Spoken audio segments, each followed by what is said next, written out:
Good morning, wakey wakey, eggs and bakey, and welcome in the lovely Juma in Sobi Sand. Sobi Sand.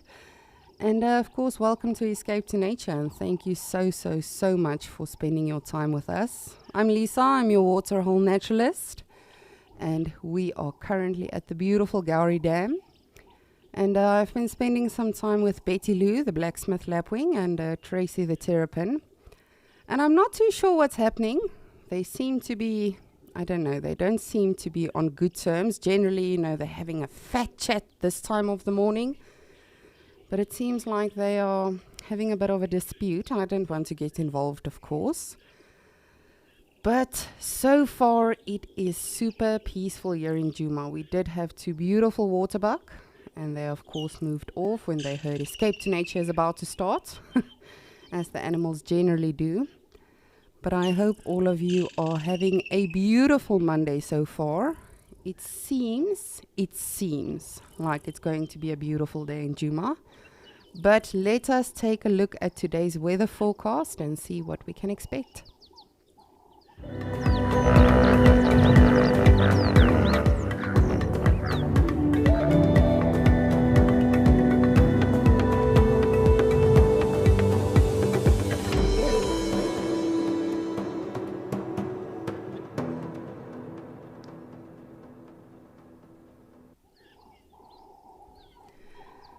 Beautiful.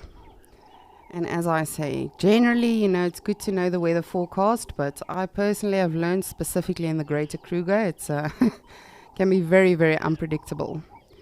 As you can see, we've got some ominous clouds, and that may mean very things. Sometimes it starts like this and it becomes super windy and super rainy, and other times it just clears and it becomes a beautiful day. But let us have a look-see around and see what is happening here at the beautiful Gowrie Dam. And remember, we are live, we are interactive, so please do get in touch with me. Let me know if you have any questions, comments, suggestions. Of course, this is your safari, this is your therapy session where we immerse ourselves in nature and just enjoy absolutely everything around us. And if you would like, we'll also do a bit of quizzing today. I thought we'll do a good mix of, everything we generally do. Perhaps some bird calls, anagrams, Afrikaans names of animals, some thermology, goodness. Some terminology for the general behaviors of animals. We'll definitely do a little bit of that. But in the meantime, let me just see if I can find us some animals.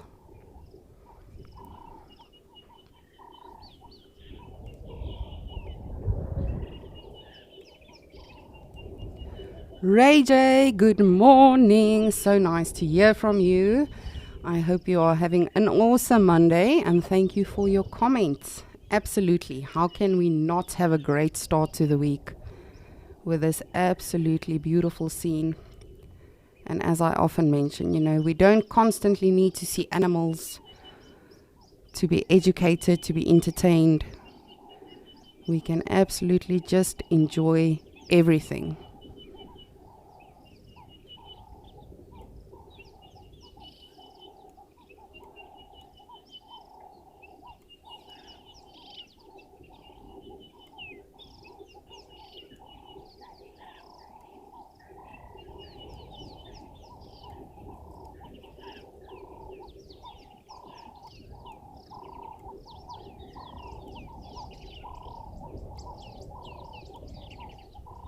Oh man, just quickly picture us all having a camp chair sitting right next to the waterhole. Of course, it's that would be a little bit risky, but just imagine smelling everything around us, all of the fresh flowers, the trees, the dung. Man, what I would give to smell elephant dung, and I really do hope we see some elephants today. That will be awesome. But of course, as always, we are not going to have any expectations. We are just going to absolutely enjoy everything that we see around and just take it all in.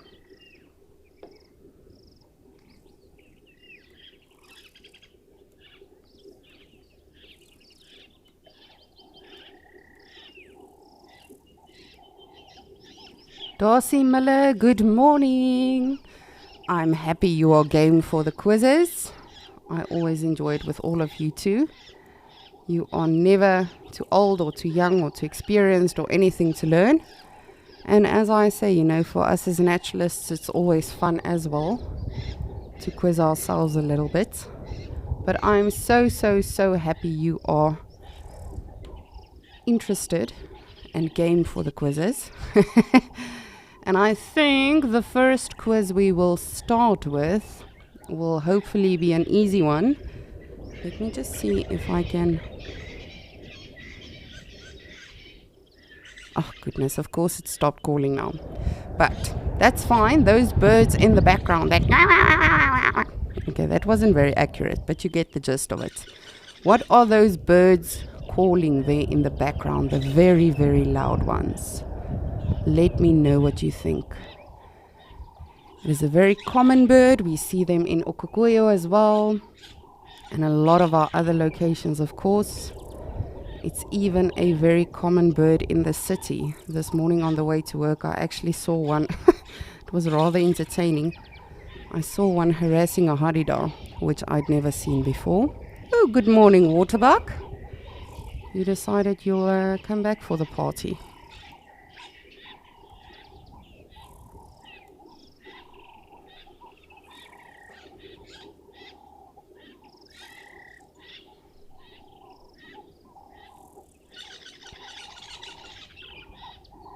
The African reindeers.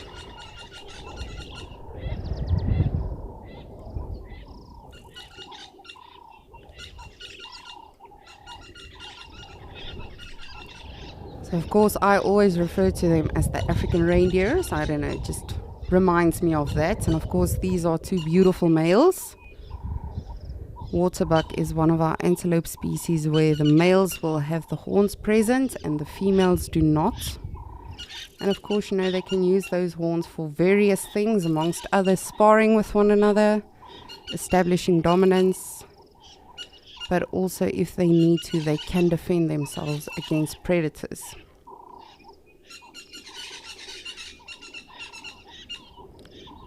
Oh my goodness, really? That island is only so big. And this is where they get their name from.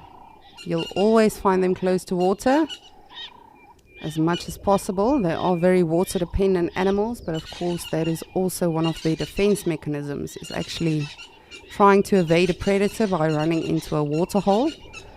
But as I've told you various stories, that is not always a journey with a successful ending.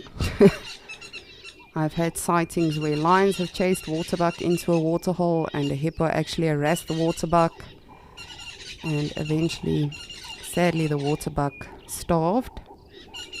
I've also had a sighting where a hippo attacked a waterbuck.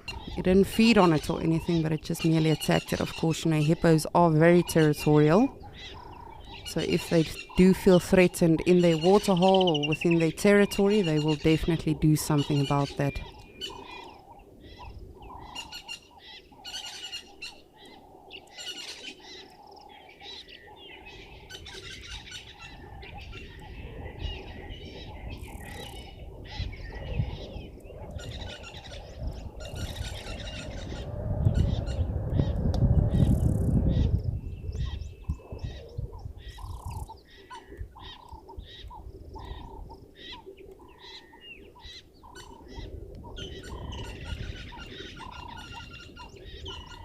Teresa, good morning. You would like to know if the white ring on their rear end is to confuse predators.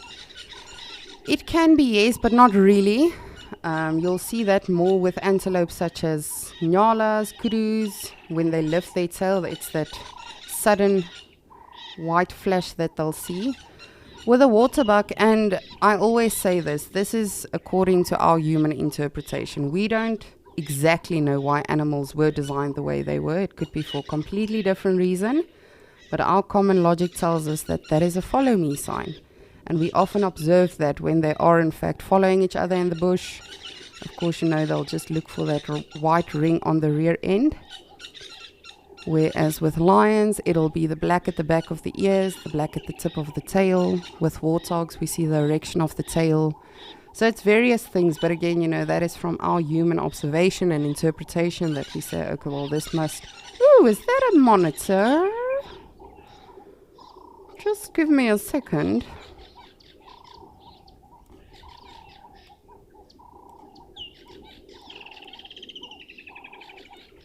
Jeez, he's bolting. Meow. We've got a water monitor, or Nile monitor as we also refer to them.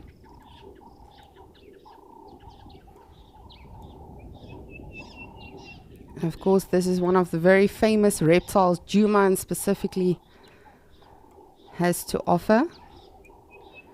And they can be very feisty creatures, these guys. But from the sizes we've seen here in Djuma, this is still a fairly smaller one. Not small, but smaller. And of course, a couple of weeks ago, we had a juvenile martial eagle that was busy devouring one, but significantly larger than this one. Jeez, this guy is really motoring. We'll try to keep up with him. We'll come back to our waterbuck now. He's most probably going to come out now and find a place to sunbask. Or in this case, shade bask.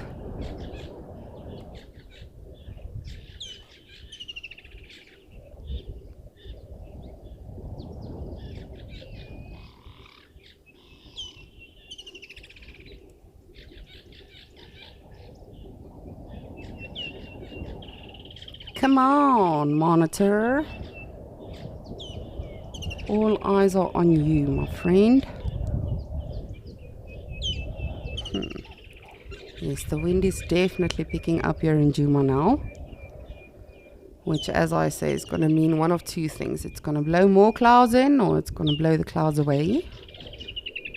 Only time will tell.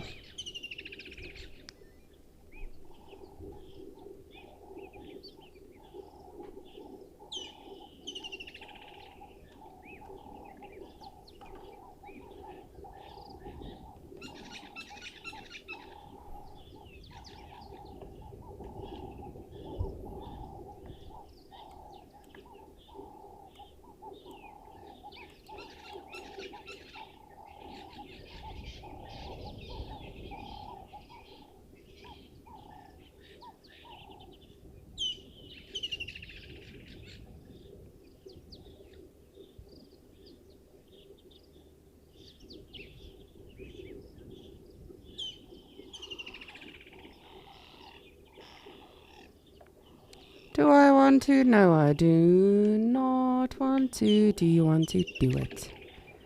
Do it.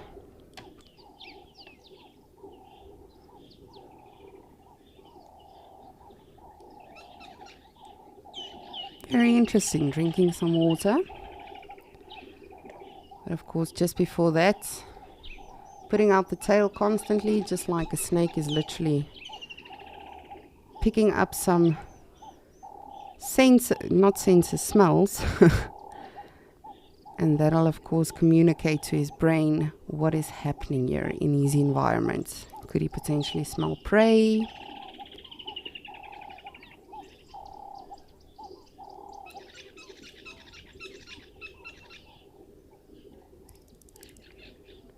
He's definitely on some sort of mission.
And of course, escape to nature is all about taking it all in. Listening to all of the bird calls like the woodlands kingfisher we can hear in the background, but also just watching the water, observing the animals. I think it is definitely super therapeutic. I don't know if you'll agree with me, but it's just... and again, not having any expectations.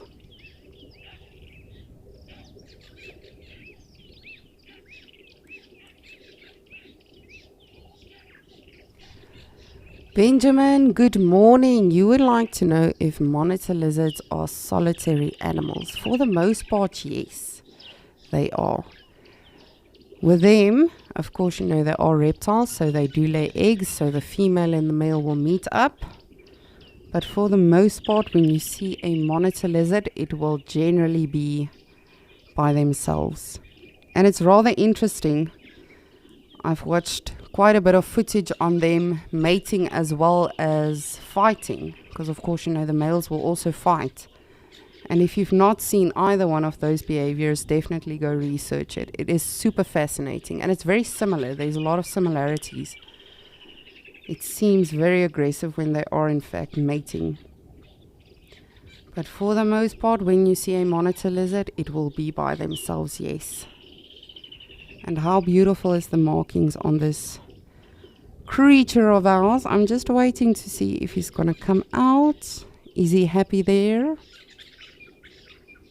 You know, when you go swimming and you don't completely want to be in the deep end of the swimming pool, you just want to sort of cool yourself off. Sit on the step. I think that's what this monitor is doing right now.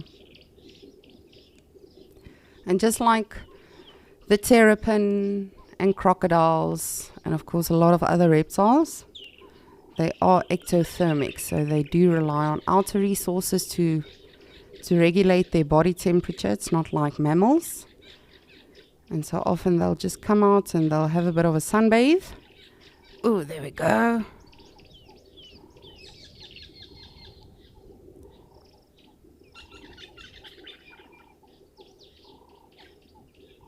Actually seems like he's stalking something.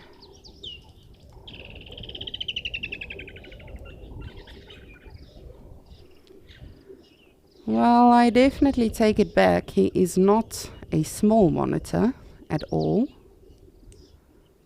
As I say, I have seen much bigger as well. But he is fairly sizable.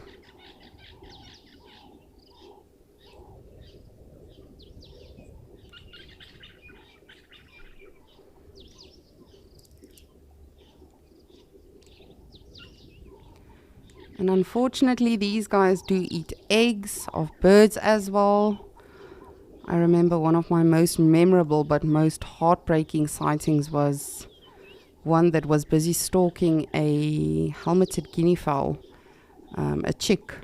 And unfortunately, it got a hold of the chick. It was very, very clever. It camouflaged brilliantly, and it got a hold of one of the chicks. But just like anything else, you know, it's all about the circle of life. They also get predated on, as I mentioned. Eagles will definitely go for them as well as owls, other birds of prey. And again, depending on the size. But even so, we should never underestimate any animal for that matter, whether it's a bird, a mammal, a reptile. If you are hungry, if you've got an opportunity and you think you can do it, then they definitely do go for it.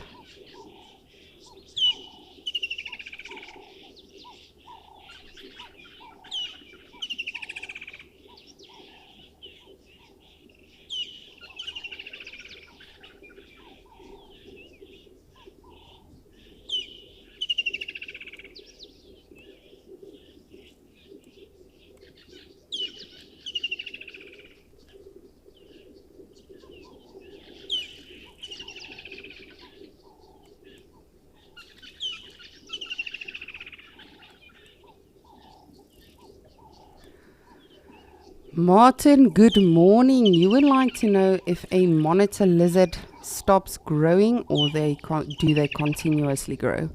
For the most part, they continuously grow. But of course, it takes a lot of time. Just like a crocodile, for instance, reptiles are very fascinating.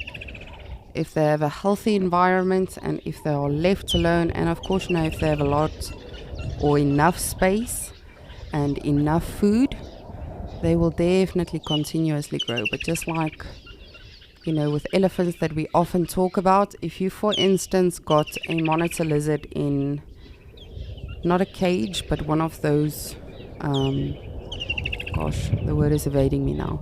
One of those containers, for instance, if you see a monitor lizard at a rehabilitation center or something like that, then that monitor lizard will only become a certain size, because animals need a certain amount of space, a certain amount of food, etc., for them to continuously grow. So just like elephants, if you see elephants in a private game reserve, and again, this is my personal opinion and from my personal experience, as opposed to elephants in Botswana and in Kruger, those areas are huge, and those genetics have come for quite a few generations.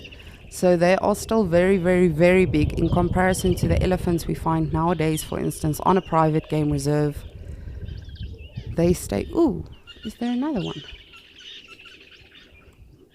They stay much smaller due to the size of the reserve, the food resources, because of course, the more animals there are, the less food there's eventually going to be. So definitely something to take into consideration. And again, we talk about this often. Oh no, it's just that guy. That log threw me off a little bit. But, of course, we often talk about this. We say that, no, animals are becoming a problem in this area or in that area. No, they are too. Look at that. That one is significantly smaller.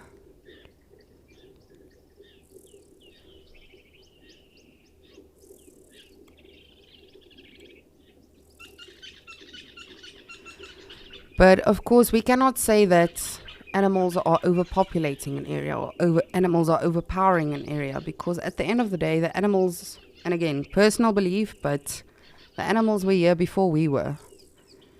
And if you think about it, we are the ones creating roads, creating all of the infrastructure around, all of that. So we can't really say that they are now overpowering an area or overpopulating an area, because at the end of the day, we are the creatures that made that area smaller for them.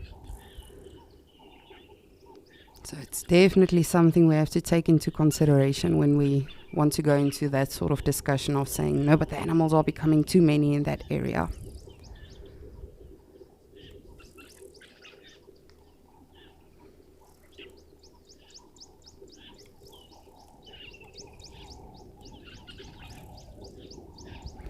Dylan, good morning. You are saying you've never seen 2 lizards at once.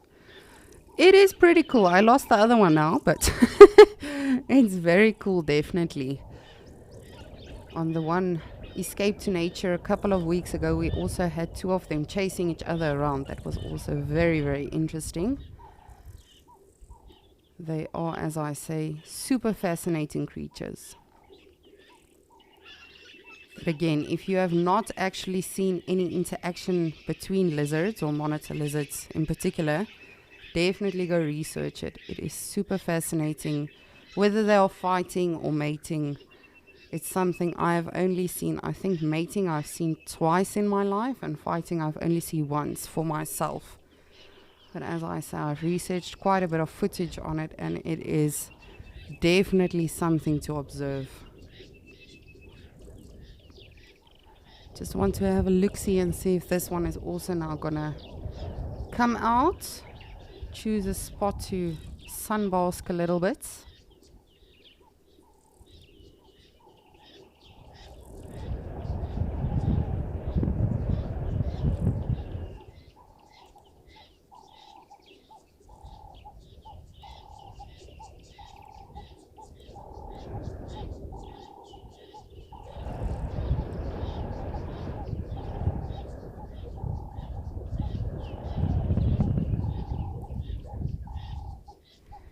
They can, of course, move very fast in the water, but even on land.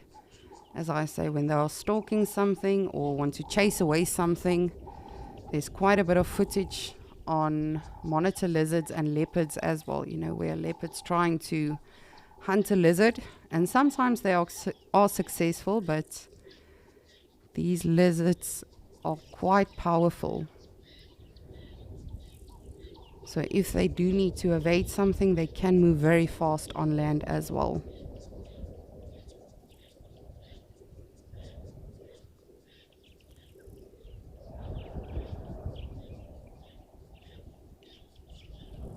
Just look at that, how well it camouflages. If it is not moving, we are not at all seeing it. And I lost it again. So it's just off-centered to the left. You can just see a little bit of movement in the actual grass. It's most probably just going to find a spot now just to get some heat for the day. That was pretty cool. Not often that we see 2 monitor lizards in one morning. Just want to see if we can catch up with our waterbuck again.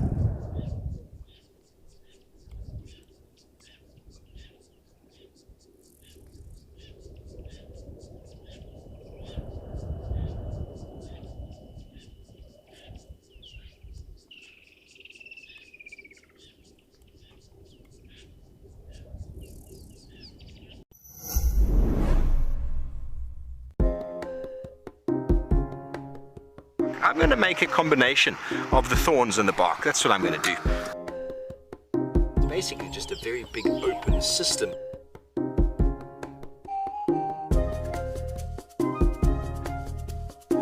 But aren't they pretty?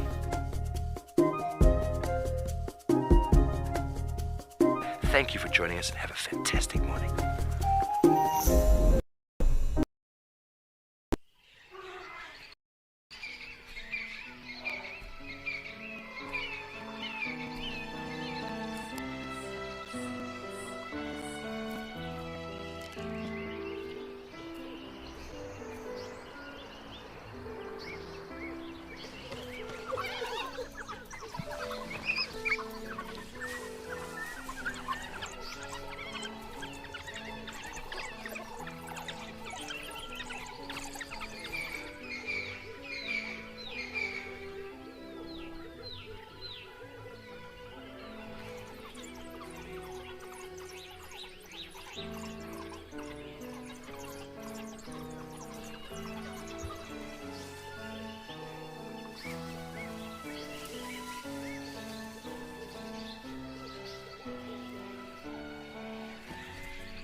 And I feel these guys in particular are often overlooked, you know, because it's just another antelope. I think especially as South Africans, we tend to take the animals, all of them, big, small, big 5, not big 5, all of them for granted, because it's something we often see. Even the waterbuck, I know for us, we often see it. But if you look at this animal, how fascinating is it not? I always get so jealous when I look at animals' lashes. Even this waterbuck, it's not a giraffe's or an elephant's eyelashes, but it's definitely very long. And even if you look at the ears, all of that has a purpose to prevent dust going in, to prevent, for instance, a lot of soil going into it when it is windy like this, because it can get very, very windy, not just here in Djuma, any of our locations. So that is always protecting the eyes, the ears. And again, this would be a male. The horns are a clear giveaway, and that is not always the case with African antelope. We see often in Okokweyo with springbok, with oryx, even the eland that we've seen once or twice. The male and females will have horns. But ooh, this guy is 2 seconds away from falling asleep. But with a waterbuck in particular, you can see these are males, and then you can also see very, very definite ridges on the actual horns. And again, to our human interpretation, we think that's most probably because when the males are sparring, it gives them better grip. We see the same with impalas, for instance, with elands. As I mentioned, both male and female will have horns, but they also have those ridges on them. With kudu, it's a more smoother structure, but of course with kudus, they've got the spirals, so that could be for the actual grip.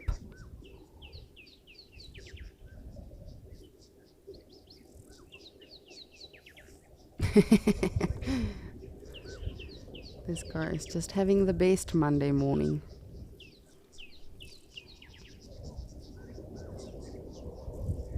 Oh, that's nice.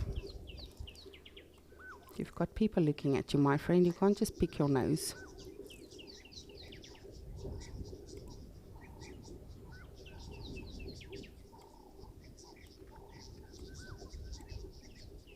So the bird I was referring to earlier on has calmed down now. But the call it was initially doing is generally like a distress call, but sometimes they do just do it to make noise as well. But it was a helmeted guinea fowl. That very, very loud noise. But of course we've got haridas present as well, so it could have been them as well that you thought I might have been referring to. But it was in fact the helmeted guinea fowl, one of my favorite birds. I just quickly want to see if I can find our kingfishers. I did have them earlier on. Of course we've got a couple nesting in this tree.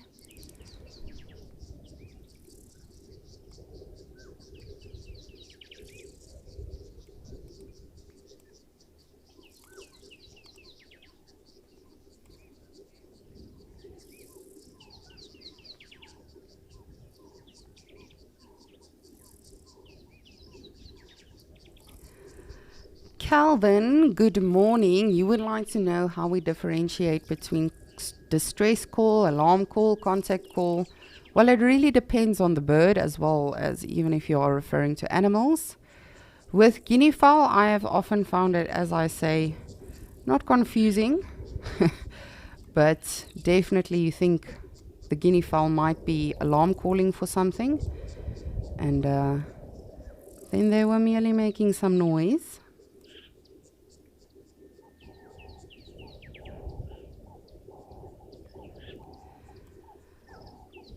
But often I found personally with Franklins, they can be very accurate, but we also have to bear in mind birds have phenomenal eyesight.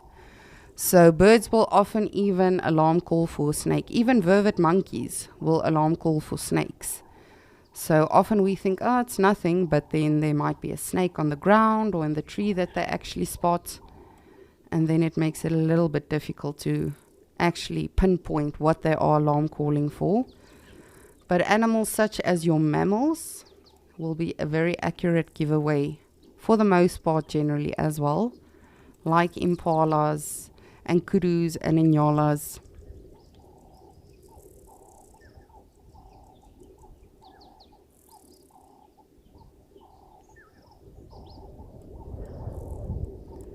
But vervet monkeys, as I say as well, even baboons. Baboons are also very good indicators for the most part when they do see a predator. Last year I actually wrote a very interesting blog. I can't remember the reserve it happened on, but it was baboons that were sort of fighting. There wasn't an actual physical combat, but they were fighting with a coalition of male cheetahs. And they just sort of came down. The male cheetahs were in the mountain. They were scouting for prey. And these baboons decided, no. This is our area. We don't care what you are doing. You are not staying here. And they literally chased these cheetahs away. But from what we've seen, of course, cheetahs for the most part will rather run away as opposed to taking on a challenge. They are not at all built for speed.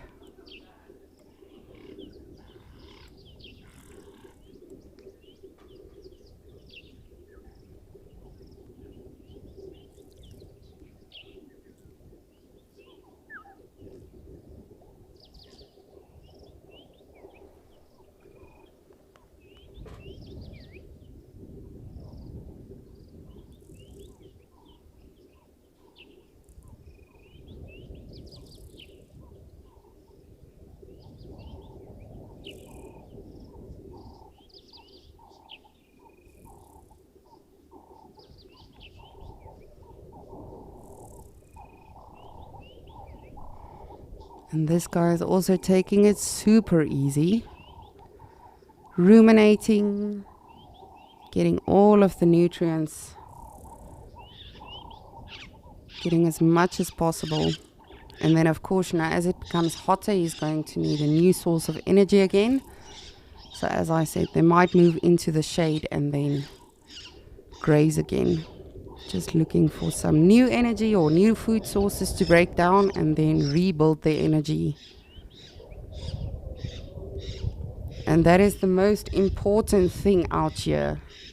Whether it's a predator, an animal that could potentially become prey, a bird, a reptile, it's all about conserving your energy.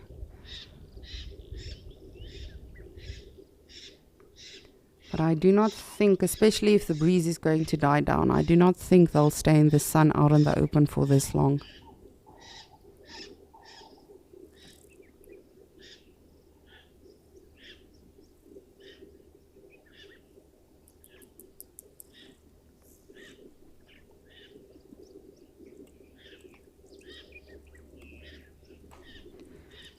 And you can see they are constantly smelling, constantly listening.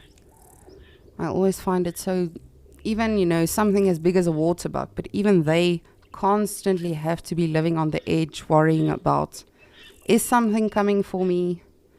Not that they generally get predated on too often, but anything is possible out here. If you are food, if there's an opportunity for a predator, they will most definitely go for it.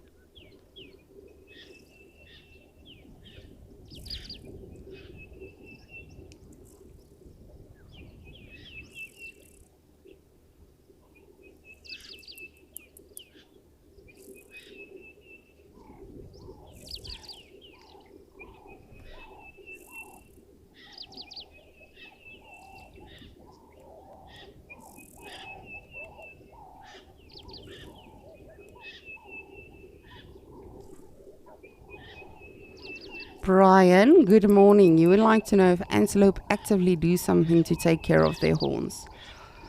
Often you'll see antelope, specifically, the males that do have the horns, you'll see them sort of, I call it fighting with a bush. Now that is marking their area. But when you do see something like a nyala, we saw it the other day, that is actively sort of getting mud on the horns. That is to make themselves appear bigger. But there's nothing as such necessarily that they are doing, to sort of clean their horns or make it look pretty. At the end of the day, it's all about looking the biggest and the most intimidating. So you can think adding mud to the horns, that'll definitely make the animal seem bigger. But then they also have other things that they do, like the nyala. We often see the piloerection, that they try to intimidate each other. At the end of the day, with animals such as this, like a waterbuck and like nyalas and other animals, it's all about shape, size, shades. So if you look at this waterbuck, for instance, these horns are making him look so much more magnificent, so much more intimidating to other males. When sparring season does come, they can definitely use that as well. Like a male lion, for instance, the males have the mane, so apparently that makes them look pretty to the ladies. But that is also, again, an intimidation factor, that they use to make themselves look bigger and more impressive and more intimidating. I just quickly want to head back to the waterhole.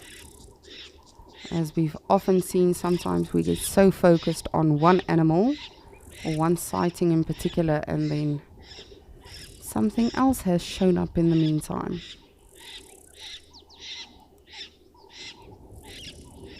Also just want to check if our monitor is still there.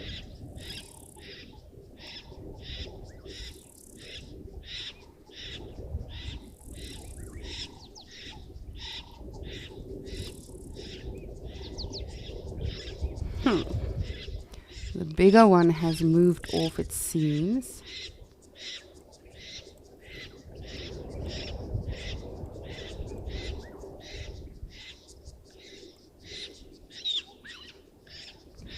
And this truly is the beauty about everything that we do. I think specifically for us here at the waterholes, we are always so fortunate because we sort of can just wait for the animals to come to us.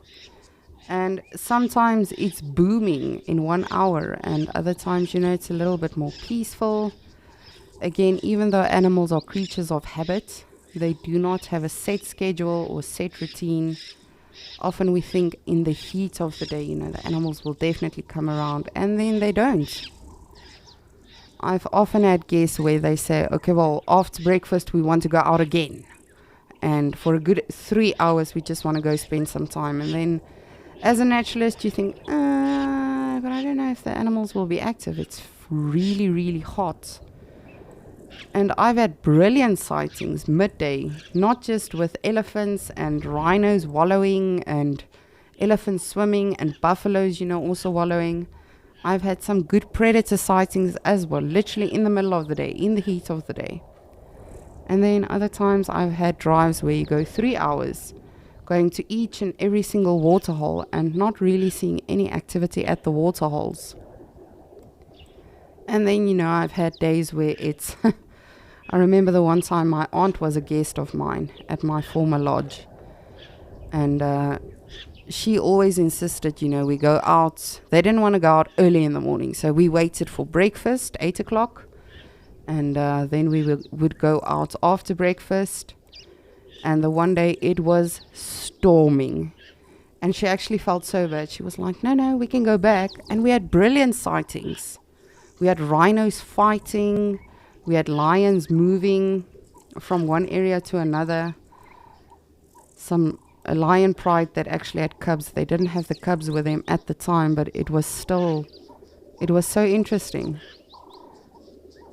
And again, that makes you wonder, why did they do it in that sort of weather and during that time of day? But it might be, and again, this is human interpretation. Perhaps, the rain actually washed away their scent. Of course, we know when it is overcast and rainy and wet, it could potentially be a massive advantage to the predators, as the rain can potentially disguise their scent.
blacksmith's lapwings have been able to return to the island.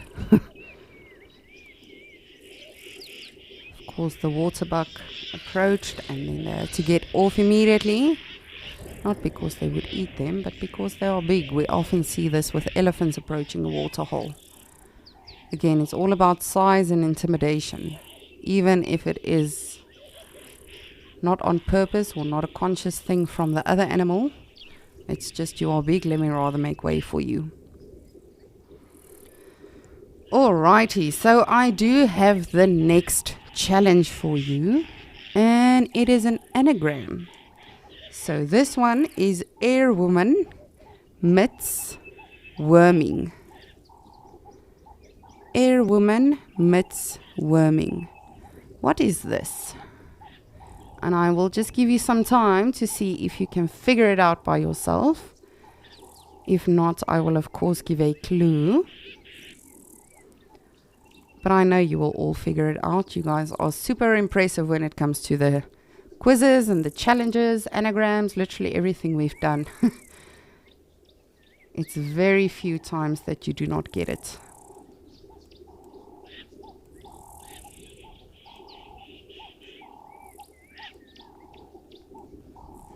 Oh, Egyptian geese.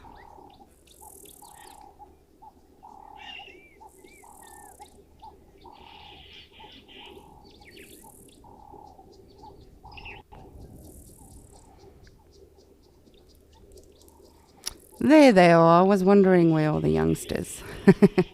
Tristan, good morning. You would like to know if I have ever had a snake sighting on the waterholes. Not for me, sadly, no, not yet. Our zoomies have seen some snakes. I know the one evening, unfortunately, there was a puff adder that got a hold of one of the Egyptian geese. But for me personally, Tristan, not yet. And believe me, it is not a lack of trying. I promise you, I do always look at the trees. Of course, you know, a lot of snakes will actually not always be on the ground slithering around saying, here I am. Sometimes they are just busy chilling in a tree, specifically or pythons, for instance. I know last year, by the end of last year, there was a sighting in Kruger. Where was it? It was just south of Afsal, picnic spot. And there was a python that literally stayed in a tree, I think, for it was 2 weeks straight. And interestingly enough, it was actually busy shedding its skin. So people were constantly reporting it, you know, is the snake dead? What is happening? Why is it not moving? I promise you, for 2 weeks straight, that snake just chilled. And it was a massive python. He was literally in the fork of the tree. And then eventually they realized, oh, all right, this is what's happening. But for me personally, Tristan, not yet. I've had some brilliant snake sightings in my life. I remember my previous reserve that I guided on, but not my previous lodge, the lodge before that, where I was still guiding with a tracker. So a tracker is, of course, someone that sits in the front of your vehicle and helps you look for tracks and helps you guide and all of that. We were in an elephant sighting, and shame, Ricky, his name is Ricky. He literally froze, and I asked him what's wrong, because he was always very comfortable with elephants. He was very, very good with reading animal behavior in general. And I had not seen, but literally right in front of him, there was a black mamba that was like standing upright, ready to sort of go for it. And of course, you know, Richard just sat still, and eventually the snake just sort of slithered off, but it was literally right by his legs. So that was a very memorable moment for us. I think more so for him than it was for me. I've had a sighting where a rock python also consumed a baby impala or an impala lamb on Christmas morning. And this was when I just started guiding. So I've really had quite a few brilliant snake sightings for myself on safari. But nothing yet on an actual dam camera. I will definitely get there. And as I say, there's always something new to discover, to see, to hear. Unfortunately, not for us to smell. Because, of course, this is a virtual safari. But how lucky are we that we can do this and observe the animals? They don't even know that we are here. These beautiful Egyptian geese have no idea that they are putting up a show for us and have an actual audience. They are just doing what they are supposed to be doing. And I really can't believe how quickly they have grown up. You can see their plumage is also slowly coming in. Their coloration.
What is that?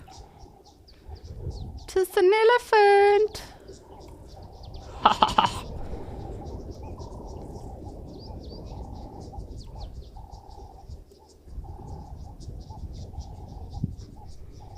Good morning, elephant. We shall see if it's just one or if it's a herd. And poof, it's gone.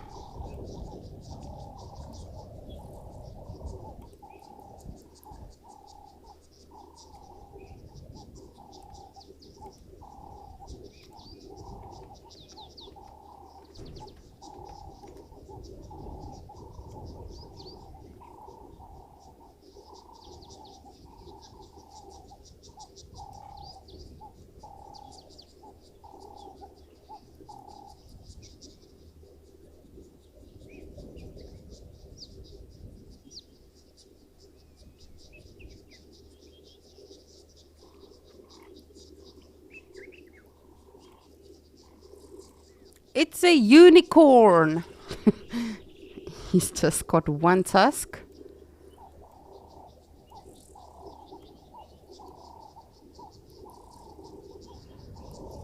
I do just quickly want to take a look and make sure he is in fact alone. Because often we think, oh, we've got one elephant, and then the rest slowly emerge from the bush. But it seems like for now he's just by himself.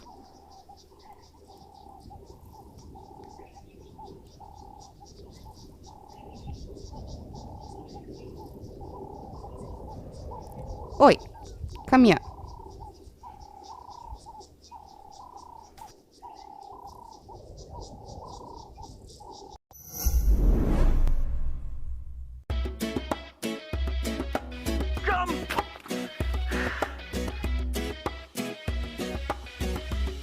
All the ladies are coming. Jason, while I'm being cinematic.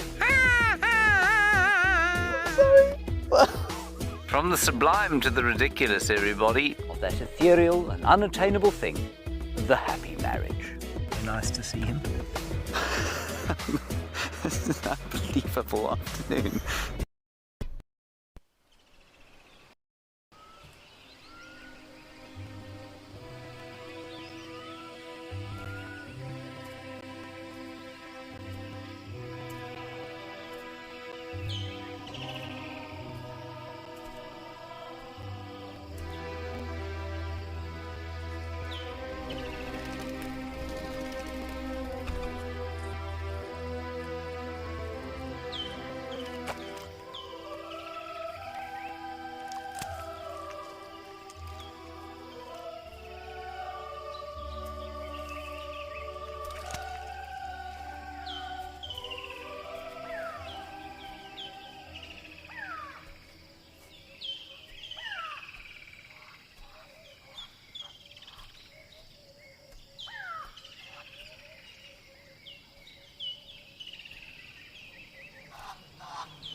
Ethan, you would like to know if the matriarch separates from the herd when it's time to mate. No, not at all. This is a bull that we are looking at. I'm just trying to see his pretty face, but it seems like I would guess from what I saw a middle-aged bull, but not at all, no. A bull would actually, when he's in must, he will definitely make it his mission to find females that are in estrus, but no, matriarch does not at all leave the herd. She's in charge of that herd. They are very, very bonded. And even when elephants in general, elephant cows, whether it's the matriarch or, just another cow, when they do give birth, one of two things can happen. And I say one of two things because we learn there's a norm, but for me personally, from the footage I've seen and the documentaries I've watched and reports that there's been, sometimes a female will separate herself from the herd a little bit, not move off completely, but just sort of have some privacy and then have her baby and then slowly introduce the youngster to the herd, or they will come over and, sort of get to know the youngster. And other times, she will do it within the herd. At the end of last year, there was a sighting of a elephant cow. And I'm sure many of you saw the footage. It was literally footage that went viral within a day. An elephant cow literally gave birth right next to one of the busiest roads in Kruger National Park. And there were quite a few individuals around her, and then the herd was just sort of behind her almost. So it really can vary. And just like I say with any animal, there are things that we learn, okay, well, this is generally their regular behavior, this is what they generally would do. But just like humans, circumstances, all of that is going to influence their current behavior. So it can be various things. It can be the weather, it can be the dynamic in that moment, it can be the condition of the actual elephant. But no, matriarch will definitely not leave the herd if she had to give birth. The only time an elephant herd really splits up if there's been distress within a herd, or perhaps a predator that might have split up the herd for the time being. But of course we know elephants are very, very vocal animals. They love communicating with each other, and so they will always link up again. But like we see this beautiful elephant, the bulls will often break away from herds and sort of do their own thing, find other elephants for the time being, find females that might be in estrus. Oh, he's got a stunning tusk.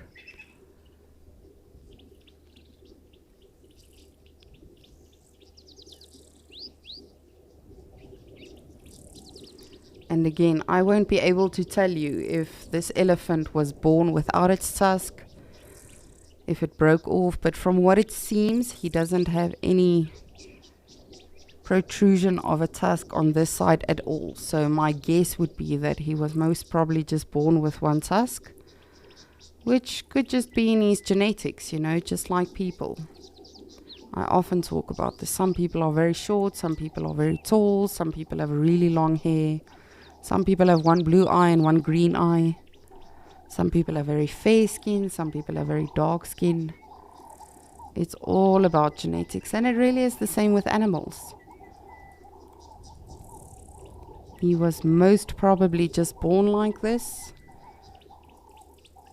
And it could be, if you think about it, maybe there might be a disadvantage for him when he's perhaps establishing dominance, challenging another bull, because of course they will use both tusks.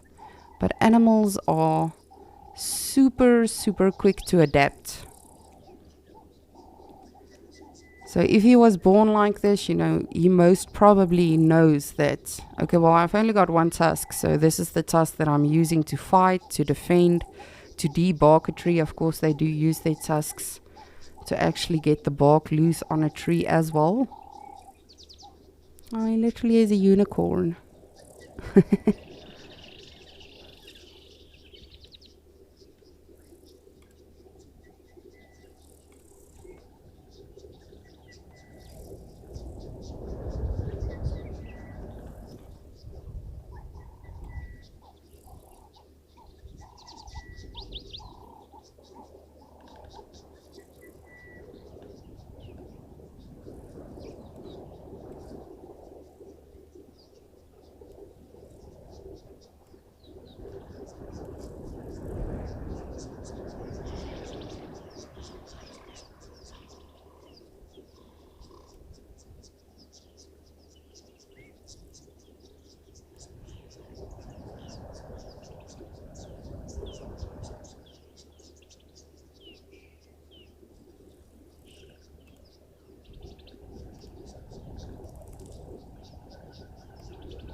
There goes the guinea fowls again. I think for me personally, that's got to be one of the most nostalgic noises in the bush. Because for me, I grew up in this, I didn't live here, but in the Sabi Sand, I grew up visiting family here often. And I remember before my family's lodge was actually established, we lived in a caravan in the bush. And that is the first thing you would hear in the morning, is the guinea fowls. Isn't that fascinating? So he obviously chose another route now. And again, you know, we can speculate as much as we can now. Why did he choose that route? The most obvious reason would be, okay, well, it was probably easier, much more even ground. But perhaps there was food that he smelled, you know, still on his path, that he continued that way for a reason. Perhaps there was a scent that he picked up that he didn't like if he chose the route directly to the water. I honestly so badly wish I could just understand animals and why they do what they do.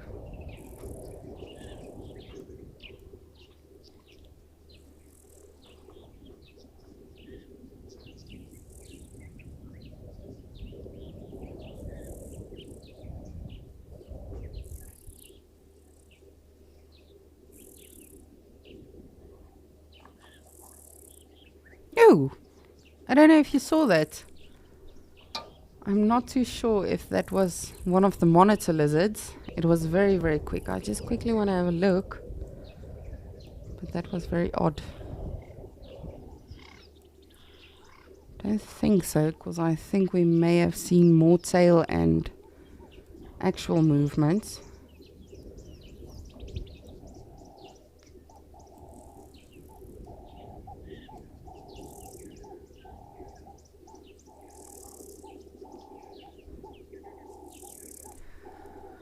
Alrighty, well, I will keep observing this beautiful elephant pool, and in the meantime I'm going to send you over to Taylor, who's got some wildebeests.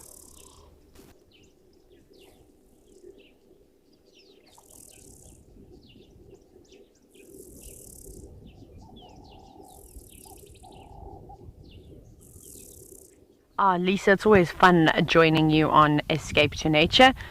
We are, of course, sitting with some wildebeest, which I suspect we're going to spend most of the mid-morning with, because it's been a long time since I've been able to just sit and watch wildebeest. My name is Taylor McCurdy, and on camera with me is Mpho, and of course, like I said, we'll be out for a couple of hours enjoying the wonderful things. You also have to excuse that my hair is loose.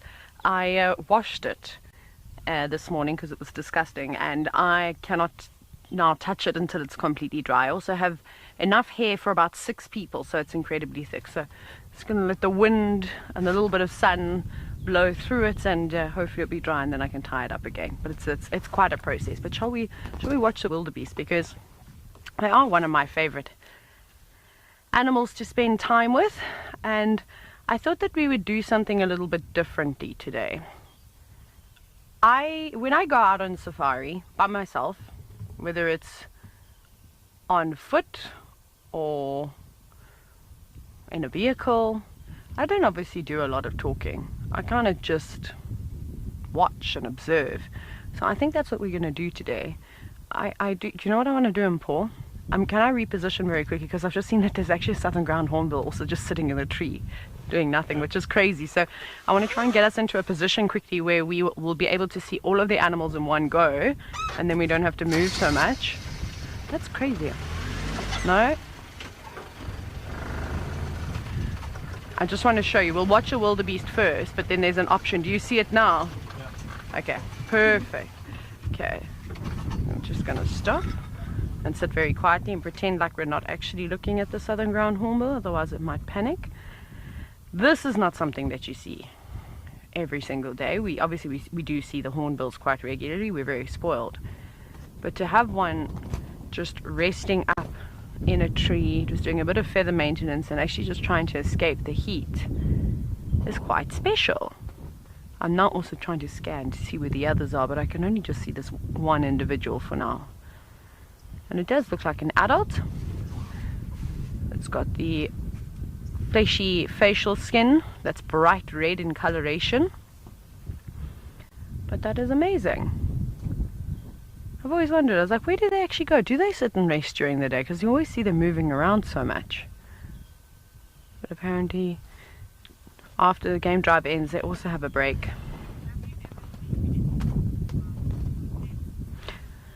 Yes, Chelsea, I've been really lucky. I have actually seen southern ground hornbill nests in Zambia, in the Lower Zambezi National Park. I've seen a southern ground hornbill nest that was hollowed. It was a hollowed out winter thorn tree. Faidherbia albidea is the scientific name, the botanical name for that particular tree, which was great. So we watched him flying in and out. And then I'll tell you a quick story. Some friends of mine are actually running the Southern Ground Hornbill project for the Associated Private Nature Reserves, the APNR. So that's like Thornybush, Timavati, Klaseri, Baluli, and a couple of other places that have all joined forces and formed, I suppose, like an organization essentially. But anyways, one of the projects that they're running out of these is to create southern ground hornbill nests. So they're artificial nests. It's taken them many years to figure out what the best consistency to use is, and actually placing them up in tall, big trees. So this is something that I have spoken about before, but maybe some of you are new viewers and you haven't heard me talking about it. It's a project that I think is fantastic. So it's quite a long-winded speech that I'm about to give you, but essentially there's a problem in South Africa where elephants are knocking down a lot of the big trees. And I mean, you've seen what elephants can do. We see pushed over trees all the time. And this is, I don't think it's the elephant's fault. So, I mean, the ecological role of an elephant is to basically be an engineer. They come through and they will turn forested areas into sort of more sparsely wooded vegetative spaces. So more like what a savanna biome typically is, grassland with tree components. And then the elephants would not normally feed in that area for months, sometimes even years. They'll move away and go and find other places to feed on. But because we as humans have put a restriction on where the elephants can move, you know, they can't just go into all the different countries now for whatever reasons it may be, is that obviously the populations of elephants are then condensed in the spaces that are wild. So let's talk about the Kruger National Park and then the surrounding wilderness areas. They're quite limited. Of course, they can go into Mozambique, they can cross over into Botswana and Zimbabwe too. But some of those places, like in Mozambique and particularly in Zimbabwe, there are some conflict zones for the elephants where they still might be doing some hunting, etc., etc. So this is an issue. So now what happens is that the wildebeest is now shouting at us, but we'll watch them in a minute. So now what's happening is, of course, elephants are now targeting these trees to feed on, and it happens to be the trees that vultures are using to nest in, especially the white-backed and the hooded vultures. And then the same thing with the southern ground hornbills. They're bringing down these big trees that have these massive natural cavities in them, and now there's not really any ideal nesting sites left for southern ground hornbills. And it's really difficult for them because they only, it takes a couple of years for them to raise chicks. They normally will lay 2 eggs, but one chick will kill the other one. We call that siblicide. That's quite common, so it's unlikely to have 2 chicks making it to adulthood. And it can take up to 7 years. I think the average and how often a dominant pair will lay eggs is anywhere between 5 and 7 years. So since they've been introducing these artificial nesting sites, they've noticed that the interval period from successfully raising chicks to then laying again is getting shorter and shorter, which is fantastic. So there's a great project that is being done. So I've been with Carrie and Carl, are 2 people that are running this one particular project here just outside of Hoedspruit, the small town that I live in. And yeah, it's great. I've been up there. It's quite a thing to see how they put the nests in the trees, because they weigh quite a few kilograms, and they've got to hoist them up because these trees are rather large. You're hoisting this massive nest with ropes. Carl normally climbs up in a ladder and then tries to hold onto the tree, while the rest of us, we create like a pulley system and we pull, and then try and wedge the tree in. And then they normally set up camera traps too outside these nests. And what they'll even do, it's actually a great page to go and follow on social media. When the adults are out, they'll go in with the chicks, they'll measure them to try and get as much information as they can, obviously document their progress, and the list goes on. But it's a great initiative, and they are definitely increasing the populations and the numbers, of southern ground hornbills thanks to these artificial nesting sites. So it's so crazy, and it's been a project that's been going on for a very, very long time, many years in fact.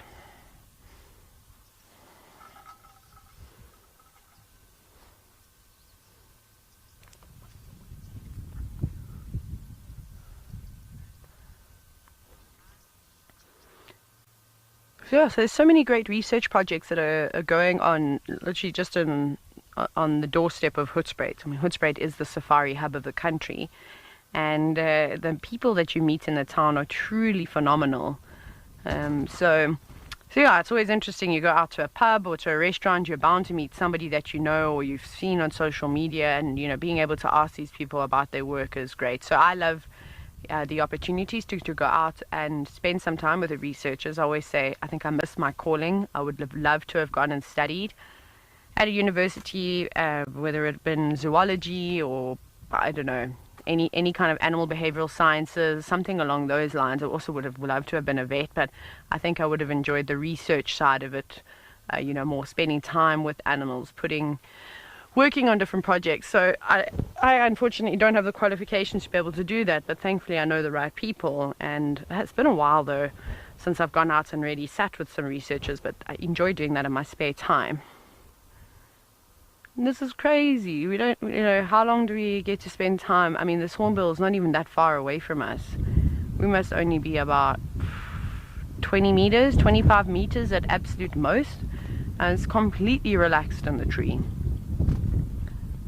There we go, stretching its wing right open to get into all the different feathers and make sure that there aren't any rubbish ones, and if they are damaged or broken, they just discard them, pull them straight out and let the wind take them. It's quite impressive though to be able to preen with such a long beak. It's like maybe trying to preen your feathers with a pair of chopsticks. Not the easiest thing to do. Oh goodness. Or try to pick up a grain of rice with chopsticks. That takes some serious skill. I, however, am not very good at that. I would resort to literally just shoving my face into the plate and grabbing it that way. That'd be much easier. I wouldn't make a good bird, I don't think.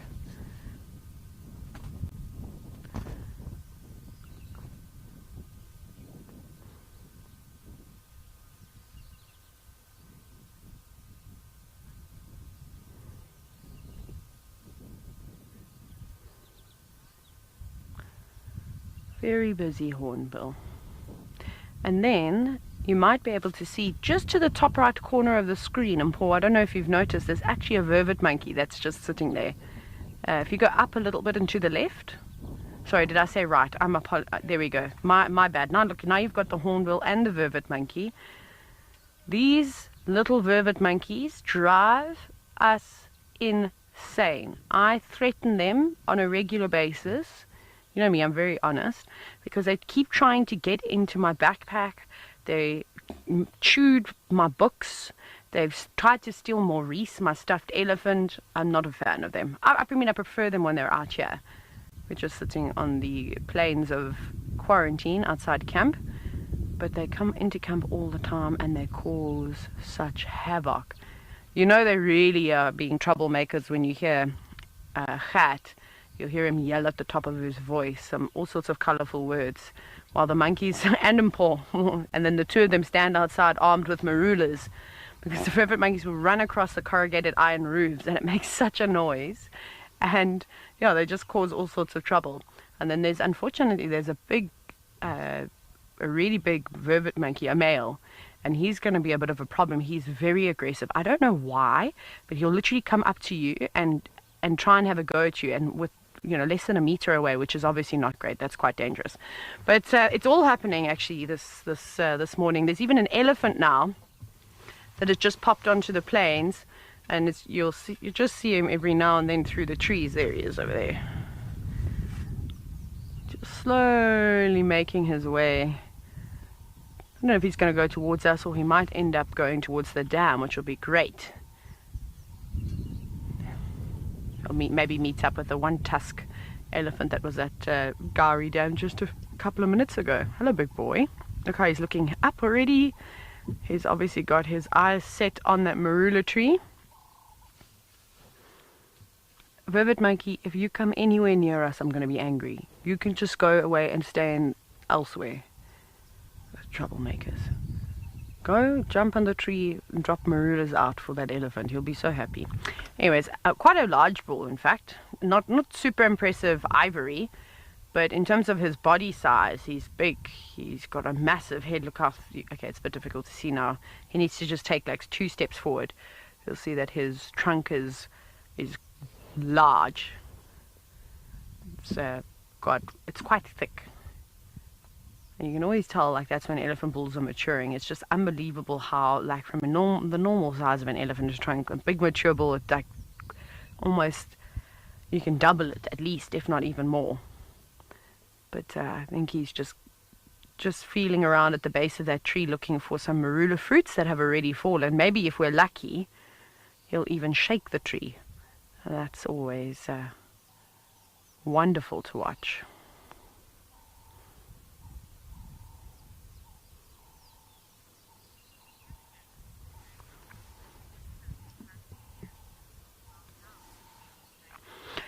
Daniel, that's a great question with regards to elephants flapping their ears, and do they do this to cool themselves down? Yes, their ears are like almost like the radiator in a car, essentially. So they flap them, and there are these big exposed veins and that you can see on the underside of the ear, because also the skin around the ears is very thin.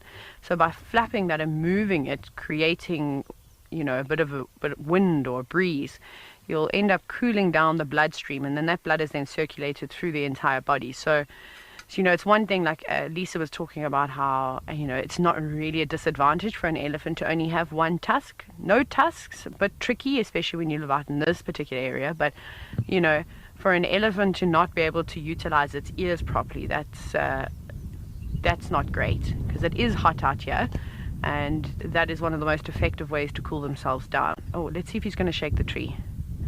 He's lifted his head up. No? I thought he was. He tilted his head right to the sky. So yeah, absolutely. I mean, there's obviously other ways that elephants can cool themselves down. They'll cover themselves with mud or splash themselves with water. Effective, but you're not going to be standing around a water hole for the entire day, because you need to go out and feed. So being able to flap your ears is super important. And they're also really handy to keep the insects away, especially around the eyes. You won't believe how many bugs and things are gathering around the elephant's eyes, and it must be quite frustrating, quite annoying at times.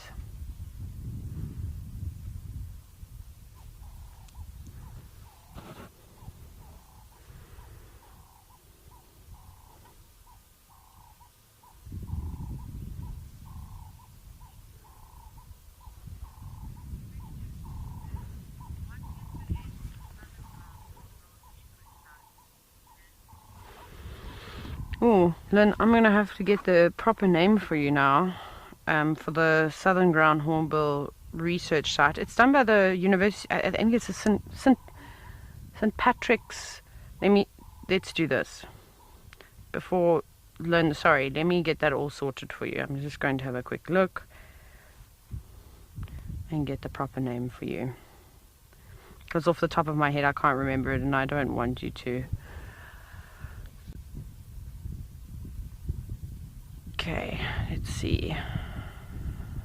Accounts. I'm looking on social media. There we go. So it's called the APNR, so the Associated Private Nature Reserve Ground Hornbill Project. You can find them on social media, and it's run by the African Ornithology Working Group.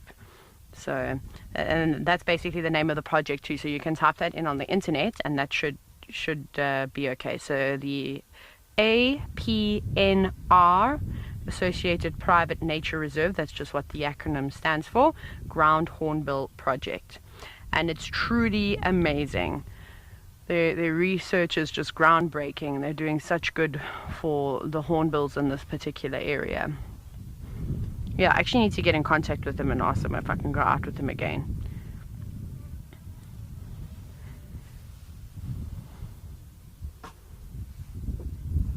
I mean, did you ever think that a wildebeest could disappear in the grass? You could just see that one's horns. And now that it stood up, I was like, oh wait, there is a wildebeest there.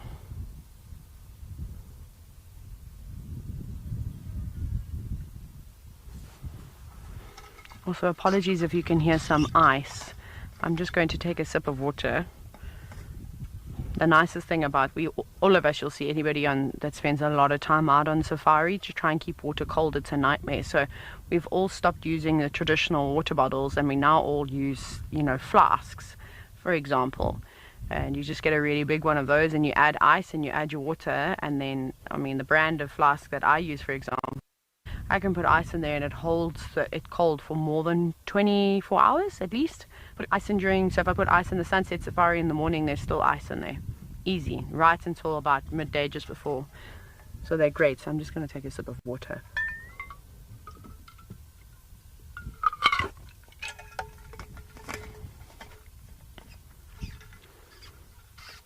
So that's a good tip, actually. If you're maybe coming out to South Africa to do a trail of some kind, especially if you're walking a lot, obviously a bladder, that you would put lots of water in with like that straw contraption, that's obviously great. But then have a big flask in your backpack with ice. It's not going to last your entire trail, but if you're only just walking for a few hours during the day, then you can at least top it up with some nice cold water, which is so refreshing.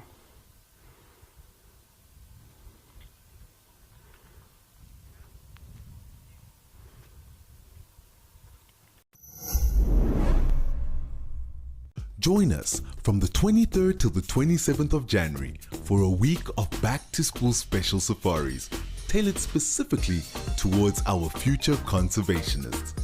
Our naturalists will exclusively be taking questions from schools across the globe.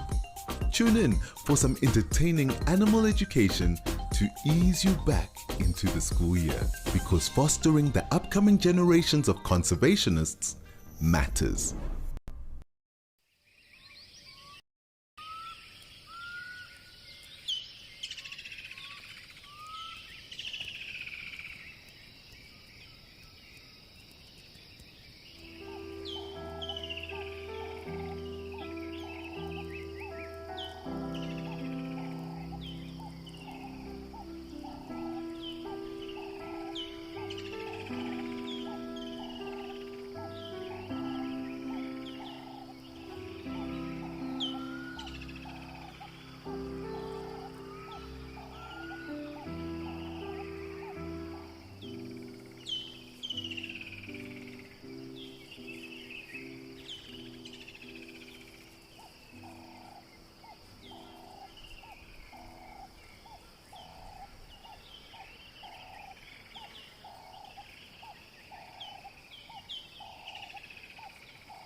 I wish you could all hear him pause sound effects. He can do an entire game drive without actually saying a real word, but you'll be laughing. I think I'm just trying to see. He does have some staining between his back legs, but I'm not sure if it's from where he's maybe just had maybe yesterday he was in the water at some point, or even this morning. So I can't tell. The grass is just at a really awkward angle that I can't see between his back legs. People must think if they just put on the show, what is she talking about? Why is she looking between animals' back legs? We do strange things. I always say to somebody, if I were to die, you need to clear my, I'll tell you now, that somebody needs to delete my search history, because only people in the bush would understand my search history. Otherwise everybody else would think some really, really terrible things of me. Sure, Shana, some bush hacks. I'm just trying to think. The flask one is probably one of my favorite hacks. It was the best thing that I ever did. I've been using a flask for I don't even know how long now. Probably the last 7 years at least. 7.5 years maybe. Yeah, I stopped using water bottles. They just don't keep things cold. And then flasks, obviously you can get them in, a litre, more than a litre, which is great. Oh, now all the impala are gone wild.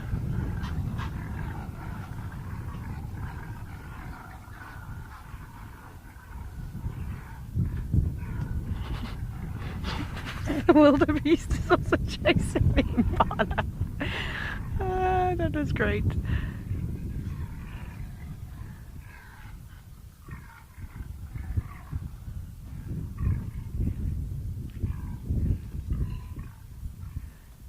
That big wildebeest bull over there, some of the impala got too close to him, so he turned around, put his head down and ran after them. They obviously all changed direction. That was fantastic.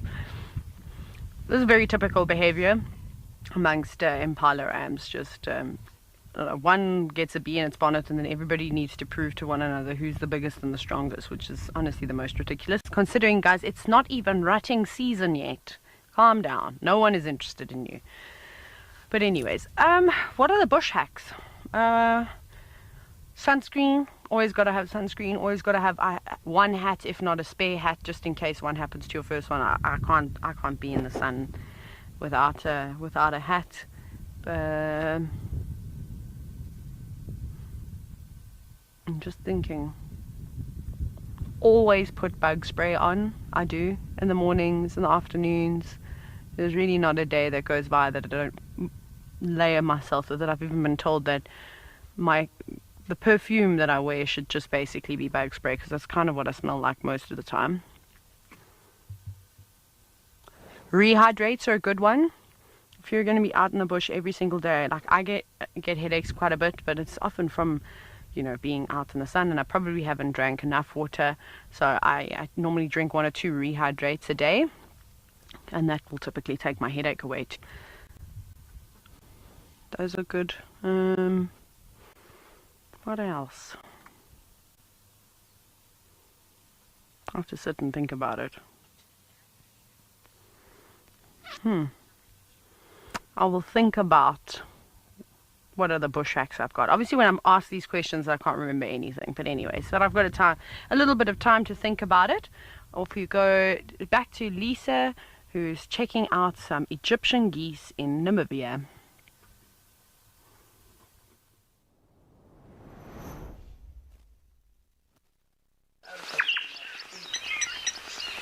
Thank you, Taylor, and thank you for joining us on Escape to Nature. It is always so awesome to have you on drive with us. And yes, indeed, we are just checking out our Egyptian geese. I'm just trying to actually establish if all 6 of them are still here and still fine. It seems like it.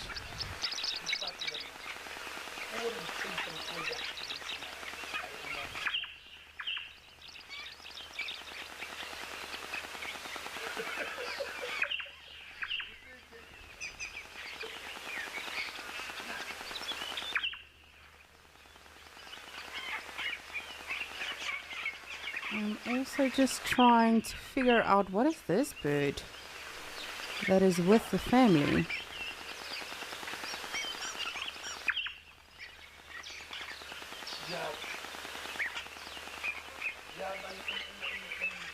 What is you, or who is you?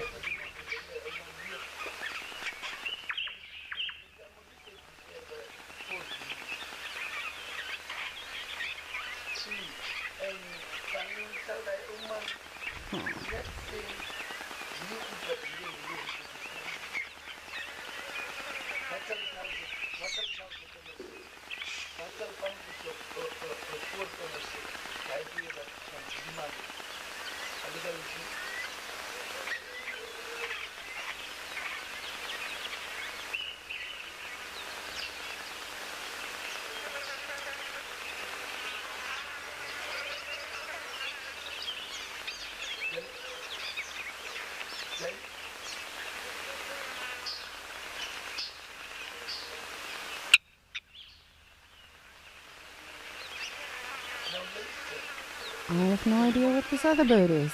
I will definitely look it up. It seems like a juvenile Egyptian goose, but it's not. It's definitely a youngster.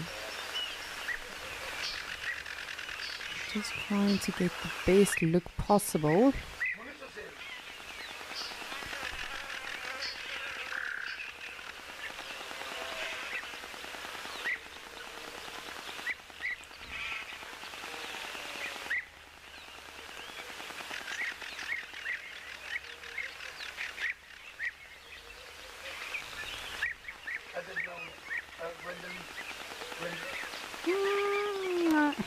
Jeez.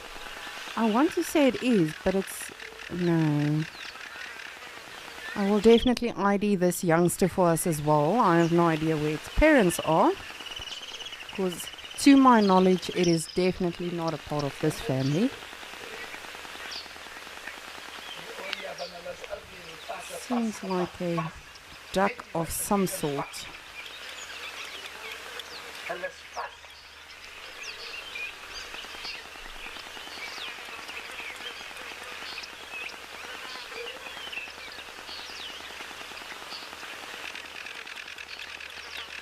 Sandra, good morning. You would like to know how long does it take for the little ones to get their actual plumage. So it actually does not take very long. I don't know if you joined us in Juma. To my knowledge, these goslings or these ducklings are, if I had to guess, about 10 days to 2 weeks old. Whereas the ones in Juma are, I think we estimate about 2 months old, if I'm not mistaken. So they grow really, really fast. And if you think about it, something like a goose, a duck, a lapwing, all of those birds that have their eggs on the ground, and the little ones being so vulnerable, they have to grow very fast. Just like an impala lamb, for instance. Anything that could potentially fall prey to anything at any time, but specifically even more so when they are little, will grow fairly fast in attempt to obviously, defend themselves or evade the predators as soon as possible, for the most part.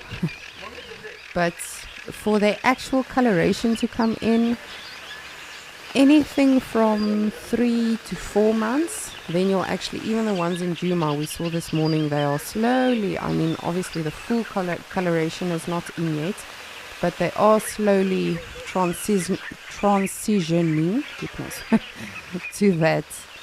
So it actually does not take too long.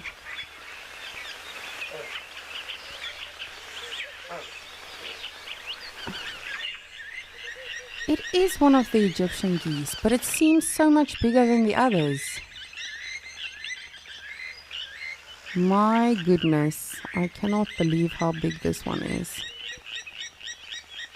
That is very interesting. It seems significantly bigger than the others. So of course last week we gave them all names. I decided it's a good idea. The parents are doing really well in terms of protecting them. I can't believe how big this one is on the left. Jeez. But the names of the goslings or the ducklings are MD, MJ, CT, NJ, Mo, and GSD. And it's not very pretty names when you hear it just like that, but that is all dedicated to our Escape to Nature directors and our tech team. We took all of their names and sort of abbreviated it.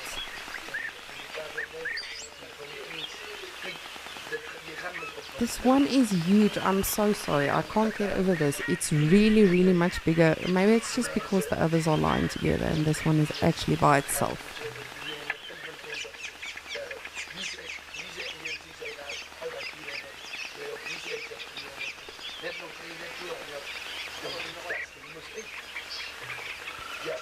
Seems like just the one parent is currently busy babysitting. Of course, you know, they will take turns, so the other one can feed and rest, and they will actually take shifts like that, or turns like that. I don't want to say shifts, it sounds like it's preempted and they've worked it out before before the day started. But I think it's sort of just an instinctive thing. No, honey, I'm fine. You go get your breakfast.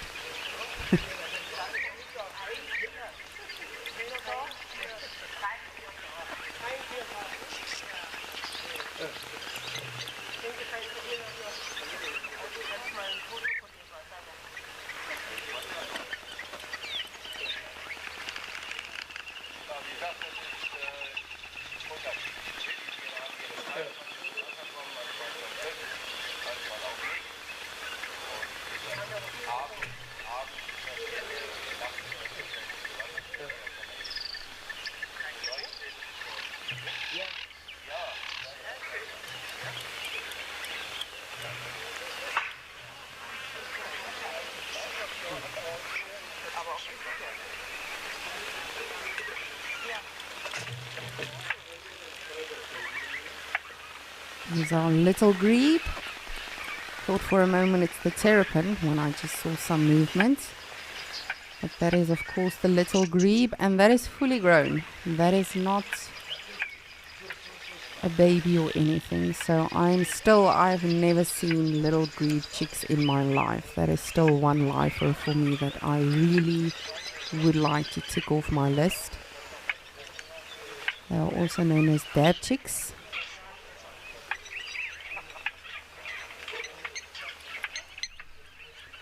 And you can see the green is slowly starting to come in. It was super overcast this morning when we started. And the sun keeps coming out every now and again.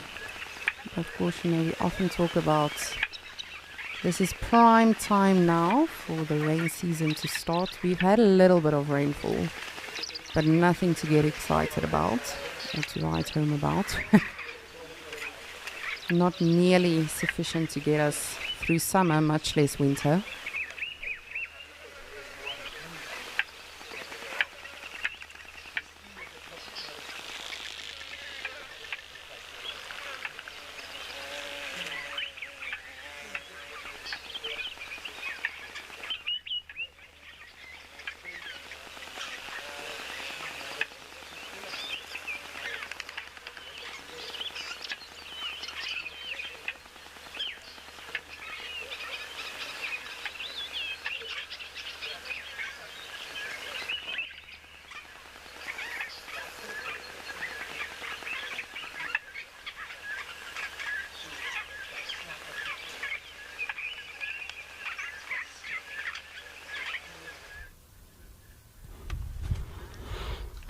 So the elephant bull that we've been watching has come slightly closer. We've actually just stayed in the same position. I'm going to try not move the entire morning, which will be a good challenge, but we'll see if we can make it work.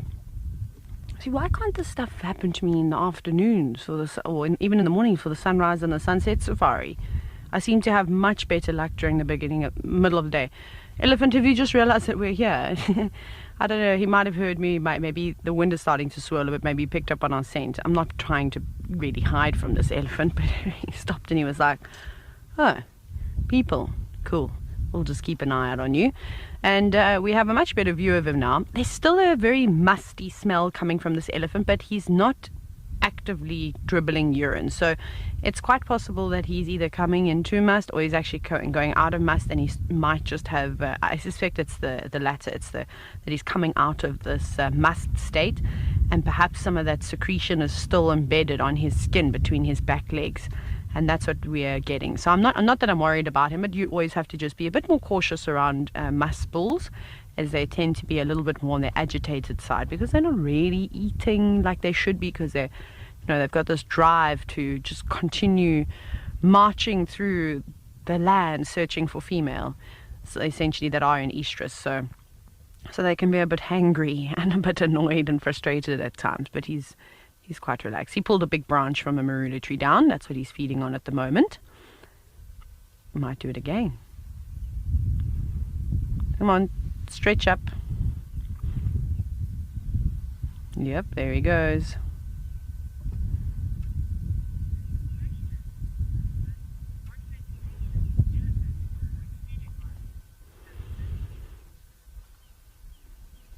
Well, Justin, elephants like to eat lots of different things. So there's not very much that they avoid feeding on. You can see what he's doing right now. He's trying to get hold of the branch so that he can pull a big piece down, not those small bits. He actually wants to snap a big branch off so he can feed on the ground for a little bit. With elephants, I was going to say, something that we don't see them feeding on all the time is the silver cluster leaf, the terminalia. But now that the terminalias have got pods on, I've actually been seeing them feeding on it more regularly. That's very high in tannins. But again, animals' digestive systems are far different to ours, and just because something doesn't necessarily taste nice to us, it doesn't mean that the animals can't feed on it and tolerate it. So yeah, I mean, elephants have got such a varied diet. They'll dig bulbs up from the ground. They obviously feed on roots too. They strip the cambium layer, the bark, from the trees, and then they eat all the delicious things too, like leaves, flowers, and fruits. I'm trying to think of something specifically that elephants won't eat. I mean, they even eat some of the most toxic plants, for example, like euphorbias. We don't see too many euphorbia species out here. We normally see the Euphorbia cooperi, and they'll eat that too, and that's got a toxin in that people often use to kill fish with. And they'll munch it. They're like, no, we love it. We're going to eat some of that. Not a problem. Black rhino, kudu, and giraffe are also culprits of feeding on that toxic plant. I'm trying to think.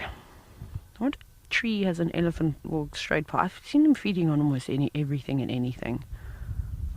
I can't think of something off the top of my head that they don't like to necessarily eat.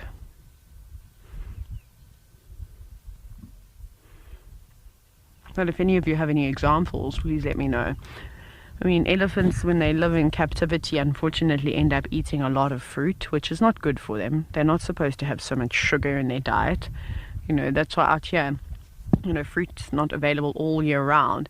There are a couple of months where we don't see any trees fruiting in this area, and it's not in abundance. It's not like we have complete, thousands of that one specific type of tree that are all dropping fruit at the same time. Even with the marula trees, they don't all fruit at the same time either. But feeding an elephant 40 kilograms of pineapples every single day, that can't be too good for them. They need roughage. They love grass.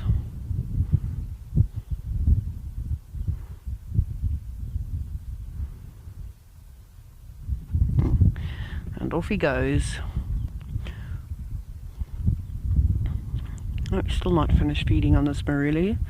Marula, it's not even a word. I don't know why my brain does that. He's not winning. So, what's quite cool to see now he's dribbling from his penis. So it's not a constant dribble, just every now and then. I'll keep an eye on him, but he's not really worried about us at all. But one of my favorite behaviors to see with elephants is how they actually will stand up on their back legs and stretch and reach for the tops of the branches and pull them down. We definitely see it in South Africa. It's not a case of us not seeing it.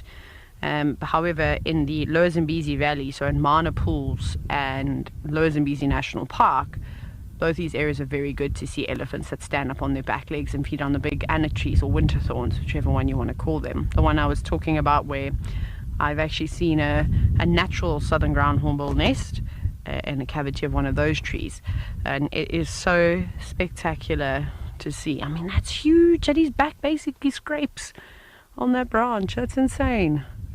Come on, put a bit more effort into it. It's just teasing us now. I mean, with his trunk extended like that, he must be almost reaching up 7.5, maybe 8 meters at least. It's so high. So they're really the only other animals that can compete with a giraffe when it comes to food competition, interspecies competition. But of course you get smaller things like birds and vervet monkeys and baboons that can feed up on the tops of the trees, but they don't decimate vegetation like, an elephant will, or even a giraffe, because they also consume large quantities of food.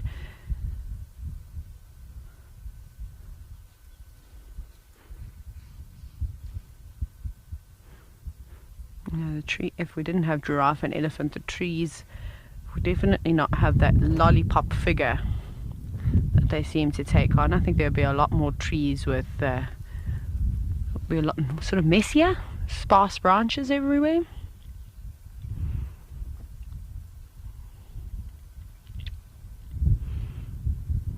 I'm quite happy with the pieces that he's pulled down. He's just got to munch on them now.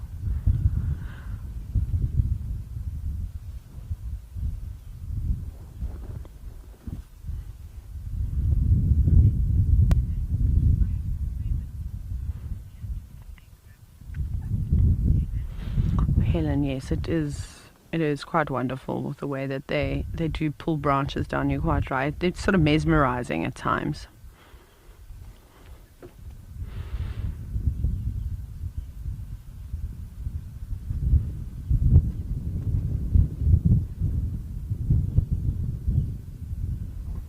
If you ever see, like, a big bull like this, for the most part they spend a lot of time on their own.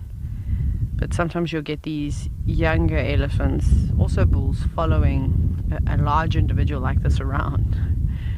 And as soon as one of them this guy, he pulls down a massive branch, you'll see all the others rushing in because they can't necessarily reach to the heights that he can. And they'll all desperately try and feed on the branches that he's pulled down, which can also be quite comical to see the elephants arguing amongst themselves about who actually has the rights to the branch. And normally it's the biggest elephant that wins. Or you'll watch a younger one pull a branch down, and then an older elephant or slightly larger elephant come through and chase it off and say, "Thank you so much, that's mine now."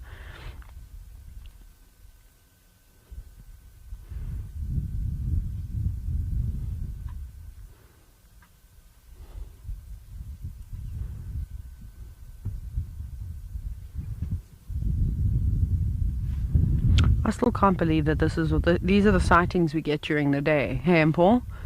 Where we wouldn't need to move. We would spend a whole game drive here. But then I promise you, come this afternoon, I'll come here and we'll see what's on the open plains. There'll be some impala and some wildebeest, but there won't be a southern ground hornbill sitting in a tree or a vervet monkey sitting close by watching us. It's like they know. Can you reverse it, please? Can I reverse? Okay. It's like they learn safari times. Sorry. It's just that we've got the roof on. Obviously Tess this morning had a couple of downpours. He's turning his head. It's us that started the car, but he doesn't. No. Sorry. No.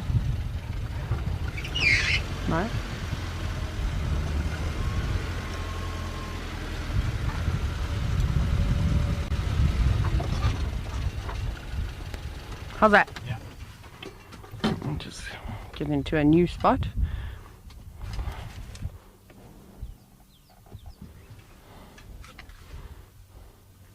He's quite happily tucked under the shade too.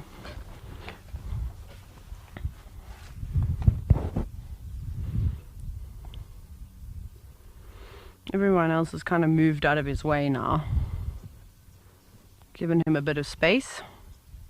He also wasn't too impressed with the impala were running around.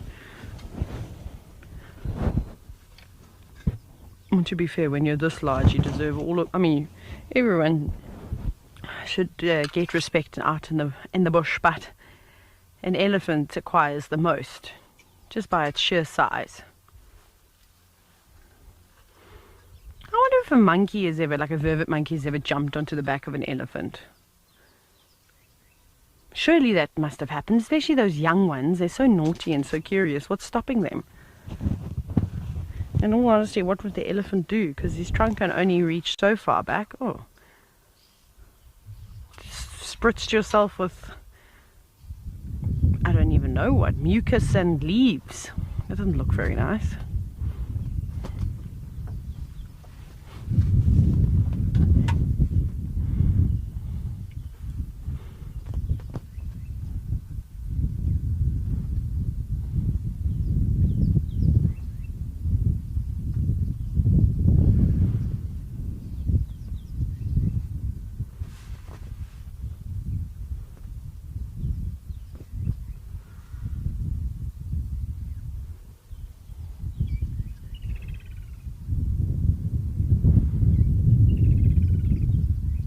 It's quiet in terms of bird life. Obviously you've got the woodland kingfisher, they never stop calling at this time of the year. Sounds like there's something else.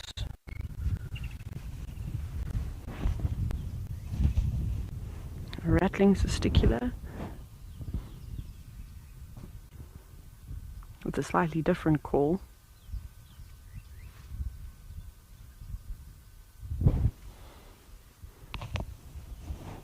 And in case you were wondering about how my hair is doing in terms of drying, I'll just update you anyways.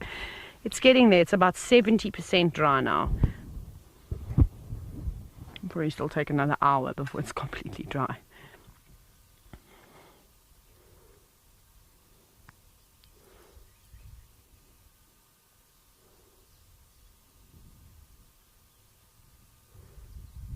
He's got very tatty ears, this elephant, especially his left ear. Lots. It looks like somebody's taken scissors and chopped some pieces off. Of course, that's not what happened. Don't panic. That's not the case.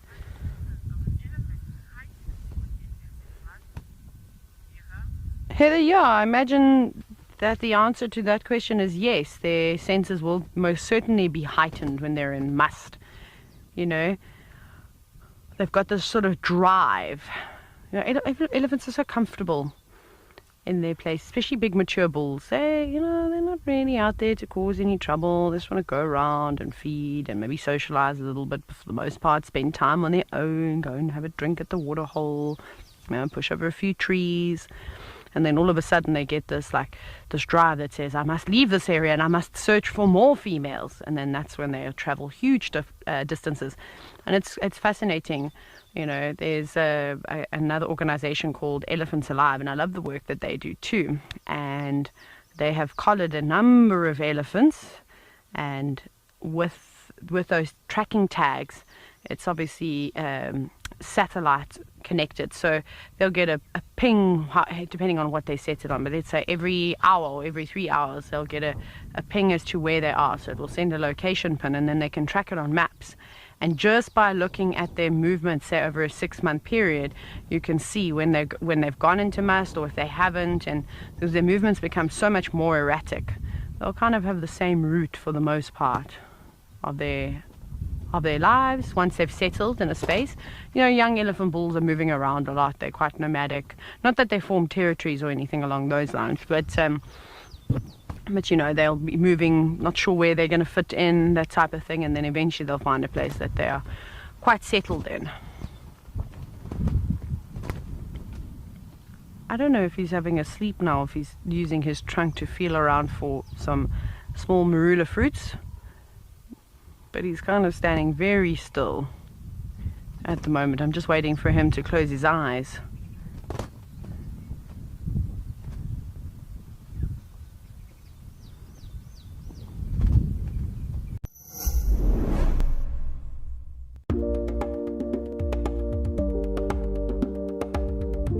Oh my goodness, everyone.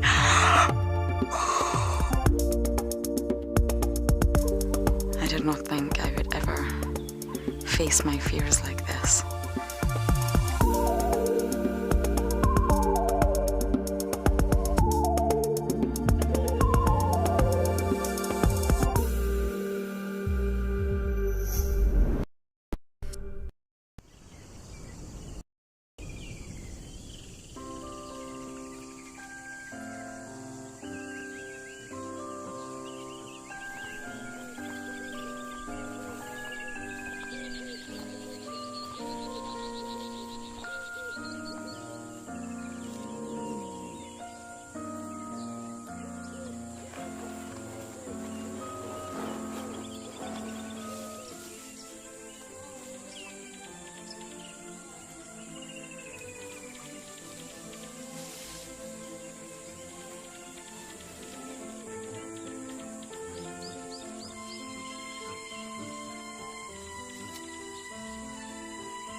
Welcome back to Ukukuyo.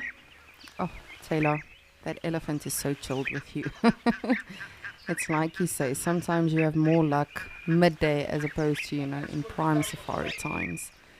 But I definitely do also have a hunch that the animals do sort of get to know our schedule and movements. But right now, as always, we've got some springbok in Ukukuyo, and I've been looking for Rascal, our Roscoe, the rascal, our springbok lamb that we saw last week, but I have not yet spotted another one. But of course, we saw last week that it is super difficult to see them when they are in fact lying down.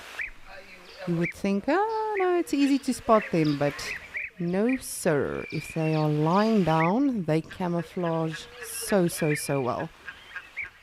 But you can see still quite a few females that are heavily pregnant. If you look at this one specifically off to our right now, that is just under the bush.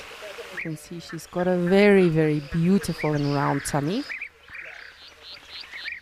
which means hopefully one of these days she'll give us a lamb. And they only gestate for about 6 months. It's not too long. Of course, it's not a very large antelope, of course.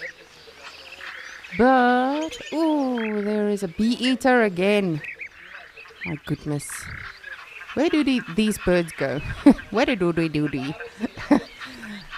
I did see them earlier on as well. They were at the waterhole, but then they took off again. And I've been trying to see where they go to stop it. Goodness, where they go to perch. Let me just check the leadwood again. But they really are teasing me. It's the European bee eaters. And they've been coming and going the whole time. Of course, they are Eurasian migrants. Let us have a look-see. Hopefully they perch off to the left.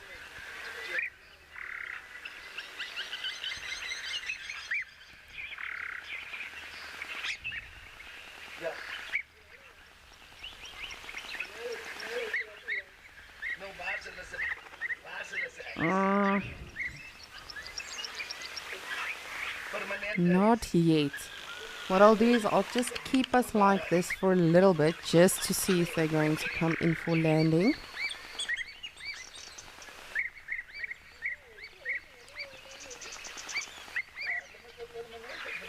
William, good morning, and thank you for joining us on Escape to Nature. You are saying springboks have the best coloration out of all the antelopes. I agree with you, but I have to say, of all the antelopes, there's something I like about all of them. Of course, with the impalas, that different coloration they have from the back all the way down to the tummy or the stomach. And with springbok, of course, those white faces, I used to call them, when my father and I went to Savisand, I would ask him, Papa, kan ons asseblief die spookbokkies soek? Which translates to, can we please look for the ghost antelope? Because of those white faces they have. And of course, that helps with temperature regulation. But yes, they definitely have very interesting markings, as well as the oryx. As I say, for me personally, all of the antelope, when you look at them, it's so interesting to see the different colorations and markings and all of that they have. Like the waterbuck we saw this morning in Djuma. Of course, springbok. Even kudus. Kudus have, if you think about it, if you just look at a kudu, it seems very simple. But even to the human eye, when they are standing in the bush, they don't even have to be deep in. If they are standing dead still, you do not see a kudu, because they blend in so well, because their horns make it seem like, branches or grass blending with the bush. Those beautiful stripes they have on them, that just completely blends in with everything else.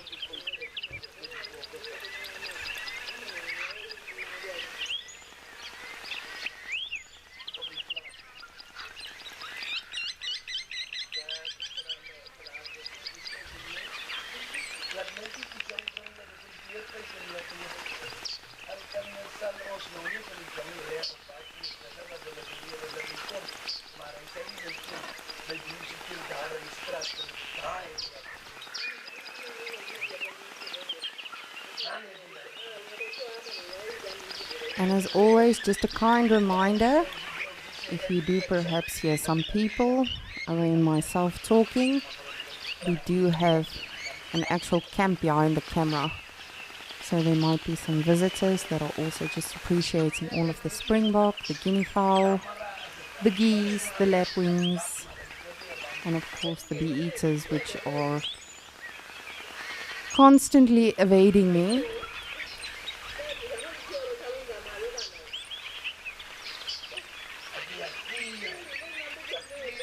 So remember, we are doing some quizzing today, not as intense as we generally do. But our last quiz, I asked you, what is this anagram? A woman, mits worm. Now I do get that it's a little bit tricky. So I will say we saw it in Djuma early this morning. We started with it on Escape to Nature. And it is the animal and the activity. It is not just the animal.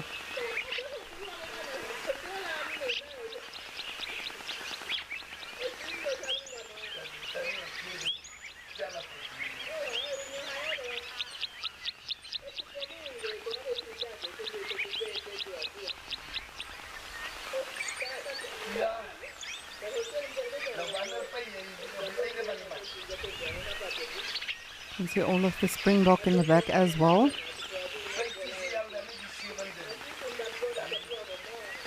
Oh, and I really am just holding my breath for, she's like a good, hello swallow, for like a good 2 or 3 days straight that we just have a rain downpour. Not a hectic storm, but just a good rainfall, of course, so that it can seep into the soil. I'm sure all of you have seen just in this summer alone in Madikwe, in Savisand, Amakala, all of those areas, what just a little bit of rain can do for the soil.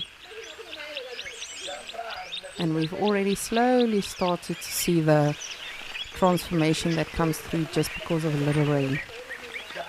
So it really is going to be super exciting to see, what proper rainfall will do for this area, for the animals. Of course, then we'll also slowly start to see this flamingos. Etosha, which of course is this national park, is a great attraction for the flamingos because it has the largest salt pan in Africa.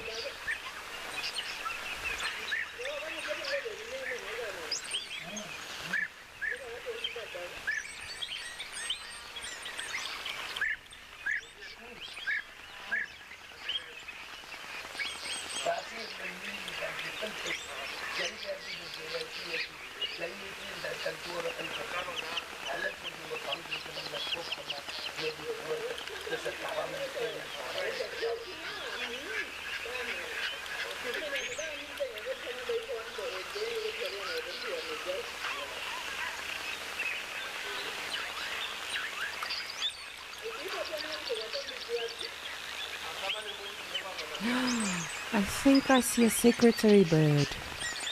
I could be wrong. Shush. Confirm before you call.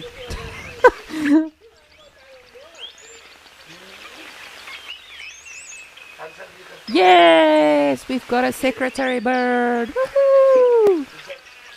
Look at that. I was actually focusing on a springbok because I thought that was also something else. That is awesome. We have not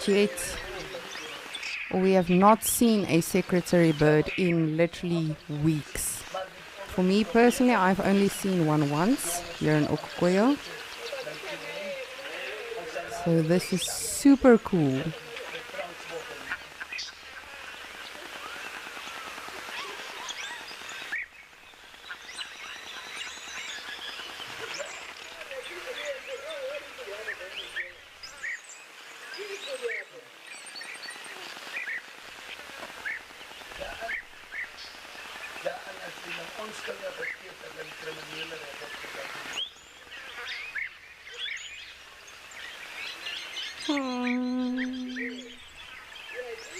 Just want to see if I can keep up with it. Of course, it's a little bit tricky with the trees. And of course, the camouflage is superb amongst the rocks. We'll just wait on the other side of the trees, plural.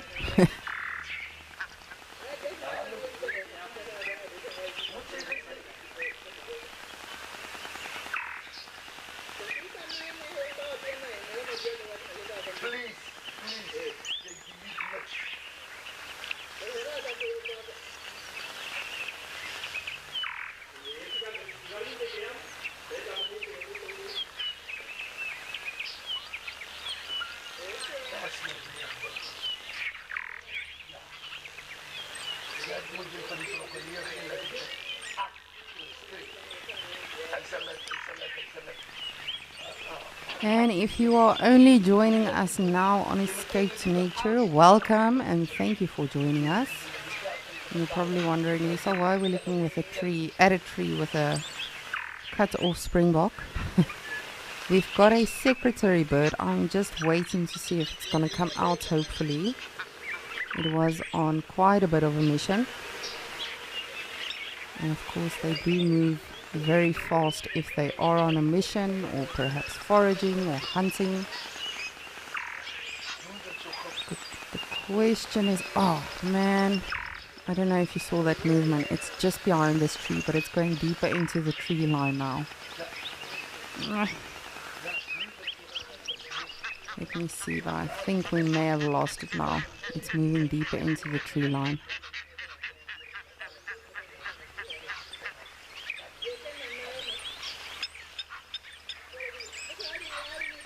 There it is. Only my second time seeing one in Okukoyo. So it's very, very cool. Of course, they are beautiful birds to see. It's not an endangered bird, however, it is not something you see every single day. It's particularly very interesting to watch them hunting. I'm sure those of you that are frequent watchers of not just necessarily Escape to Nature, but our safaris, you will be well acquainted with the secretary bird family we have in Amakala. Of course, the chicks that are still being fed by the parents, But you never know, this might also be a parent that is just foraging for the children in the nest. Or it could be a secretary bird that is still single, trying to mingle, find its partner. Has it completely disappeared now? Just want to make sure it's not going to come out again.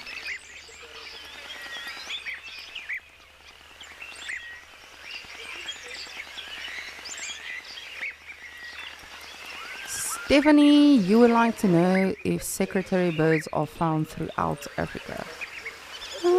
For the most part, yes. As I say, it's not an endangered bird.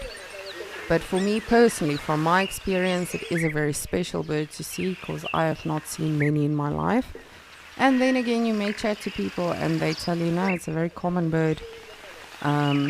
Last year, we also conducted a guideline on where you can spot secretary birds and kori bustards. When I say we, I mean myself and someone else, not Wild Earth. But we actually conducted sort of a report and a blog on where you can spot secretary birds and kori bustards in the Kruger National Park. And it was so interesting to see the movement. And as I say, if you are perhaps a frequent visitor to Kruger, for instance, you may have seen many in your life. For me personally, for the most part of my guiding career, I have mostly guided in the Greater Kruger. And for me, I have not seen many secretary birds. So definitely a very special bird to see. But especially, yeah, as I say, it's only my second time. But yes, you will find them mostly throughout Africa, and of course they are phenomenal hunters. If you do not know what a secretary bird looks like when they hunt, please do go look up some videos or footage. It is very interesting. And of course, as I say, if you have been with us for quite some time on Wild Earth, you will definitely be well acquainted with the secretary bird family that we have in Amakhala.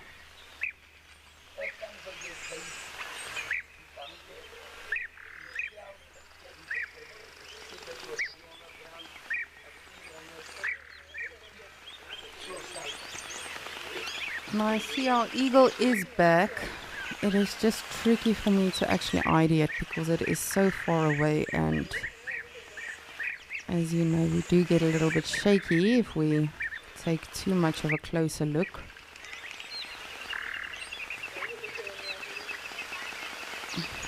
It's very tricky, very tricky.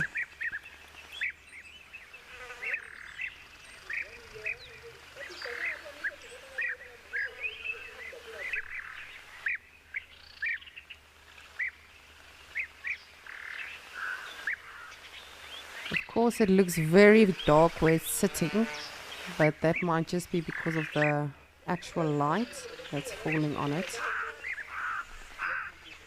My guess would be either brown snake eagle, which of course is a more common one.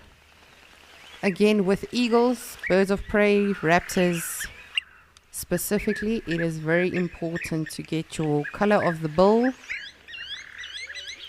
color of the talons. Ooh, there's a hornbill as well.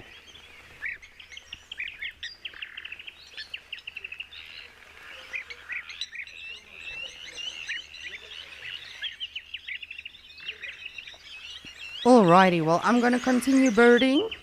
It does not seem like our secretary bird wants to come out again. But how awesome was that to see it? But I'm going to send you back to Taylor because her heffalump is on the move.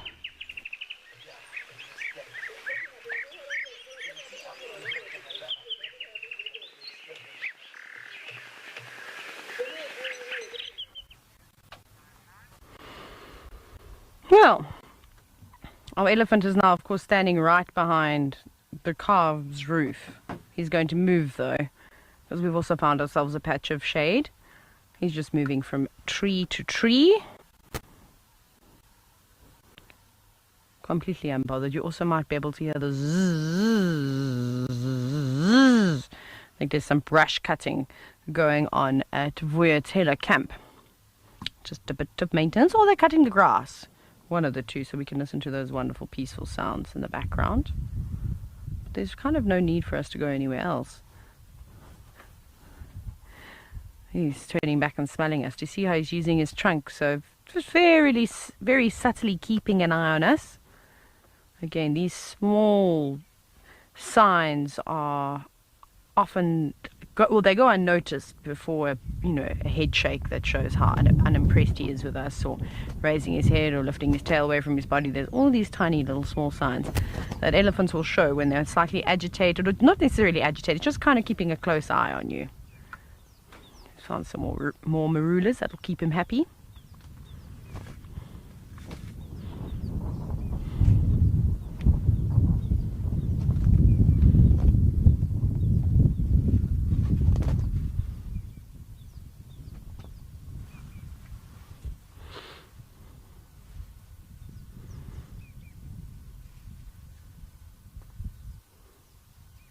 The longer we start to watch him, I don't know about you, but my eyes start to feel very heavy. There's something like it's almost like this elephant's kind of putting us to sleep. A warm afternoon, just watching him very casually move about. It's mesmerizing.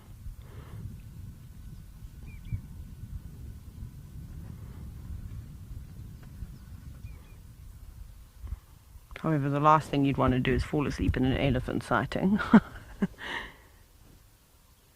Don't recommend that.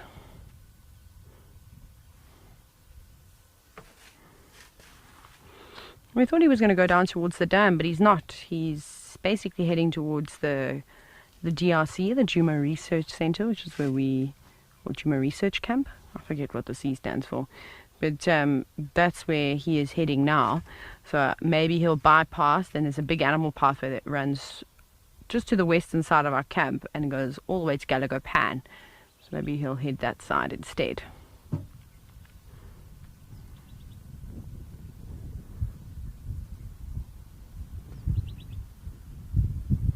I also have no idea what's going on with the weather. Like, I was really surprised that it poured with rain this morning.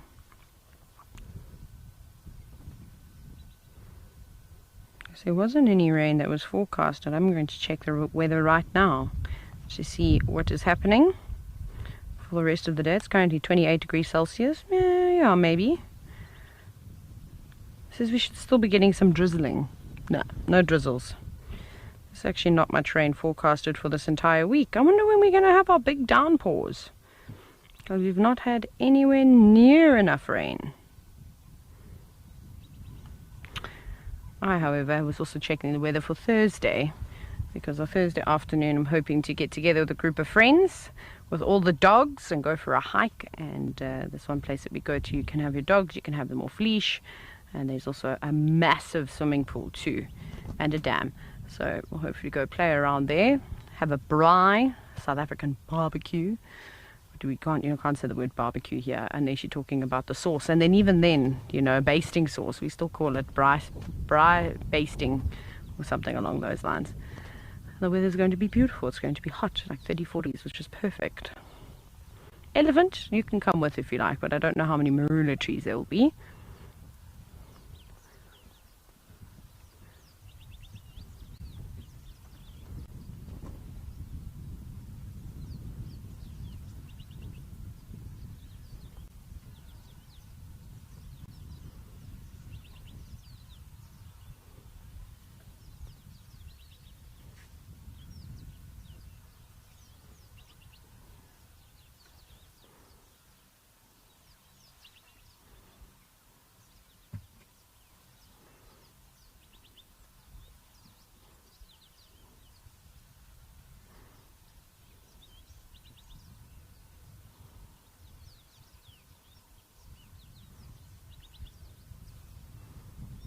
He really is just having an absolute blast.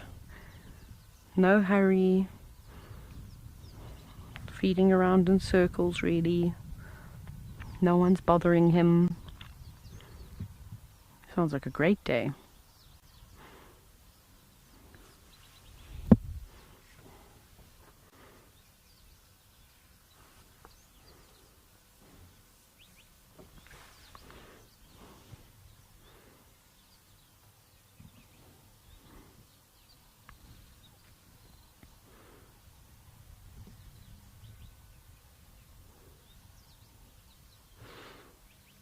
Sadly, our elephant friend might disappear soon. We could always try go around. He's heading sort of west now, towards the fringes of the open plains, where it gets quite dense.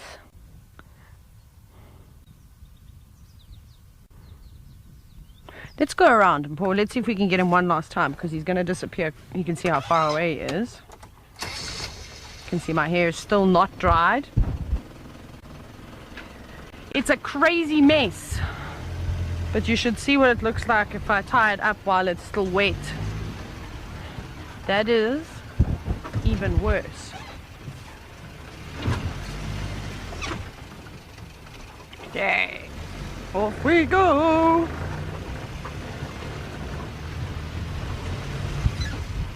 See if we can catch him. We should be able to.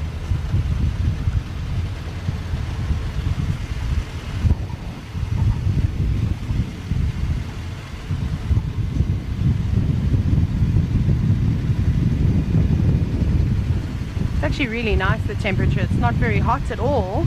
This is why it doesn't feel like it's 28 degrees. What are you doing, Mpho? Mpho's got his arms out like this at the moment. Are you just airing yourself out? Evaporative cooling. There's a bush hack. No, another bush hack to combat the heat is literally just stand under a shower. We'll look at the elephant now, but look who's here.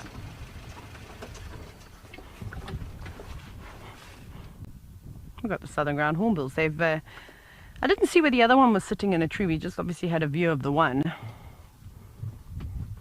And it blows my mind. These animals have to know when it's safari time. I know that sounds completely ridiculous, but do you think we ever get the hornbills not trying to run away from us during game drive times? Absolutely not. They see us and they're like, oh no, we must move on. And look at them. They're not racing anywhere. Charlotte, sure, the purpose of the red on the hornbills is part of their coloration, I suppose. Males have a much more loose sort of skin, facial skin, around their eyes and then sort of basically to their throat, and they can kind of blow those sort of sacs up and make themselves look more impressive. But other than that, I'm not sure what other function it might have. Perhaps it helps with them cooling down. You know, it's not covered in feathers or anything like that. So perhaps that, you know, similar to what happens with an elephant, how they flap their ears. The skin is I imagine the skin is quite thin in that. So perhaps it will cool the blood down and that will circulate through them. But of course, I'm just throwing theories out here. I'm not 100% sure. And then the typical, look at me, how impressive I am. And this is why you should choose me as your mate.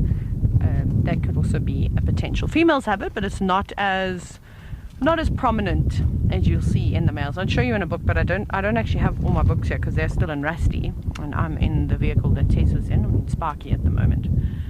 So off the two of them go, just searching for all sorts of things. Anything that moves. There's so many grasshoppers at the moment. So many of them. Eat them all.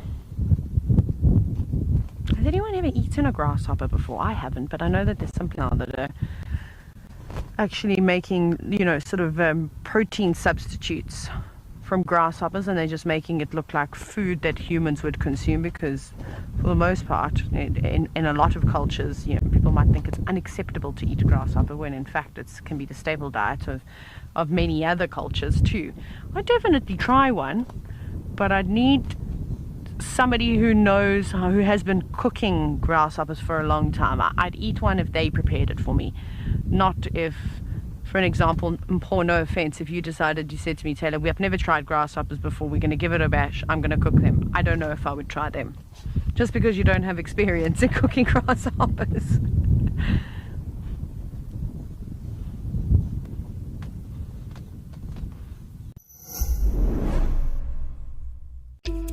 Here at Wild Earth, we take great pride in curating our best animal content for you.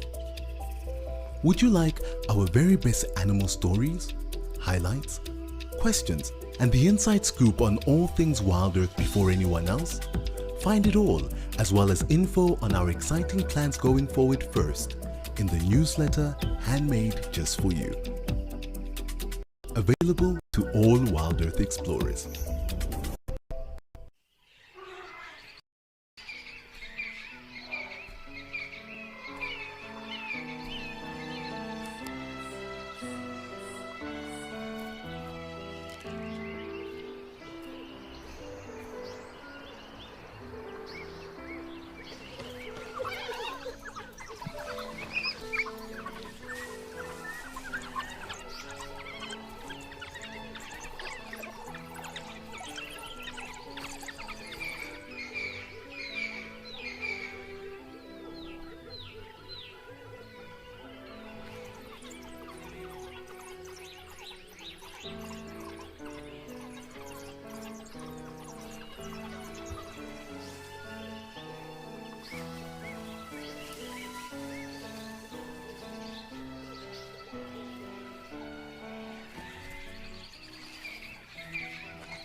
Oh, so it'll be interesting to try and figure that all out. But it would require you to constantly follow them, and then specifically around nighttime. They don't necessarily go back into the nest, you know, especially if the chicks are getting older now, that, or the chick, that they don't have to incubate it all the time. Then that's slightly different. But we're going to lose the hornbills. Oh no, they've changed direction, so we won't lose them just yet. But I was going to say, if they keep walking to the left, they go behind quite a few bushes, which will make it difficult for us to continue to follow them. Oh, I've seen something. Oh no, I'm coming back. They're funny to watch. Oh yeah, got it. Yum. Good on you. So unlike the other species of hornbills that we see, not the Abyssinian ground hornbill, because they look fairly similar to this, but the southern red or southern yellow-billed hornbills, they've got a much longer tendon, which obviously allows them to be able to run and walk the way that they do, whereas the other species of hornbill, for the most part, they do a lot of hopping. Okay, bye. I think our elephant's gone as well. Where did an elephant go? Let me just see. Maybe he's behind this tree. Sure. I also have like surfer hair, no? Oh, there he is. Okay. He's just there, so I'll just go a bit closer. But he might actually do exactly what I said he did, because that animal pathway is also somewhere here. And then it goes straight around, straight around. That's not right. It goes straight towards the Galago Pan. Just sit like this. Don't move, elephant. If he disappears down into the tree line, then that's it. There goes our content. No, stay here. I feel like everything's been very obliging this afternoon, don't you think? We've had everything in full view. I haven't even gone, not even a kilometer from camp, maybe 500 meters.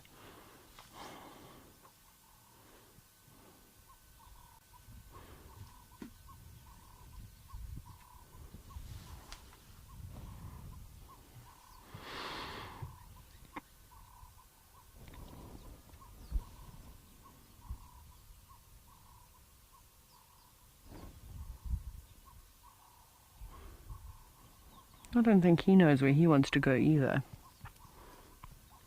That particular tree, though, that marula that he's standing under, as I think Tess has shown you a couple of times how where all the marulas on the ground, and then you see all the butterflies that hang around on the fruit, especially the fruits that have been squashed slightly. And they can, of course, feed on the sugary substance. Oh, no, he's marching off. Okay, fine. Bye. Also,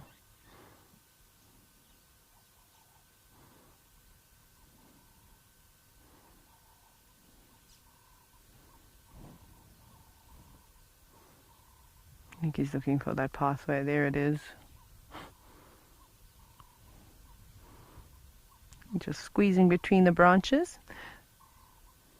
This is also one of the pathways that all a lot of the leopards will use. Tabangumi used it the other night. We've had hyenas coming up and down on it, but it's perfect. The buffalo, when the big herds of buffalo cross through and go towards Galagopan from the open plains behind camp, they also use that network. It's well worn in. And just like that, the elephant has disappeared. You just see some brown movement every now and then at the tops of the trees. He's had enough of the marulas and perhaps going to go now feed on some other vegetation. A bit of a sugar rush, I'm sure he must have that. And poor, I see a blister beetle. I'm going to try and get a view of it for you.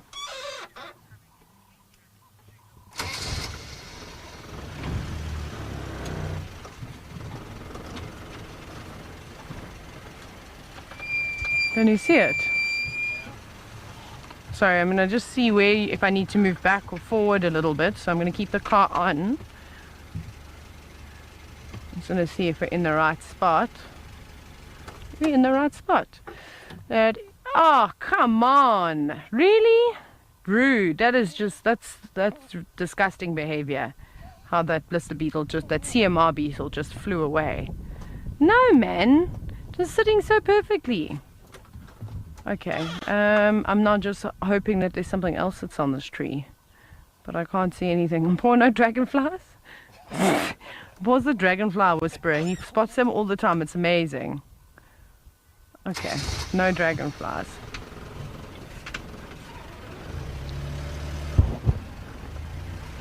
Ah, so much of it. So much hair.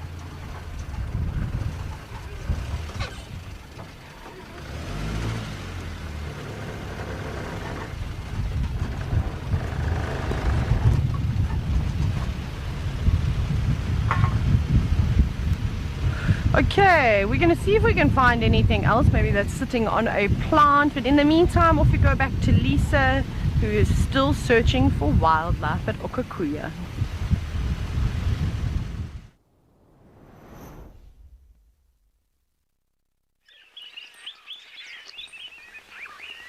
Thank you, Taylor. Your hair looks lovely, by the way. I'm just trying to see if the secretary bird is not going to pop out somewhere, but it does not seem like it. Seems like it's heading deeper into the bush. Might be on the hunt for some snakes or obviously anything that it can get a hold of. Ooh, where did that bee eater go?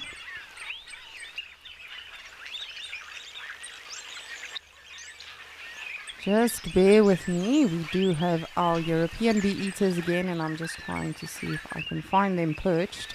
Of course, they have been photobombing the whole morning. And then when you look for them, they are like, no. That is not... No, sit still. Goodness, you see? They've got the same manners as your blister beetle, Taylor.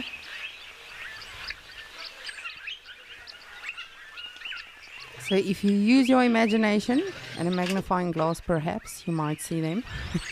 They are right in the center of the screen.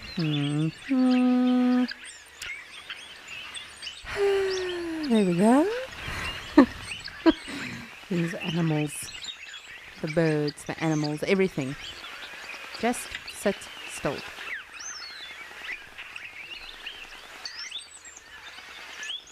I'm going to try to get us a closer look. It is a little bit tricky, but just bear with me.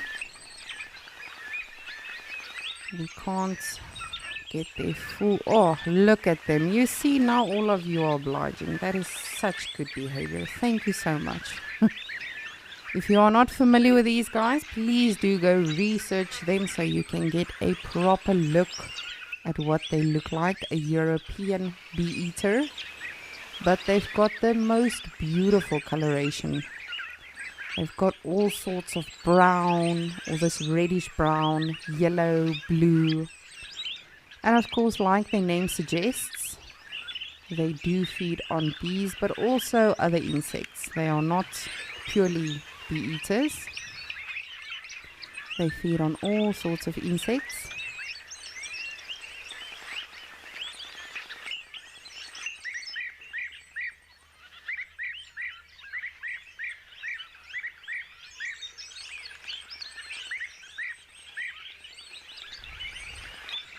And what is very, very interesting about them is the nests that they create.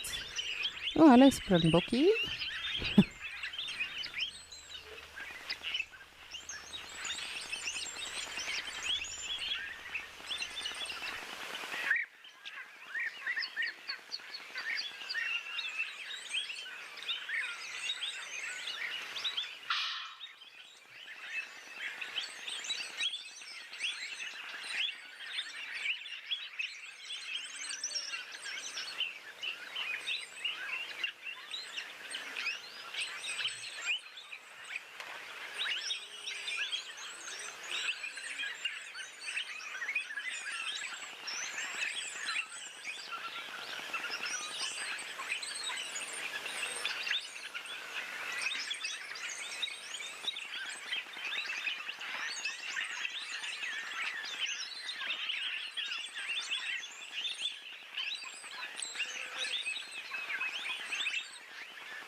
And of course you took off, you silly bee eater. But if you look center screen just a little over to the right, you will see still some hanging around.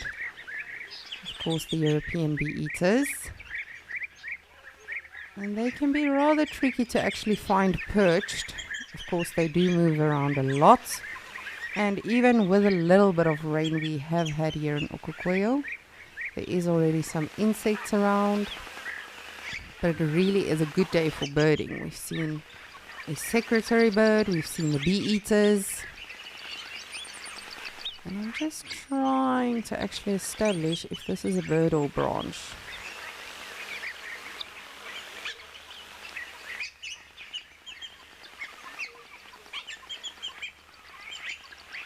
It is a branch, but the other one that just came in for landing is another bee eater, which is wonderful. But at least now I more or less have an idea of where they are perching. And I will definitely keep an eye on them. But in the meantime, I'm going to send you over to the lovely Taylor, who's busy with some flowers.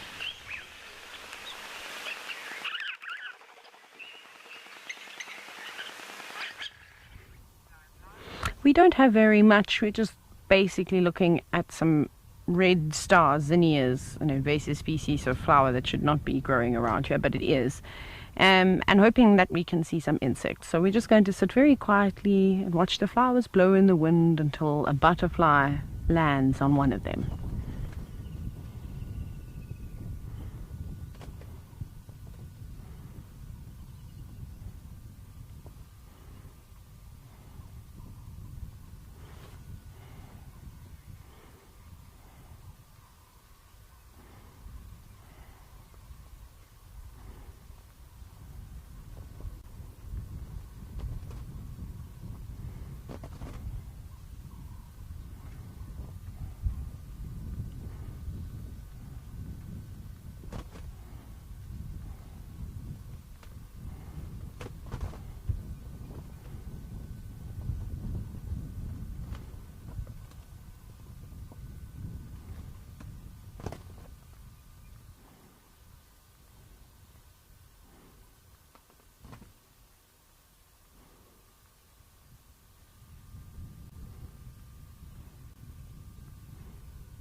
Carol, I'm not sure if all poisonous flowers have a distinct smell. I can't actually answer that. I have no idea. I mean, to me, flowers just smell flowery, to be honest. Some of them, I mean, the flower smells that I particularly like out here is the sort of jasmine scent that you get from the num-nums or the carissas species of plants, and then of course the wild jasmines. Looks like there's a cabbage white butterfly, something fluttering around. So I'm not 100% certain. I'm trying to think of even if I've smelled some that. No, I don't know. We don't see too many poisonous flowers. I mean, there's obviously the plant that we see quite regularly that's toxic, that produces a purple flower, is the potato. Oh, what is it called again? What's that tree? The solanum. Why can't I think of the common name now? What is wrong with my brain? My brain does this. I forget what common names are of plants, and I can just remember the family that it's in. Anyways, that one, whatever that plant is. So poison apple, gif apple. There we go. Ha! Found it.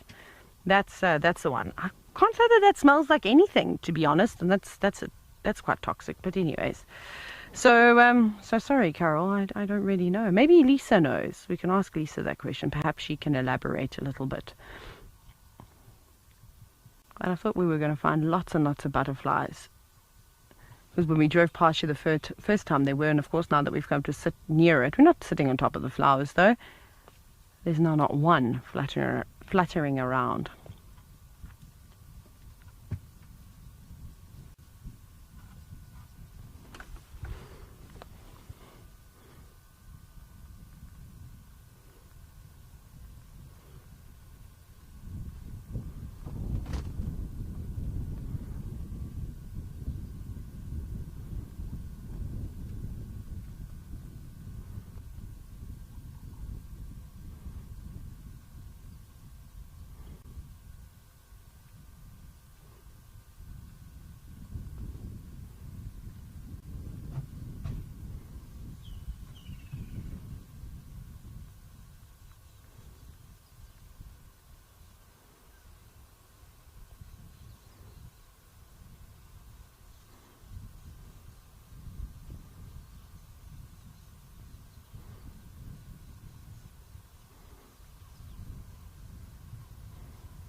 Raymond, this question depends on the species, so I can't have a blanket rule for how long a caterpillar will turn, or will go from a caterpillar to a cocoon and then into an adult again. Some species it might take a week, some species it might take a few weeks. They can do something called diapause, where not all species, where the eggs also, not the eggs, but the chrysalis or the cocoon, again depending what they spin, will basically be paused for a few months until the rains come around again. So that happens. So it's quite difficult to sort of say. So it's very much dependent on that species. There's a couple of butterflies flying in now.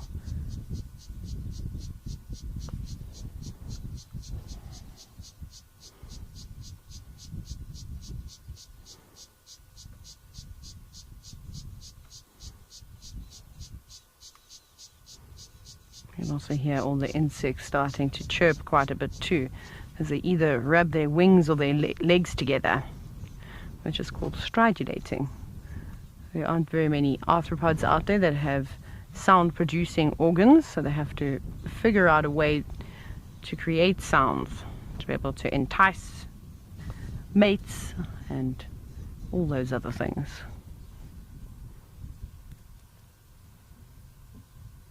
And they're flying around.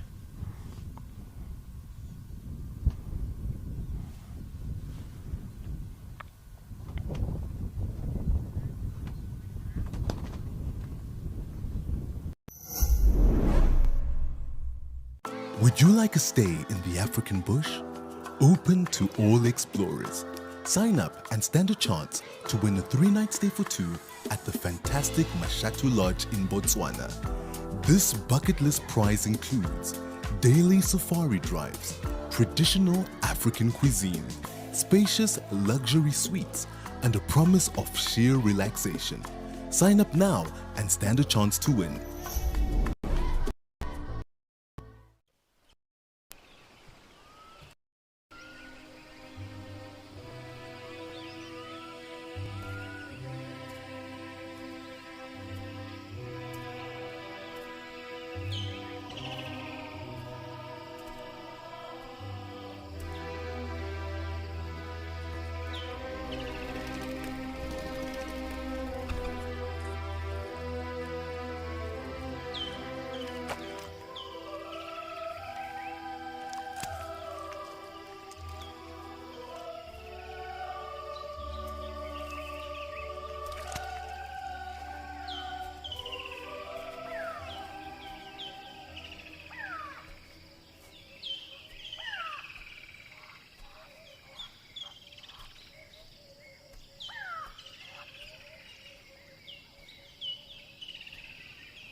And then the one that's in the tree now has actually come out onto an open branch. I was hoping the second one was going to perhaps join it. And that looks like a more comfortable spot to keep out of the sun. You can see opening up their wings slightly. Of course, they're doing a bit of preening again. Well, this one's doing a bit of preening, but also that cool breeze is going to be able to blow through the feathers. But it's been wonderful spending a couple of hours with you on Escape to Nature, again with all of the animals out there. And it is time for Paul and I to head on back to camp to get the vehicles all prepped and ready and charged for the sunset safari. So that's exactly what we're going to do, and we'll see you later. But off you go back across to Lisa, and I'm sure the rest of the teams will be out and about soon.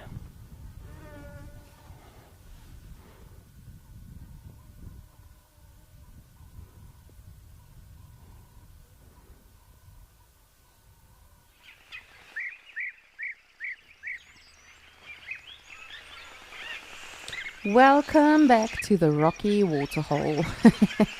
Taylor and Paul, thank you so much for joining us on Escape to Nature. Always a pleasure to have you guys, and even more so giving us some extra time on Escape to Nature. I am just on a mission, literally checking the whole water the whole waterhole area as well for some butterflies or dragonflies, or perhaps, even some smaller critters that might, oh man, I thought that's something that might be hiding in the grass and amongst the rocks. Of course, we have seen here in Okokoyo everything camouflages so wonderfully. Hello, dragonfly. Nyong. But it really is, for the most part, been a peaceful day here in Okokoyo. Of course, the springbok just doing their thing. I've not yet been able to spot a new lamb or even Roscoe the rascal. Unless they are, of course, lying down, it can be very, very, very tricky to see.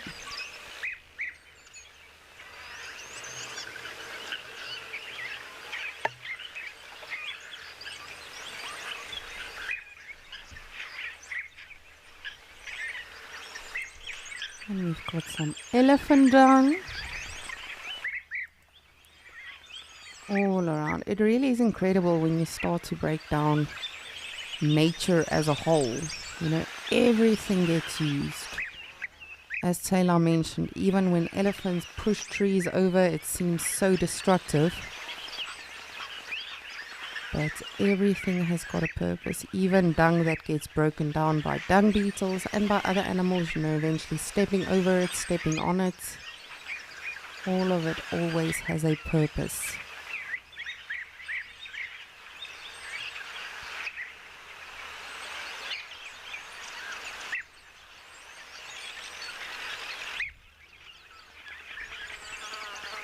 What is that?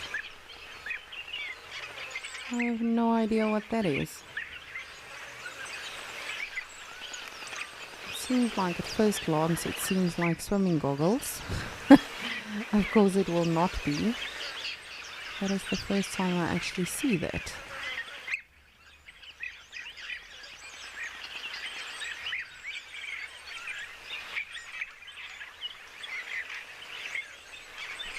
Huh.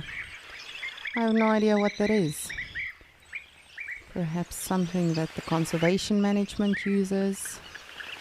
Of course, Okokoyo is set in Etosha National Park, and therefore there is an actual conservation management team that takes care of absolutely everything.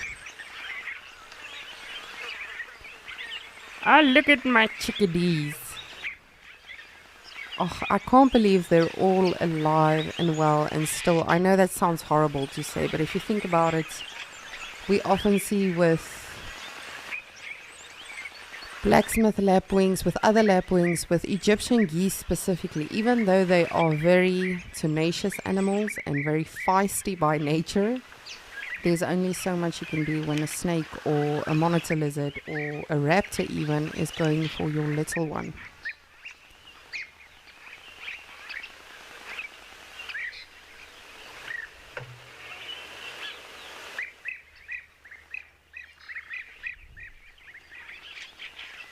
Just look how tiny they are. We've got some springbok on the other side of the waterhole. Oh, we've got some zebras coming along.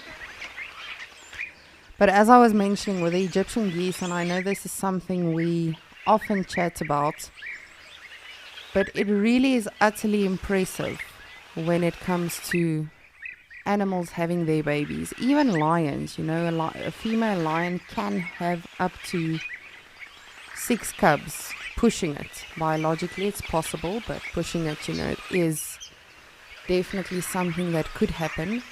But that being said, there will always be a runt. So unfortunately, even with something as lions, not all of them will always make it. As we often see with a lot of the birds as well, that, they lay 2 eggs just as a precaution if the one isn't doing well.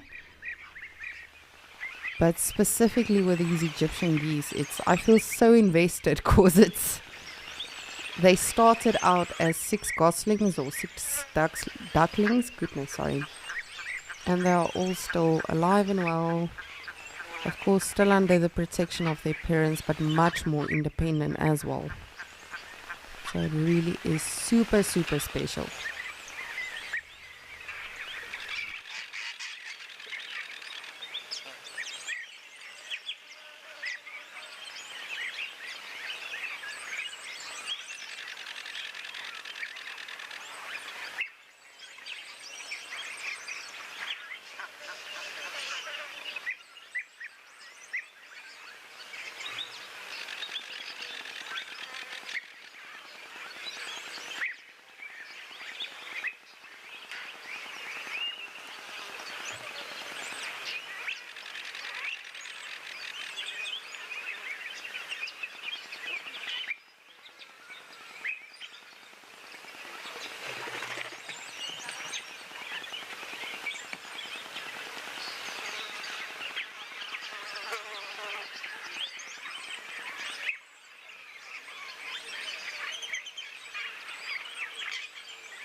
And it's been very interesting to monitor the animals in, I don't want to say quiet time, but this more peaceful time that we've had in Okokweyo these past few, it's leading on to weeks now. Specifically with something like the zebras, they come, only a few zebras at a time. It's not like the massive groups of harems that we saw together. Alrighty, we'll come back to the zebras now. One of our zoomies found a very beautiful sighting in Djuma, which is something we don't often catch on camera. So let's quickly see if we can show you what's happening in Djuma.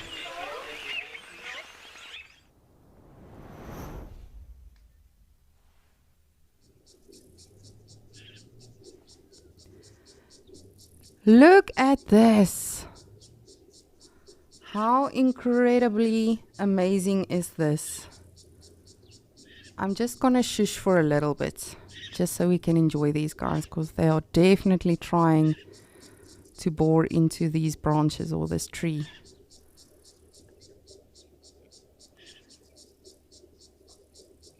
And these are, of course, the cardinal woodpeckers.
I do believe I need to correct myself. I think this might be the bearded woodpecker.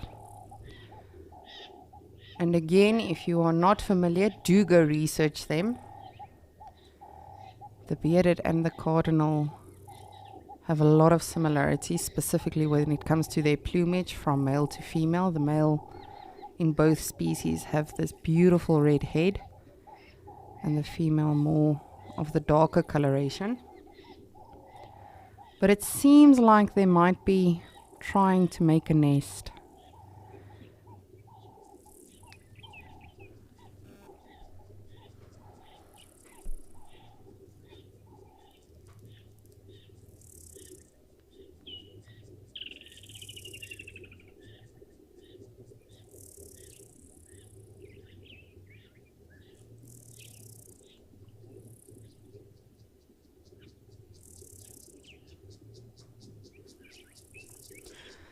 Now, when these guys actually start a nest, because as we saw the other day, you know, other birds like a woodlands kingfisher, for instance, they will use these birds' nests if it is no longer inhabited or used.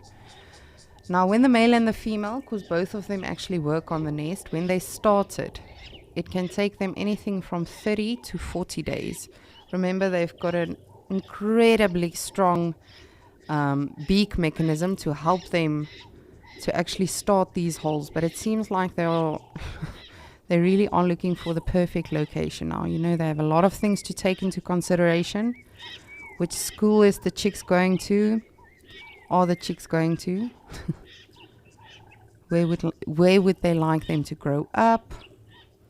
What friends would they like them to make one day? So there really is a lot of things that they need to take into consideration. But no, I'm just kidding. For the most part, you know, they are going to try to find an area that is easy to penetrate. As I say, even though they've got an incredibly strong beak, it does have to be a little bit easier. And remember, this is also how they feed. Often we see on Escape to Nature, on the different safaris, we'll see a lot of holes in a tree trunk. And that is, of course, also from the woodpeckers, not just them, but they are definitely one of the culprits. And they've got a really, really long neck.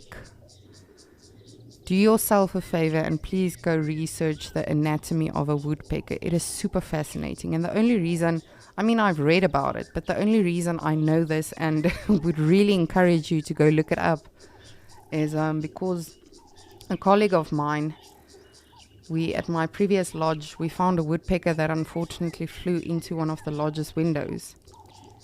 And we actually picked this bird up, you know, just to sort of see. We didn't dissect it or anything, but just to sort of see what does the feathers look like up close, and actually made sure that the bird is in fact unfortunately dead. And the tongue was protruding from the beak. And you could actually take the tongue out, and if you were to measure that tongue can wrap 2.5 to 3 times around the actual brain, which is also sort of like a cushioning for them when they are doing this peckety peck thing.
Just trying to see where the movement is happening again.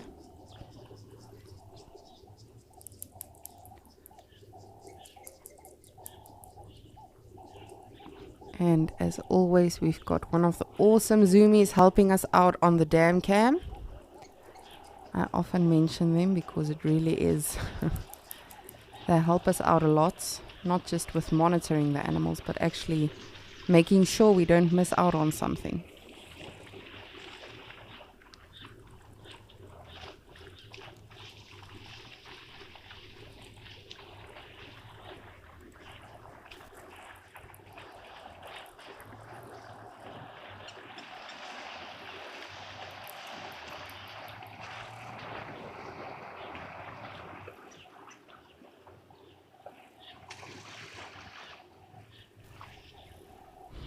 It seems like they have evaded us for now.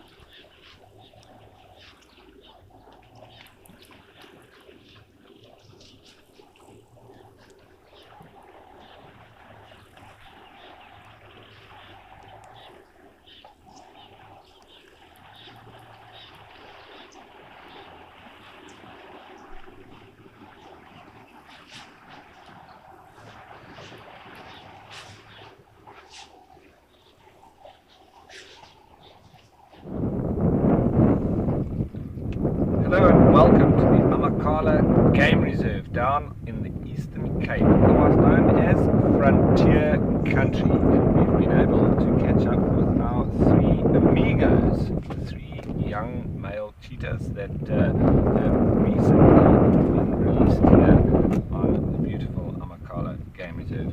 And my name is Ralph Kirsten. On the camera I've got Morgan with me. How's it, Morgan? Hello. And how's it to all of you once again? So, very pleased that we've been able to catch up with him. They have walked probably around about 10 kilometers overnight. They were right up in the southwestern corner of the reserve yesterday, where we managed to see them all the way towards sunset. And this morning on the sunrise safari we were out looking for them.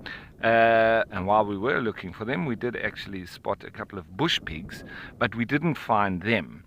Later on, however, there were reports that the guys had sighted them moving into this sort of central area of the park itself. So we jumped in the vehicle and immediately headed towards where they were spotted.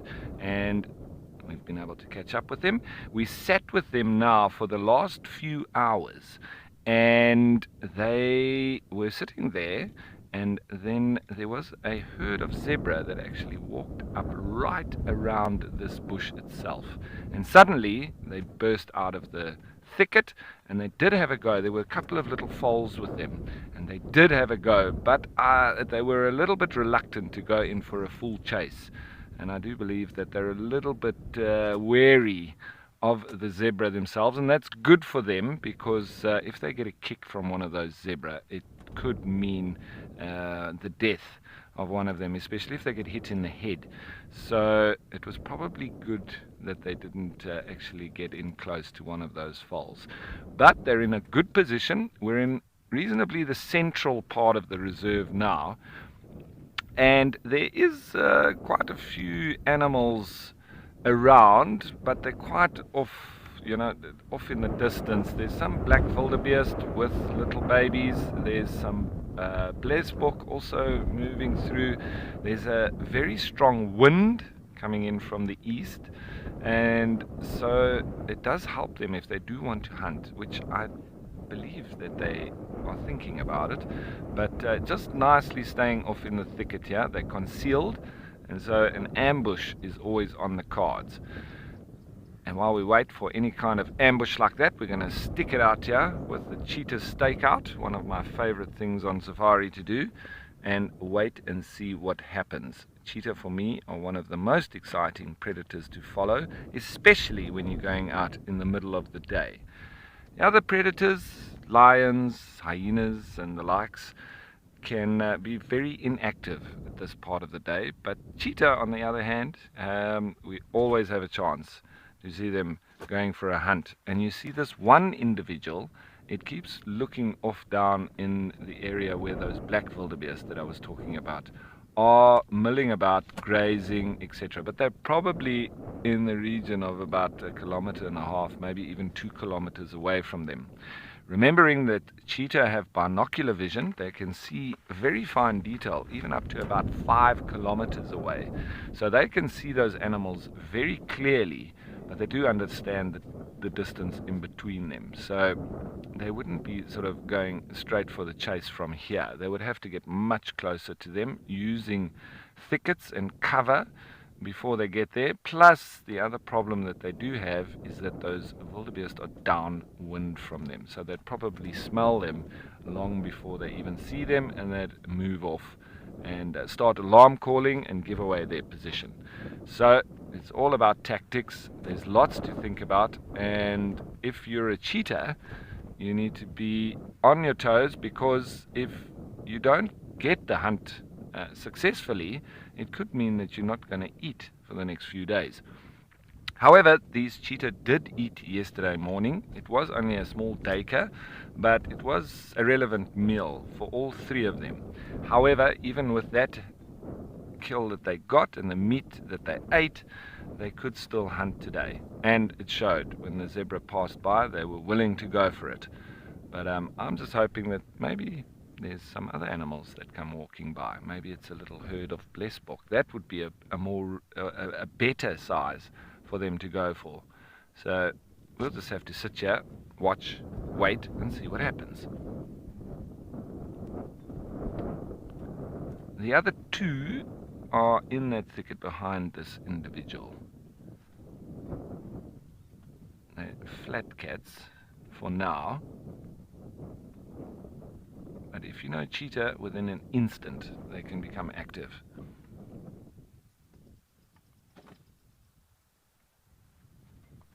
Ron, you and me both. I'm also super stoked that these three amigos are doing very well.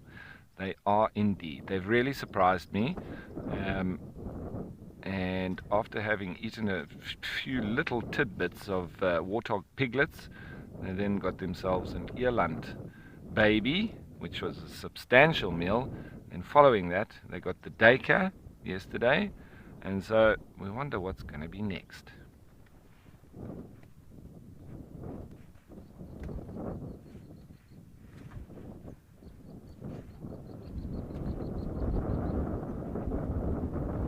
Seem to be in the perfect position for grazing animals to come walking through here, so I would say it's all set up for us watching them hunt.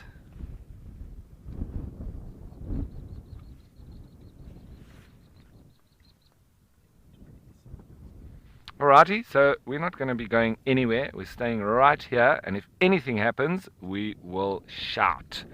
But while we wait and see what happens, I believe Lisa's on the dam cams.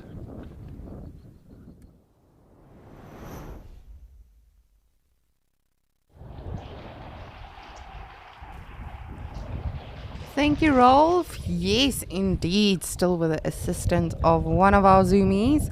These buffaloes literally just came out of nowhere. We were still looking around, and then the next thing, bam, like a whole herd of easily. Jeez, alright, I was gonna go 150. Now I would like to up my bet to 250 easily. And they've literally been running around like this, not too sure what's happening. Perhaps they think this is the Masai Mara and they need to be migrating. Calm down, everything is alright. But super amazing. I personally have not had buffaloes in literally weeks on Escape to Nature.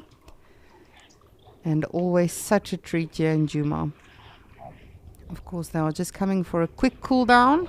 We just want to make sure how many they actually are. But they just keep reappearing from the bushes.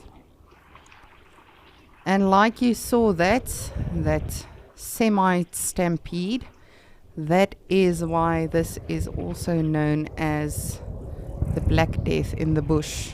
They are very, very, very unpredictable. My best friend actually lost her employer last year. They went on a trip and unfortunately got attacked by a buffalo that was injured. So they really can be. The thing is, they are not, people tend to say they are unpredictable.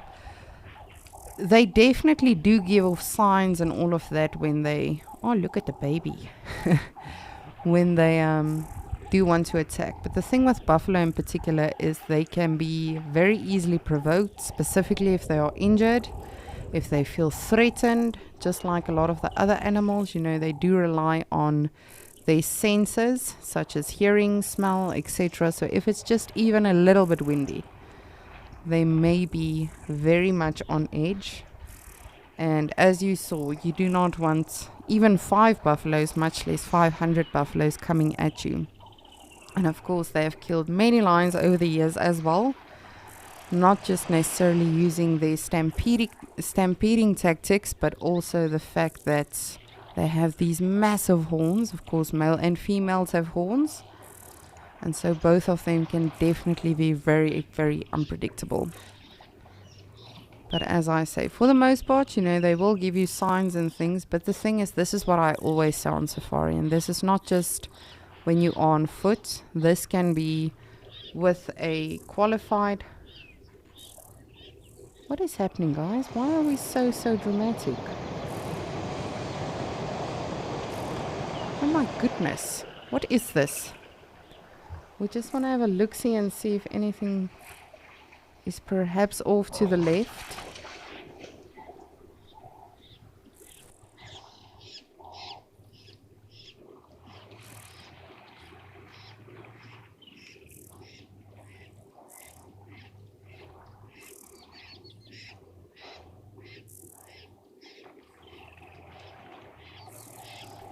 Mark, you are saying this is definitely the best buffalo sighting you have ever seen.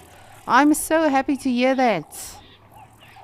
As I say, with buffaloes and really with anything, whether you are on foot or on a safari with a qualified naturalist or guide on a vehicle, any animal should always be respected and I almost want to say approached as if though they may have been provoked before you got there. Because the thing is, you don't know what happened to that animal before you got there. We just quickly want to have a look and see if we can spot anything that has potentially spooked them. Which again, it may have just been the wind. They may have picked up on a scent that they are not too fond of. Sorry, just give us a sec. We'll get back to the buffalo now. As I often mention to all of you on Escape to Nature, it's always good, even if you've got a phenomenal sighting of a leopard on a kill or lions on a kill or something, and you think nothing is going to disturb that sighting. It is always good to just definitely check all of the areas around and the vicinity. But of course we can't see anything, you know, it may have just been that they picked up a scent.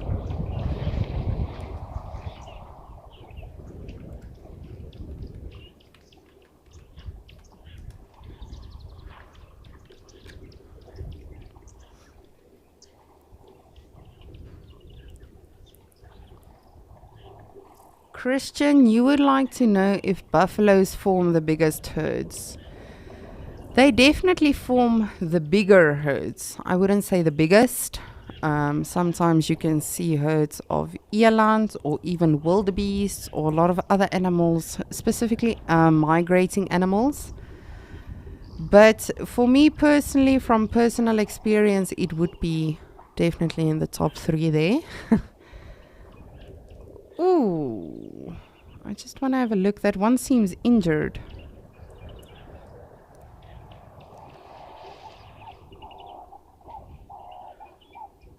It seems like it's got an open wound on its back.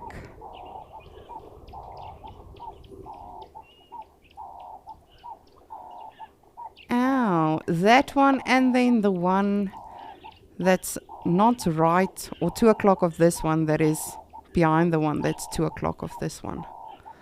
Ow. Ugh. If you just go, ooh. Owie. We just want to see if we can take a closer look, hopefully. Try and investigate it.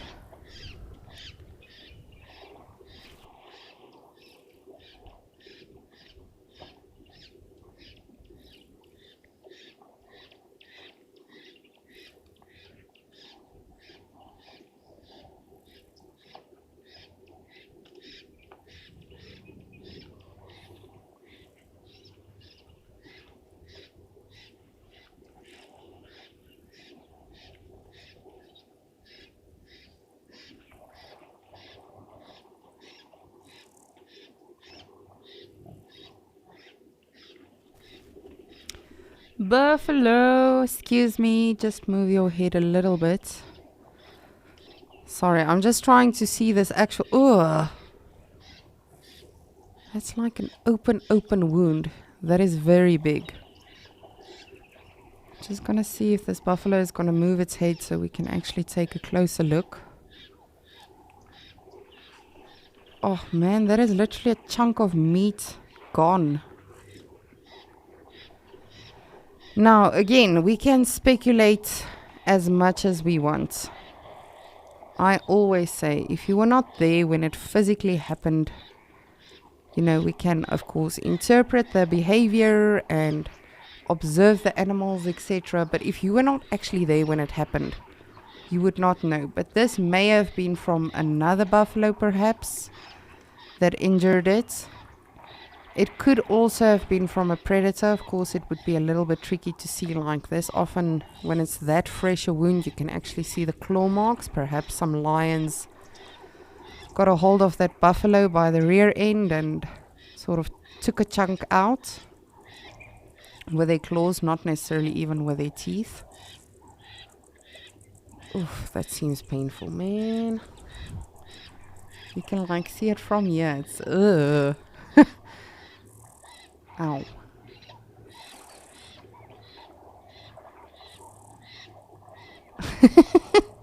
Look at that one. He looks like an emoji. Now the problem with that buffalo's wound is, for the most part, we know that oxpeckers are brilliant companions for the animals. You know, they tend to clean off the animals.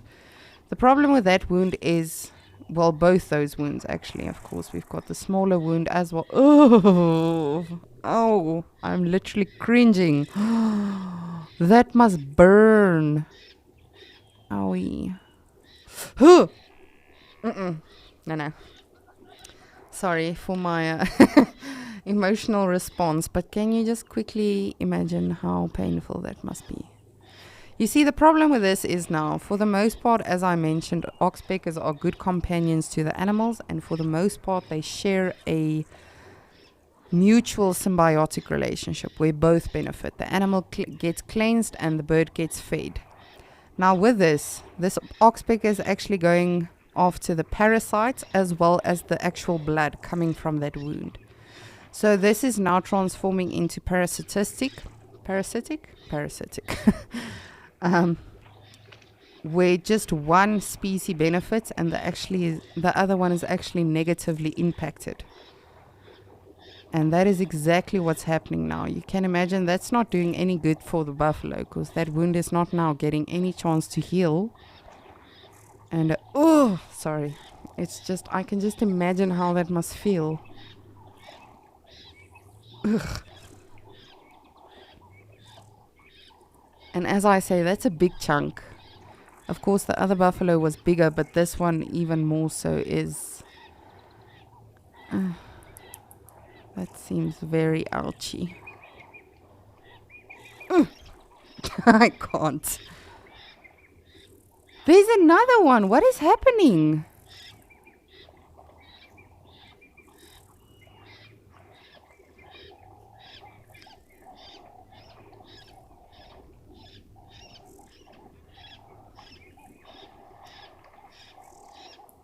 I'm very confused now. This is the first time I've had a sighting where so many buffaloes share so many similar wounds and so fresh. Because initially, of course, I thought it might have been a predator, but this is very odd now. Jacob, I believe it was. You would like to know, would mud wallowing more often heal the wounds faster? It could. I mean, the thing is, of course, mud often can have a lot of bacteria, but of course that is good for the animals for the most part. But remember, mud wallowing is to actually sort of get onto their hair. In this case, we'll say hair, because these buffaloes that are injured show actual skin. So for the most part, they get it on their hair. And that allows for that moisture to keep cooling them down, but also to prevent ticks and parasites to get to them. So in this case, I'm not too sure, because that's very fresh. I wouldn't even... It might, and it might also not. Because there might be bacteria in the actual mud that might not be good for actual raw skin. Oh, look at the baby. But that is very, very interesting.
Now I'm wondering if it is not some sort of abscess. Because of course, you know, we do see that with a lot of ungulates. Even giraffes, sometimes they get abscesses. I've told about this giraffe before. But on my previous on my previous reserve that I was guiding on, there was a giraffe with an abscess. And by the time I left, one of my former colleagues actually, you know, sent a video, and that whole abscess had eventually fallen through.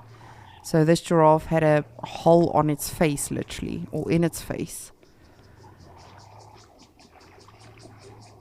Because of course buffaloes can get TB. There's various diseases that they can pick up. Because essentially this is just wild cows. In terms of their anatomy and their biology and all of that. But for me personally, it's the first time seeing such similar wounds within one herd. That's why initially I thought, okay, well, maybe it was a predator, but the fact that there are 3 with open wounds like that is rather interesting.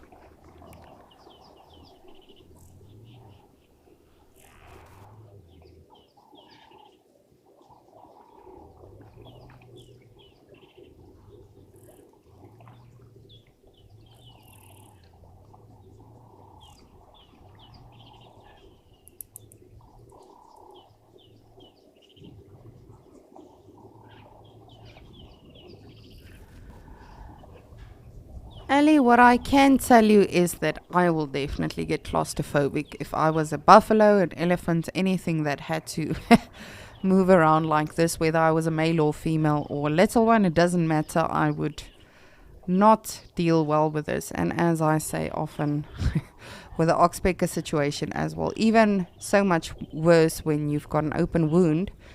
But of course, you know, the oxpecker is getting in those funny places. So no, I would not personally do well as a buffalo.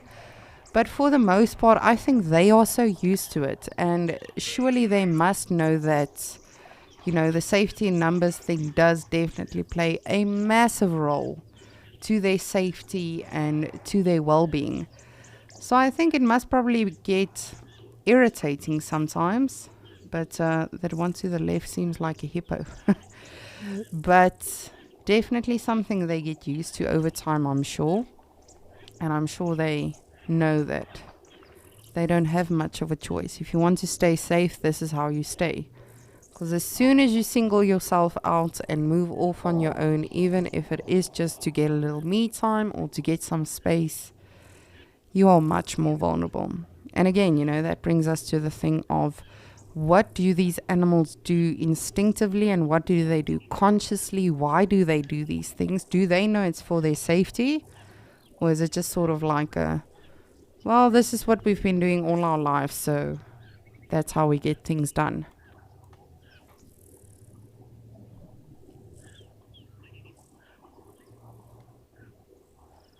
Oh, wow.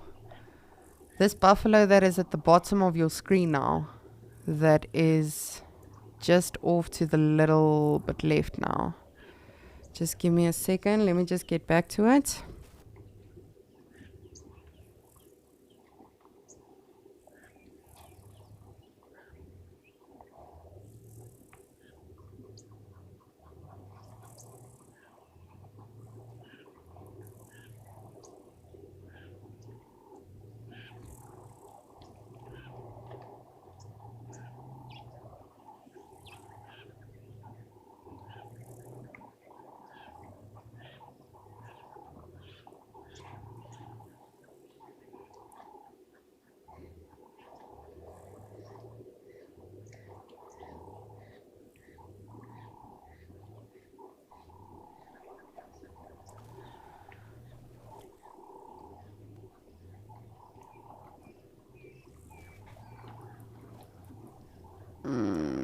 Sorry, I'm just trying to get to this female. If you look off to the right now, and basically center screen now, that is a female, or a cow as we refer to them. And if you look at her, she's got really, really impressive horns for female. Of course, both male and female, or cow and bull, buffaloes have horns. And so the males generally have what we call a boss or a helmet on top of their skull. And they will use that for defending themselves and to actually protect their skull when they are fighting.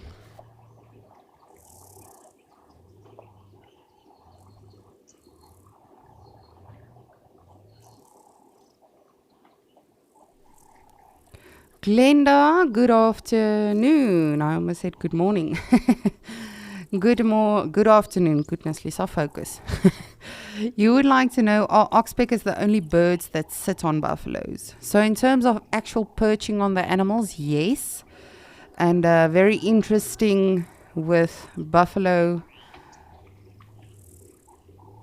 Oh, not with buffalo, sorry. With oxpeckers, they actually have a very interesting foot structure.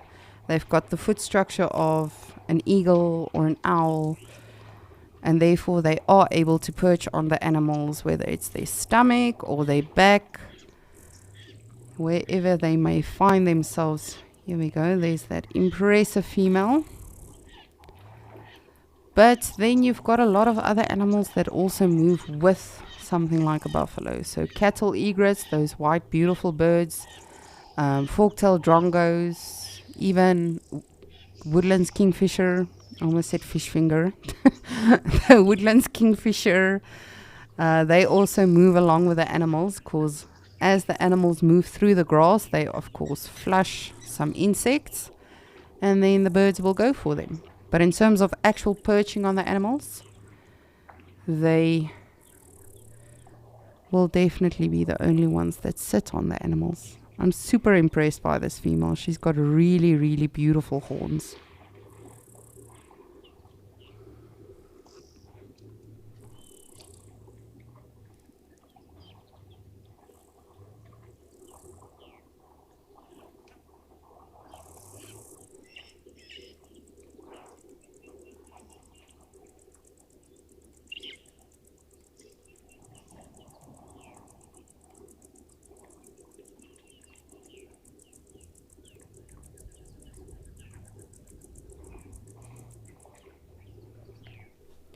And it's super peaceful now in comparison to when the sighting started.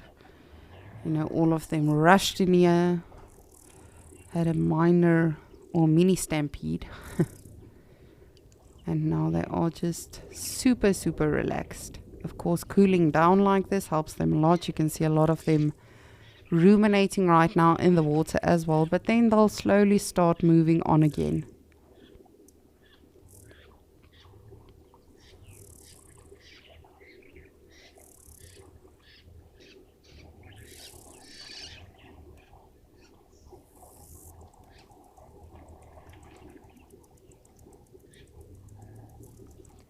Do just quickly want to have another look, see if we are not perhaps missing anything on the left. It was just very odd that they were also I want to say rattled.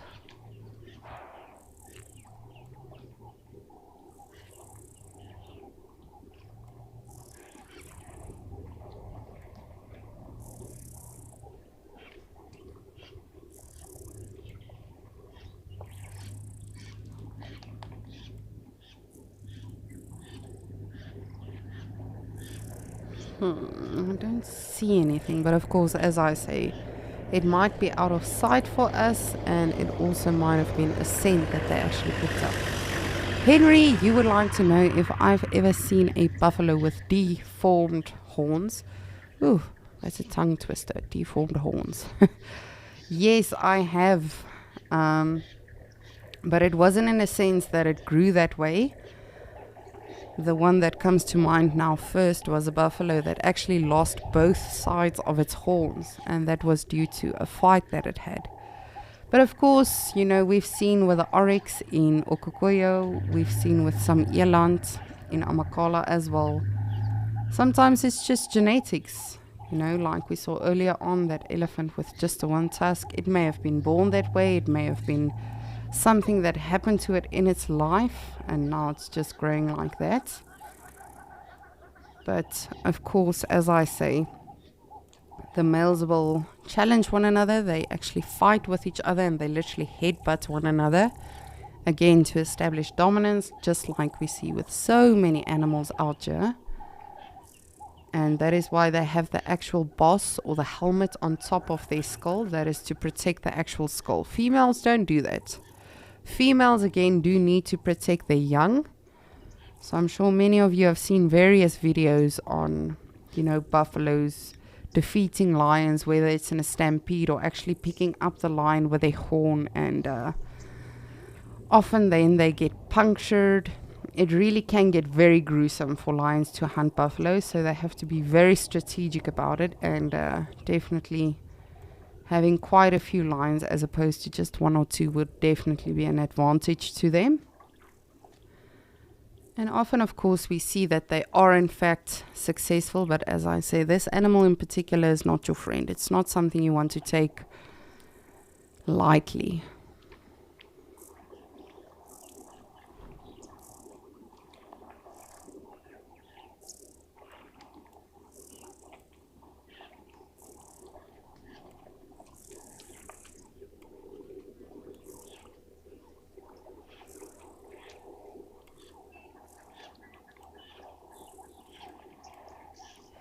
Kerry, good afternoon. You are saying if you were a buffalo, you would join this pool party. To be honest with you, I would just be a human and join. No, I'm kidding. But I think this heat and humidity in Djuma can definitely get the better of some animals and some people. But definitely agree with you there. I would not be one of the buffaloes that are out in the bush. I would just be staying in the water as long as possible. Oof. I just want to see if we can have a look at that wound again.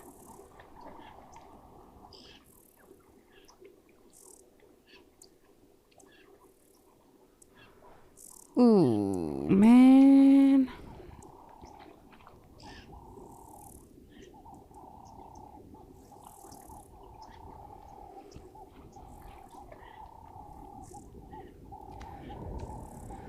So as I say, I'm not too sure. If I just saw this injury, I would have suspected it's definitely a predator, you know, that perhaps got a hold of the buffalo whilst chasing it and took out a chunk with their claws. But the fact that we saw 3 buffalo with these injuries, I am not too sure. I will, however, tell you what I will do. We've got the legend himself, James Henry, with us today at MC, not on Escape to Nature, but at MC. So I will definitely ask him for some advice and ask him what his opinion on these buffalo might be. Because for me, this is a first. I've never, as I say, I have seen this sort of injury, but not on 3 buffalo in one herd. So definitely, but I will of course also inform the Djuma naturalists and ask them what they think. If they know about these buffaloes, of course, you know, it's always good to, even if it's just to your colleagues, to report these sort of things, because they will then get in touch with the Djuma guides and ask them if they know anything about it.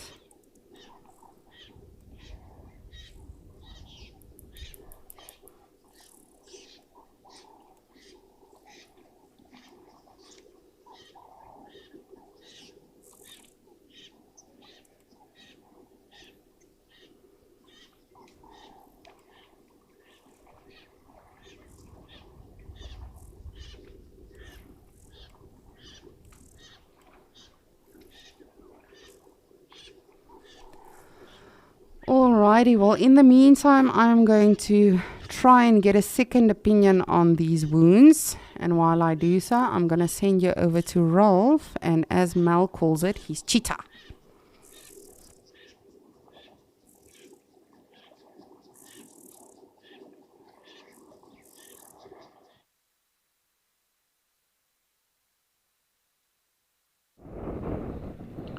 Yeah, we're still sitting on stakeout with our guys under the thicket, the three amigos, and this one that we can see, it's the one with the collar, I believe, and it seems to be the one that's slightly older than the other two, and the one that also seems to lead them. In most cases, it seems like that one gets up and walks, and then the other two follow. The other two being the siblings.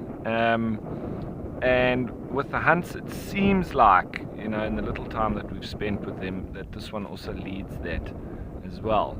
We haven't been able to see any of the kills live as it happened.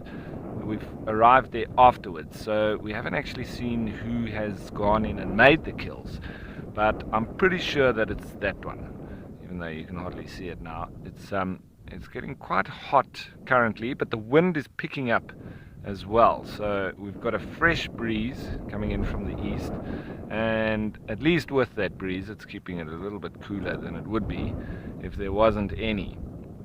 Now, when you have coalitions like that, very often it's siblings that will join, brothers that would have sort of stayed together, and they can very often stay together for life.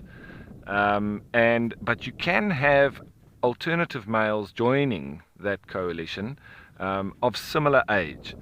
And the thinking is that the two younger ones are around 18 months, and this older one maybe around 20 months. But so that's generally the time that they would leave their parents, or the mother.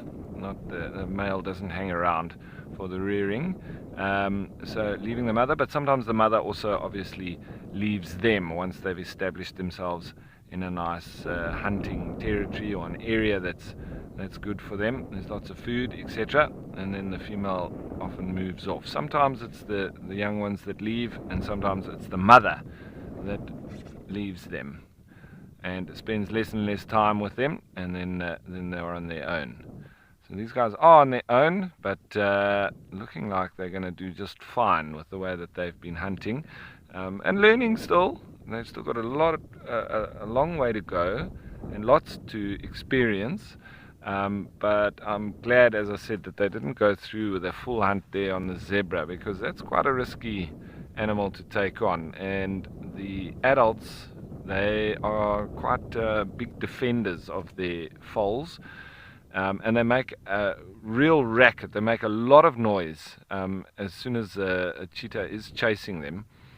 And the mother sticks very close to the foal. And the stallion, obviously, of the harem is also there. So I believe if they took down a zebra foal, they could have had quite a few individual zebra coming to try and stomp on them and kick them, etc., as they were trying to subdue the baby. So it's probably not a good idea for them to take on zebra, especially just yet. Maybe a little bit later when they're more experienced and they've filled out in their bodies a bit more, got a little bit more meat in the shoulders and the neck. They probably would be a lot more suited for taking down bigger prey like that. For now, I would suggest that they go for calves and foals, little ones, but not of the zebra. Let's leave those ones. Come on, guys. Go for Blesbok and black wildebeest, and yeah, even like we saw them taking down a baby eland. Eland are notoriously slow, and they are quite skittish. They spook quite easily, and we did see when they were busy feeding on the eland baby that there were some adults around, but they were still scared to go anywhere near the cheetah. Now, if that was a zebra, they would run in and start kicking the cheetah. But even with the big size of an eland, they just don't seem to have that nature of being able to go in and try and chase the cheetah off their little one. So they just stood and watched. Shame, while they were busy eating their baby. But yeah, there's no eating going on for now. But still lots of looking out in the area where there are those black wildebeest. And it's the seeming leader who keeps looking there. The other two are flat out and sleeping in the shade.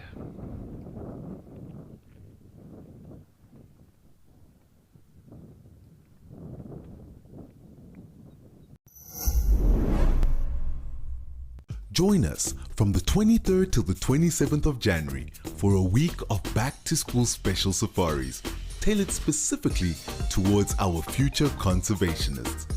Our naturalists will exclusively be taking questions from schools across the globe. Tune in for some entertaining animal education to ease you back into the school year, because fostering the upcoming generations of conservationists matters.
And all these thickets that we do see the cheetah sort of lying under, it's all an amalgamation, it's a mixture of different bushes. And there's everything from needle bushes to num-nums and crowberries. Sometimes there's a base of a milkwood. And it's just a good position for a lot of birds, etc., to come and sit on. And then they drop a lot of droppings and from the fruit that they've eaten, and then so propagate more. So anyway, while we've just got not much happening here, let's head you back to Lisa before those buffalo disappear.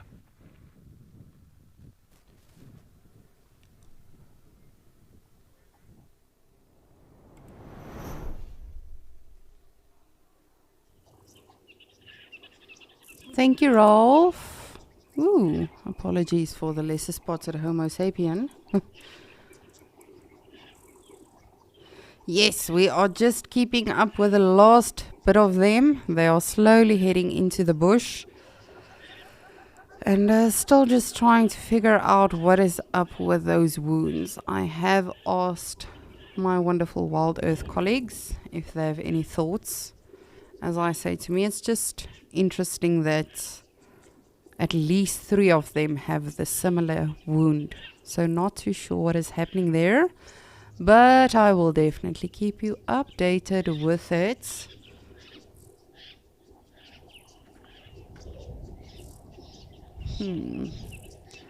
I'm even double checking all of the diseases now. Of course, you know, the common diseases we have in southern Africa or all over Africa, of course, is anthrax, TB, foot and mouth, rinderpest, rabies. But none which I know of that give those sort of symptoms in terms of actual wounds on the body. But as I said, I have asked my colleagues, I've also asked them if they know anything of this. Perhaps they have seen these buffaloes. So very interesting, but very sad as well. And it's quite astonishing to think that these animals are still thriving and carrying on, whether it be... Can you imagine when they move through the bush? You know, twigs and branches and thorns and... sorry, I just got the grillings. Can you imagine that open wound and then you get a scratch from a thorn or a branch? And then, of course, you've got oxpeckers still annoying you, going after that blood and the parasites and everything that come out of it. Oof, it's a bit harsh. You see, even Mal is saying that is, it feels like someone's walking over your grave when you think about that. But just imagine, even that buffalo that, you know, is lying in the water. It actually reminds me of a movie I watched recently. This guy in the movie, of course, got shot with a flare gun in his back. And then he fell into like sort of a water feature or fountain. And when that happened as well, I was like, ooh. And that is exactly how I felt with these buffalo now. You know, even if you aren't actively lying with that wound in the water, there are splashes from your tail, from the other buffalo, so that must really, really sting. Oh, that one's got a whole party on him of oxpeckers.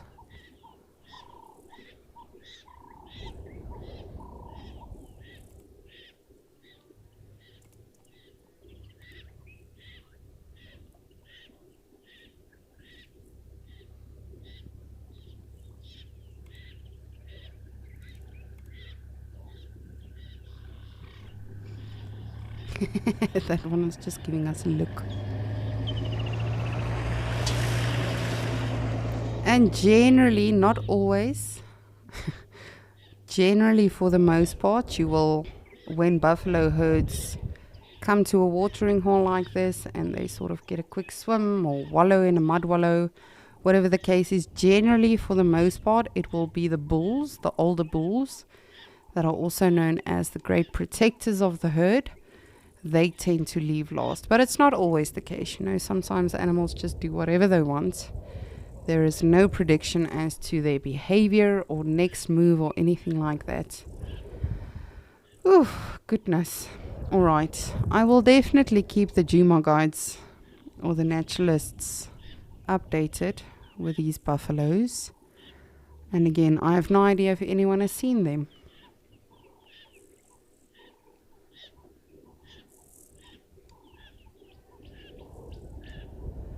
Louise, you wanted to know if the ridges on the bosses of the buffalo is from fighting. Yes, indeed. So often, as I mentioned earlier, for instance, with a waterbuck, they've got those ridges and we believe that is for actual grip when they are fighting. But buffalo horns get very, very damaged. You will often find them as well sort of rubbing their horns against a rock or tree stump or something like that. And that does also help to get off excess material, perhaps. Some people, I've read some papers on people believing that it is for helping with an itch. I don't have horns, so I can't testify to this, but to me, I can't think that you have an itch in your horn because there are no actual nerves in the actual keratin, if that makes sense. But again, I'm not an animal. I don't have horns, so I don't know what they feel and do not feel.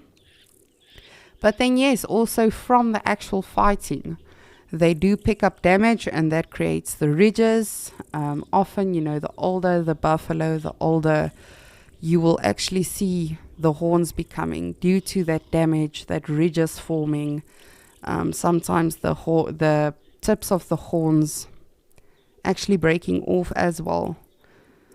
So it can be due to various things, but for the most part, yes, because they do fight with each other and those horns do eventually sort of, that friction on top of the horns do actually cause some, in our eyes, probably damage. I don't know if it's damage to them, but definitely due to that, yes.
And as I said earlier on, even though they are ruminants, just like we saw the waterbuck, even if you are a ruminant, you do eventually need to start moving again so you can get nutrients, rebuild that energy, and then you will slowly, as you start to rest a little bit again, then you will slowly start to ruminate again. And that can be done while standing, while lying down, while actually mud wallowing. There really are so many various ways in which they can do that.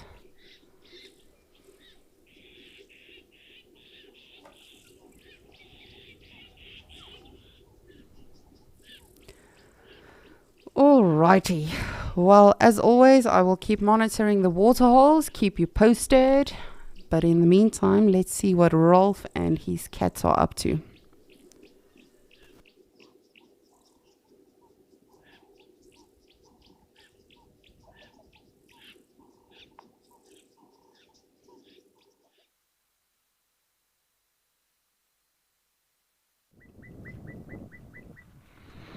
So, the cheetah are still sleeping under the bush, and they're being serenaded now by a bokmakiri.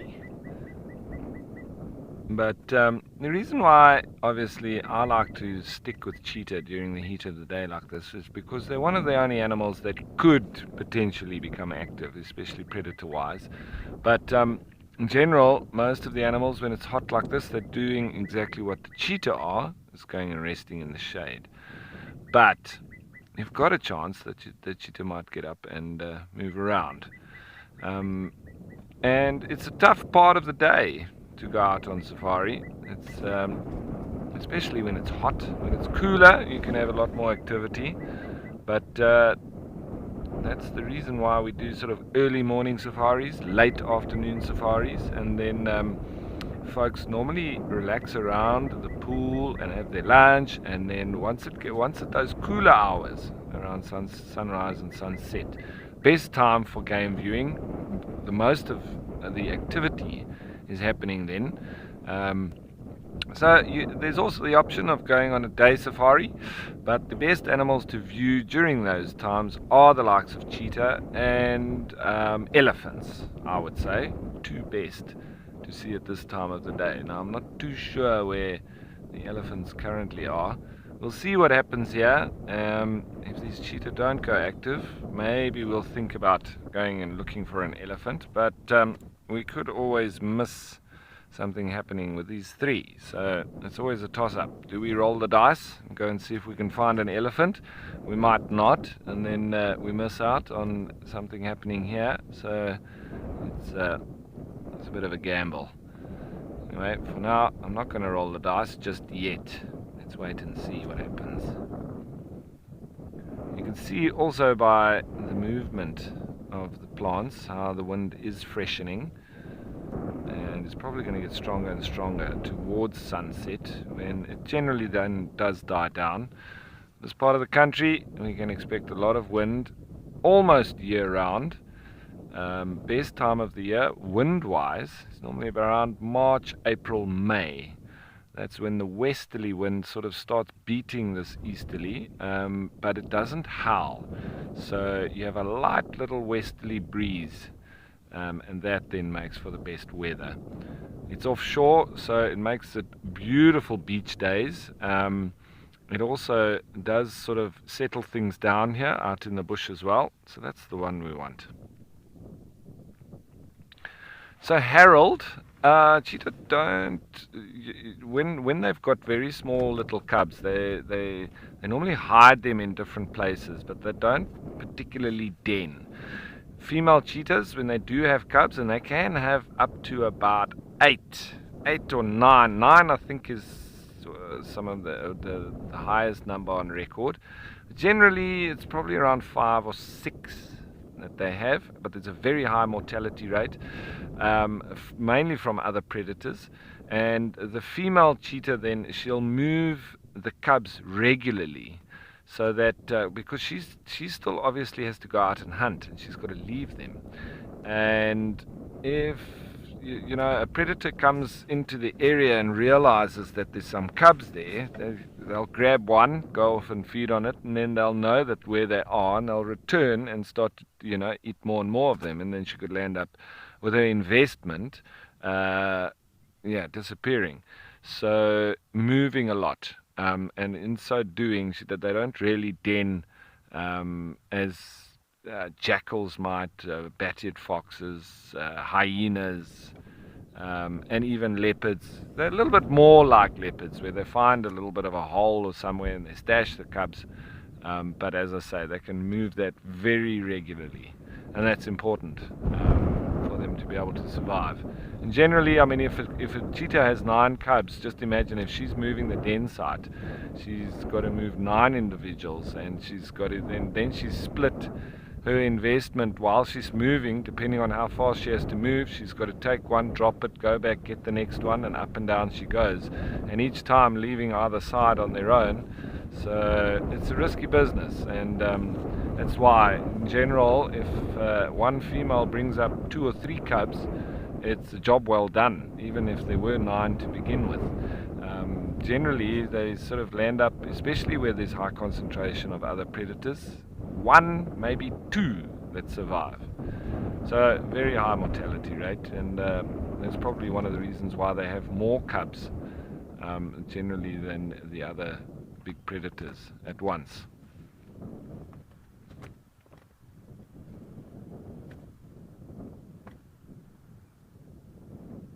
Yeah, that's the picture we're looking at currently, and it looks like all the other animals seemingly have also gone looking for shade. It's probably heading up towards around about 30 degrees. In the shade with the wind, maybe a little over 25 with the wind chill factor, a little bit cooler.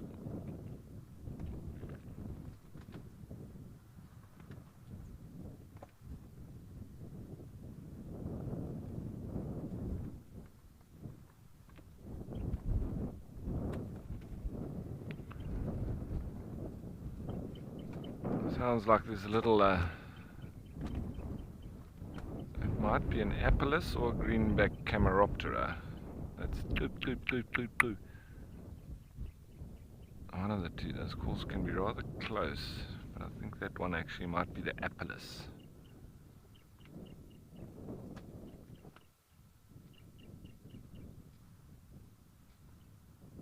Anyway, it's difficult to hear with all the wind.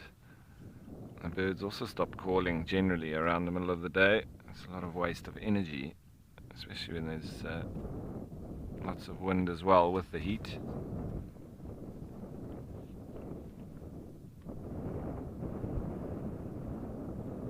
We can experience 4 seasons in one day here in the Eastern Cape.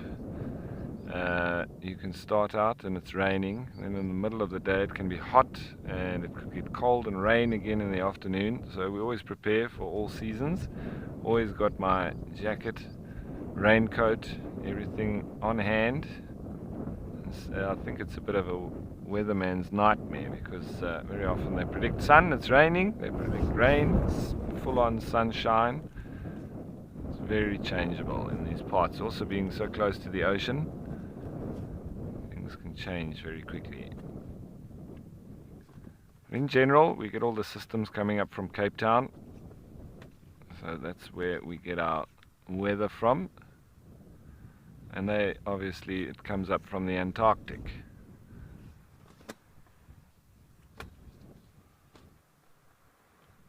Oh, there's a little bit of movement in the bush there. I don't know if there's one rolling over. I saw some leaves moving.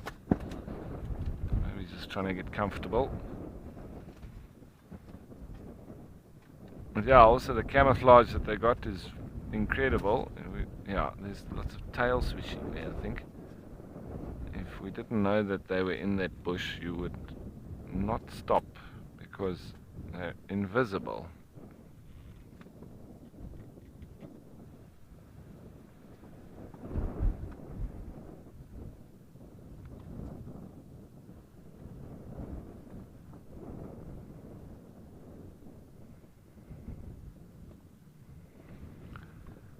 So yeah, maybe you guys can let me know. What do you think? Should we stay here with the cheetah in case they get up and go for a hunt, or would you prefer that we go off and look for elephants?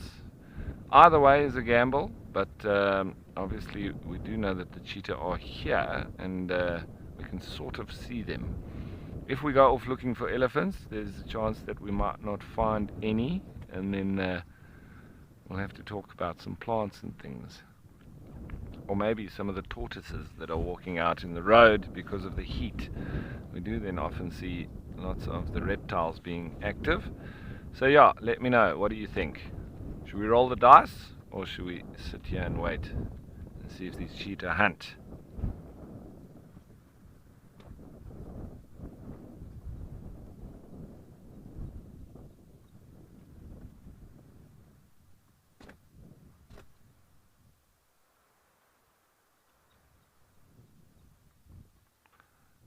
A rufous-naped lark calling. I often sit at the top of a bush and shout to the skies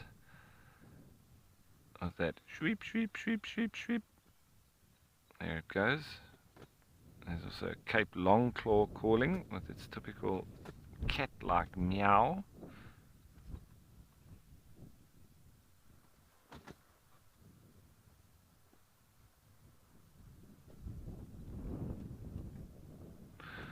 So Picasso, coalitions, it's only males that will form coalitions. Females don't do that. They'll head off on their own, and it's all about sort of mating. So females solitary until the time that they have mated with a male and they have cubs. Then they'll have the cubs as they grow up as part of the bigger group. Until they're around 18-20 months of age, that's when they separate. But yeah, up until that point, they will hunt together, etc. And then, so it's the males that can form lifetime bonds and stick together in coalitions. You don't get that included with the females.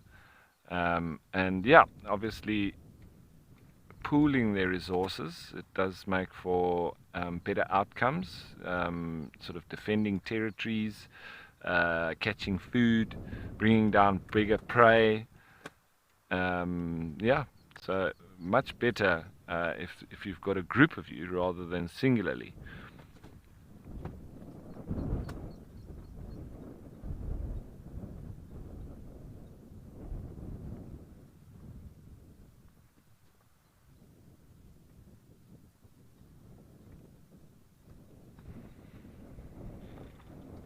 Yeah, this is quite a tough sighting right now. Can't even see them, apart from that little tail flick every now and then. They're deep inside that bush.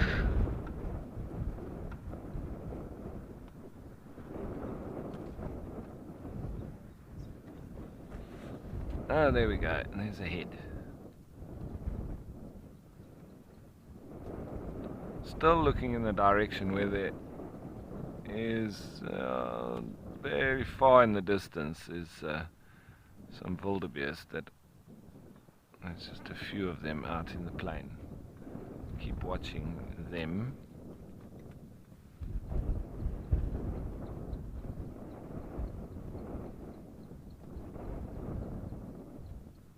Just make out those spots there.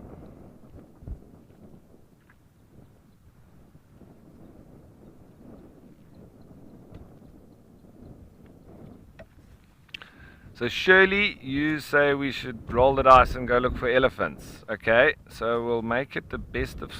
Should we make it the best of 3 or the best of 5? Best of 3. The next comment that comes in that agrees with you, I'll do exactly that. But if somebody says we wait for cheetah, then we'll have the decider. Number 3 will then tell us what we're going to do. Thanks for that, Shirley. I'm all for it, but let's wait for a couple more answers.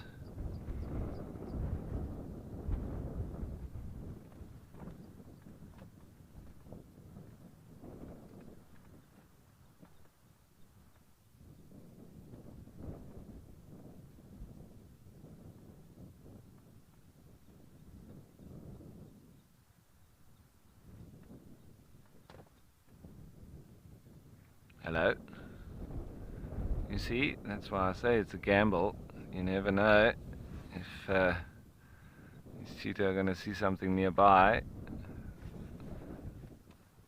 There's real focus there. And you can almost see when they zone in. Okay, it's not too zoned in, but when the head goes down and the ears go back, then they're really focused. But I think it's just getting irritated by the wind blowing that branch onto its ear. It's definitely interested in something down there. I can't see exactly what it's looking at, but I assume it's some of those wildebeest on the opposite plane. Ostrich. Ooh, Morgan says there's ostriches in there. Now, I don't know if that's such a good idea, matey. I think that ostrich got a terrible kick. Unless they chase it and it slips and falls, they can get to the neck. But I don't know of cheetah taking down ostriches. I'm sure it's not impossible. But they'd have, I would think they'd have to chase it until it slips or falls. I don't think they'd be able to actually take it down, but I'm sure it's possible some way. Who knows? Maybe we'll see them chasing an ostrich.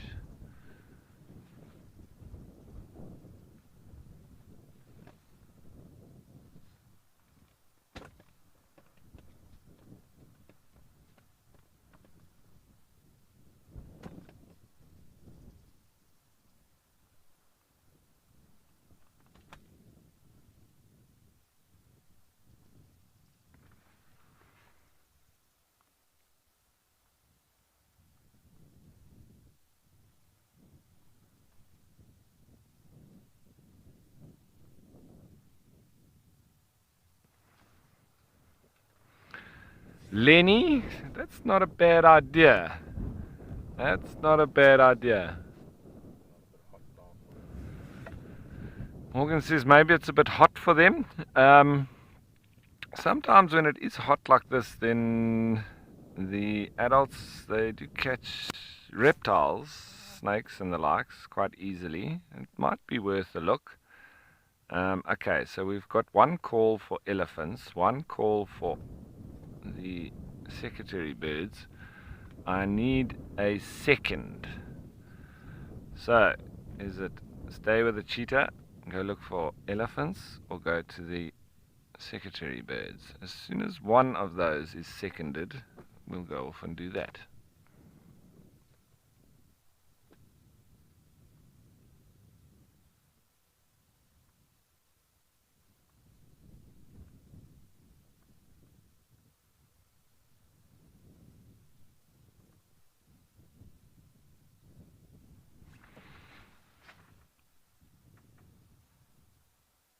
You see the second individual there on the left.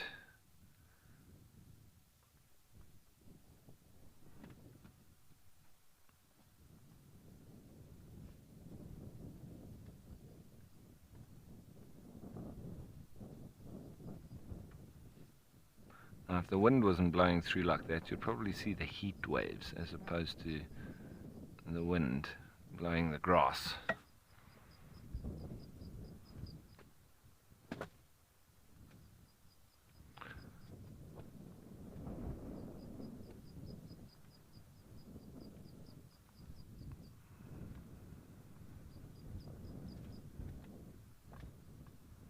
I'm just glad that the cheetah have made their way back into the central part of the reserve, because where they were yesterday, it's quite a difficult part for us to go and access.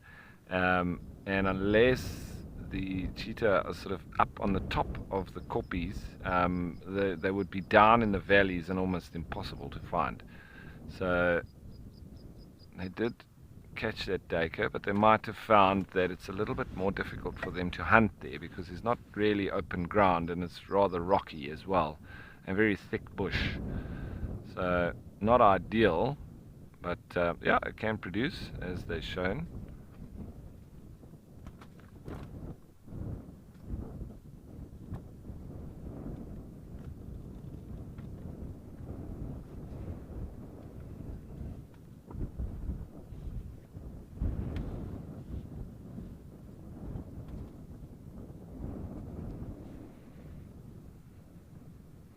So little elephant, you have brought the decider into play. So we're going to go look for elephants. Okie dokes. So we'll spend a couple more minutes here, and then I will try with Morgan, we'll try our best to go and see if we can find hopefully a bull elephant next to the waterhole, and maybe he'll be throwing some mud on himself, trying to cool down. That might be a good call. So we'll give these guys a little bit longer, and then that's what we'll do. So thanks for jumping on board and letting us know, and we'll do exactly what you guys have requested.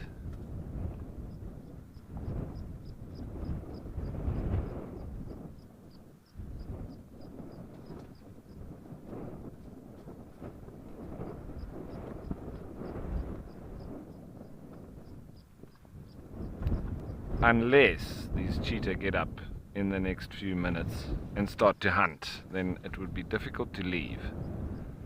But I'm not so sure. It might be like this for the rest of the afternoon, but you never know.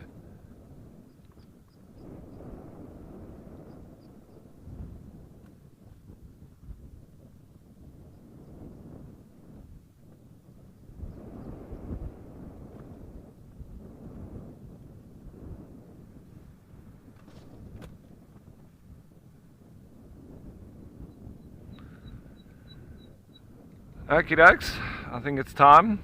We're going to go and see if we can find ourselves some pachyderms, aka the elephants. And while we go and see if we can find ourselves some of them having a pool party, let's head on over to Okukuyu with Lisa, where maybe, if you're lucky, there might be some elephants there already.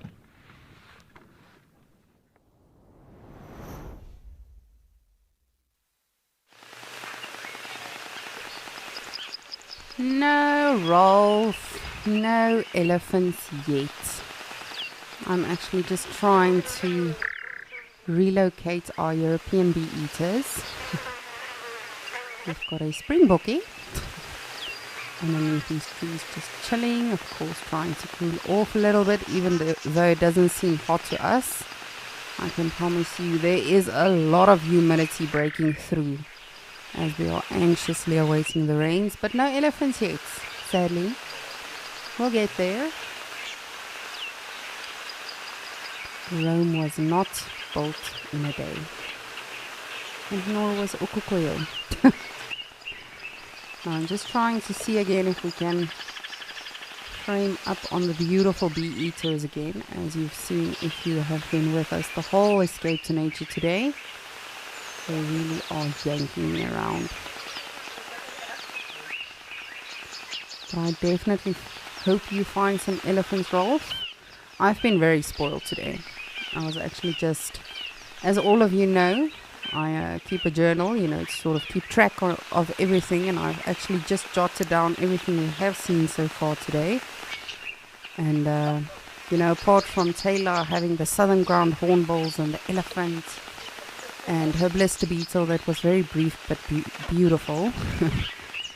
The impalas, the wildebeest, the nyalas. We have seen, of course, the springbok. We've seen an elephant in Djuma. We've seen a secretary bird here, the European bee eaters, as well as buffalo in Djuma. And then, of course, our woodpeckers, who were trying to establish their nesting site. So a lot of excitement all in all. And of course you having cheetahs as well, Rolf, that is just always spectacular. I have actually not seen cheetahs in, what's it been? 2 years, yes, 2 years. I have not seen cheetahs.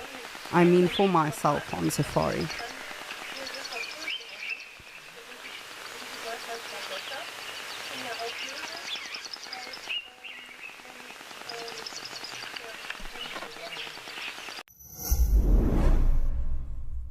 Hello, my name is Melanie and I'm sitting in freezing cold Hobart, Tasmania, which is a small island off the coast of Australia. I became an explorer for Wild Earth quite a number of years ago when they first advertised the positions. I'm so excited about winning the Rock Fig prize, which will be in Madikwe, and I cannot wait to have that adventure.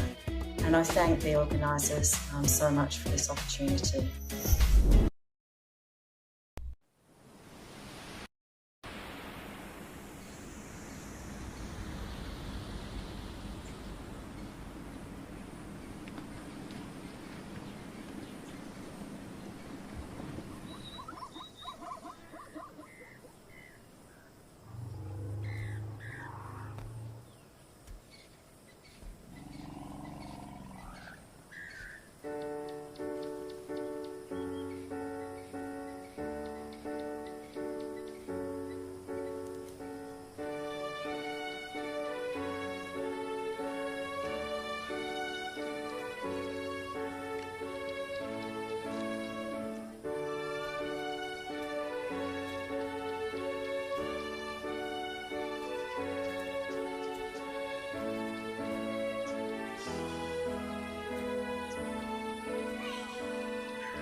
And for those of you that have been frequently joining us on Escape to Nature, I'm sure you will agree with me, in just a mere week, these goslings have become so big.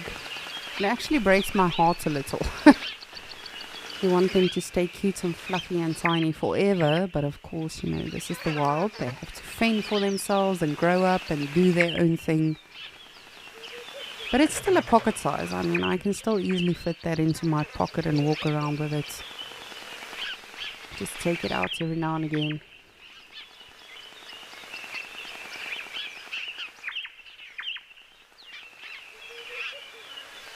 And what's been interesting today particularly, the whole time they've just had one adult with them the whole time. Where generally the past week, 10 days, we've seen that, you know, both adults keep constantly sticking to their side. Oh, lifey. That is the favorite, if anyone is wondering. Make me pretty, Mom. But as I was saying, with today in particular, you know, it's been one adult constantly, and then often when you do look for the other adult, they will be on the other side of the water hole. So I don't know if that is also perhaps a tactic of sort of, you know, letting the little ones become even more independent as opposed to just constantly relying on two adults. Sort of weaning them from being so dependent on just the adults and their care. But that being said, you know, they are already, as I say, very independent in comparison to last week, where they were constantly glued to the adults, not being able to do their own thing. Oh, but they are just so cute.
Yeah, the other adult is just basically 11 o'clock of Mom and the little ones.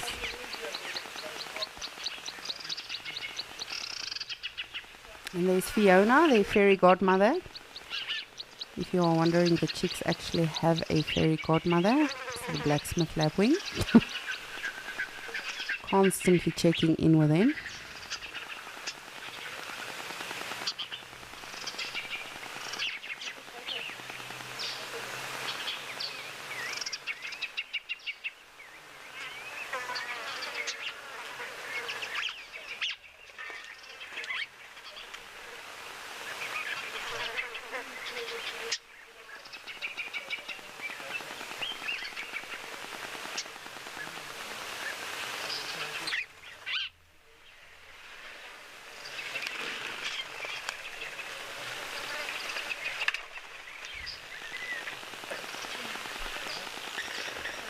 Alrighty, let me just take one last look around, but I finally managed to find one of the Woodlands Kingfishers on the Djuma Dam cam. So let me just make sure no one else is approaching the waterhole. No. But as always, I will keep an eye out on the beautiful Okokoyo waterhole.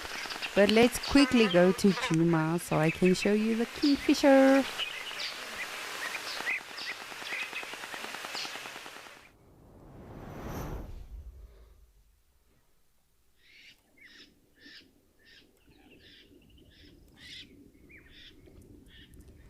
Look at that, I finally did it. It's not the first time ever in my life, but I feel like I've been struggling nowadays. But I do believe this is one of the two that are busy nesting in this tree. So definitely very interesting to watch them. And as I mentioned earlier, they do not... Oh, you're so pretty. They are not, as their name suggests, fish eaters. These guys in particular feed on insects, creepy crawlies, which is why they love summer. And they come around this time of year because, of course, you know, the rain sprouts a lot of insects and butterflies and all sorts of things that they can feed on. And then they will leave us again, and then hopefully come back again in the summertime. But unlike the giant kingfisher, the pied kingfisher, the malachite, those guys do in fact feed on fish, but these guys are insectivores.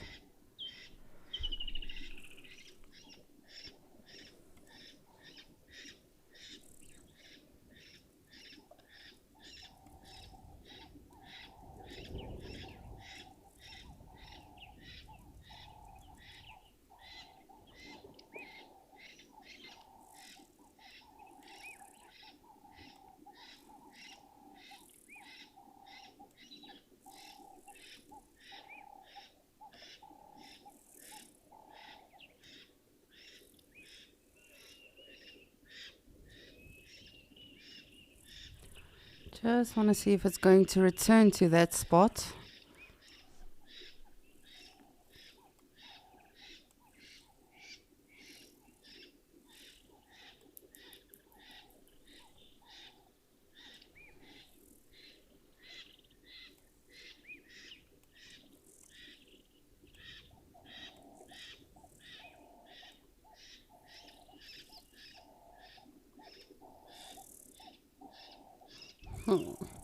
So to my knowledge, this is one of the entrances for the nest of this particular Woodlands Kingfisher couple that I'm talking about. And of course they will use nests that have been created originally by something like a woodpecker or a crested barbet. Those guys that are very, very good with initially opening a tree trunk and then of course establishing a nesting site for them.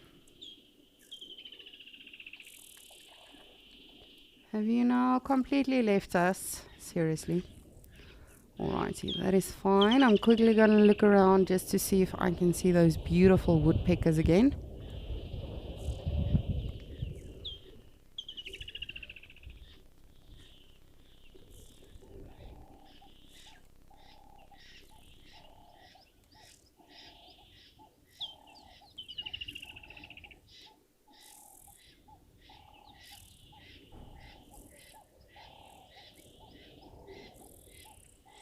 Ooh, it's all very, very confusing, these twigs and everything.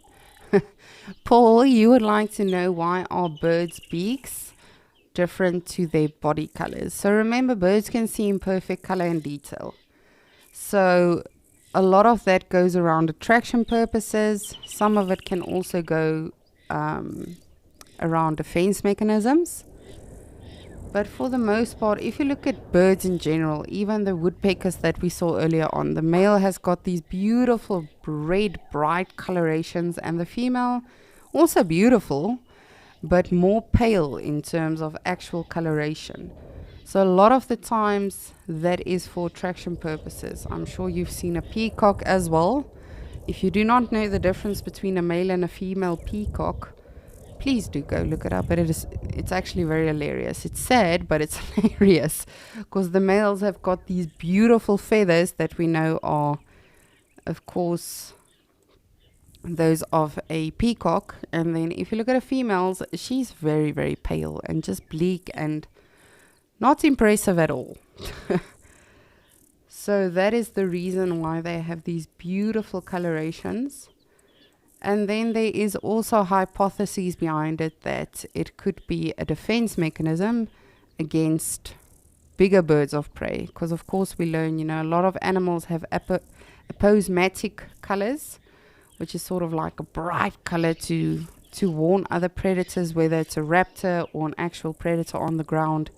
Listen, all well, but I'm just telling you, if you are coming for me, I might be toxic. So having a bright beak could potentially also be, a warning sign for a bird of prey that might want to go for them. It might be off-putting, but that is not necessarily the case. As I say, for the most part, it's actual attraction mechanisms for them. Looking as pretty as possible. Hi, Starling.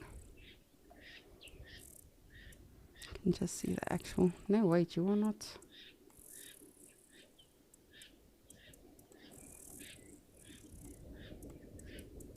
No, it is a starling. You can just see the actual silhouette and it's gone. Of course, you go away.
And remember, this is exactly what I said this morning that they'll most probably do. They will move into shade to conserve their energy even more. And as they were moving, of course, I was keeping an eye on them. As they were moving, they were in fact grazing on their way and then coming to the shade to actually just cool down a bit. Remember, when it's very, very hot, you don't want to be very productive. I don't know why, I'm the opposite way. If it is overcast and cloudy and cool, I want to do as little as possible for as long as possible. I'm super unproductive when the weather is like that. However, I can be very, very, very busy when it is super hot and humid. Then I'm all over it. I can do all of it. But when it is overcast, I mean nothing.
We've got an impala.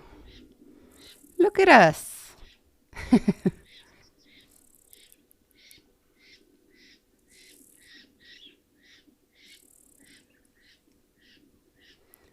Of course, this would be an impala ram, just like the waterbuck we saw this morning and just now again. One of the antelope that just the males have the horns. So it's very, very easy to tell, with adults between male and female. But even the lambs start getting their horns from a fairly young age. But even this one is still a younger male, not young, but younger. His horns still have to twist a little bit to the, or outward, you can say, just a little bit. And again, it's a defense mechanism. The males do spar. They do fight each other with those horns, and there you can clearly also see the ridges in the horns that we spoke about earlier with the waterbuck. Oof, aren't you just beautiful? Look how green this grass is. Isn't that just amazing? I think for me personally, that has got to be one of my favorite things as well in the summertime. When the new grass is sprouting in your garden and you just take off your shoes and just walk through that. Oh, man. It's got to be one of the best things. And I think, if we get that childishly excited about something so silly or minute, just imagine how the animals feel, because now it's new food for them. It's so many new tastes that they did not have in the winter time. It literally is like eating soup for the whole of winter, and then come summertime you have this whole buffet of sauces and flavors and spices. I think that is literally how they feel in the summertime. And the other animals, something that eats dragonflies, flowers. There really is so many advantages to summertime. For humans, I think one of the cons would definitely be the heat and humidity, specifically in a place like Greater Kruger. But we deal with it. As Taylor said, you take your flask full of ice, fill it up with water the whole time, and you should be good for a whole good 3-4 hour safari. I remember when I was guiding in the Greater Kruger, I always took a face cloth, and I actually wetted it and I put that in my freezer. And then as soon as I go on safari, I would just sort of put it in the back of my neck and move around like that. It really does help.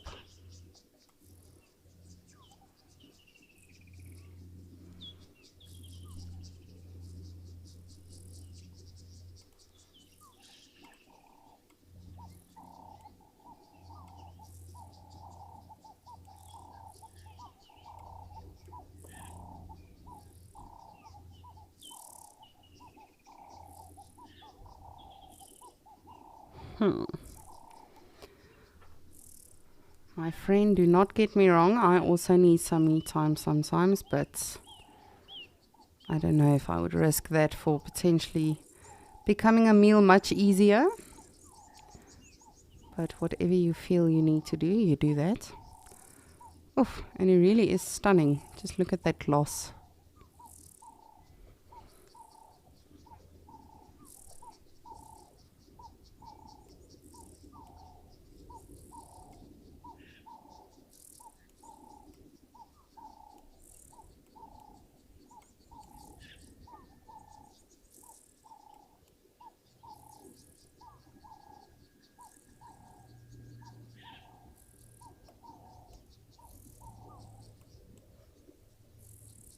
Ding, ding, ding, ding, ding, ding, ding, ding, ding. It always looks like those machines at the casino.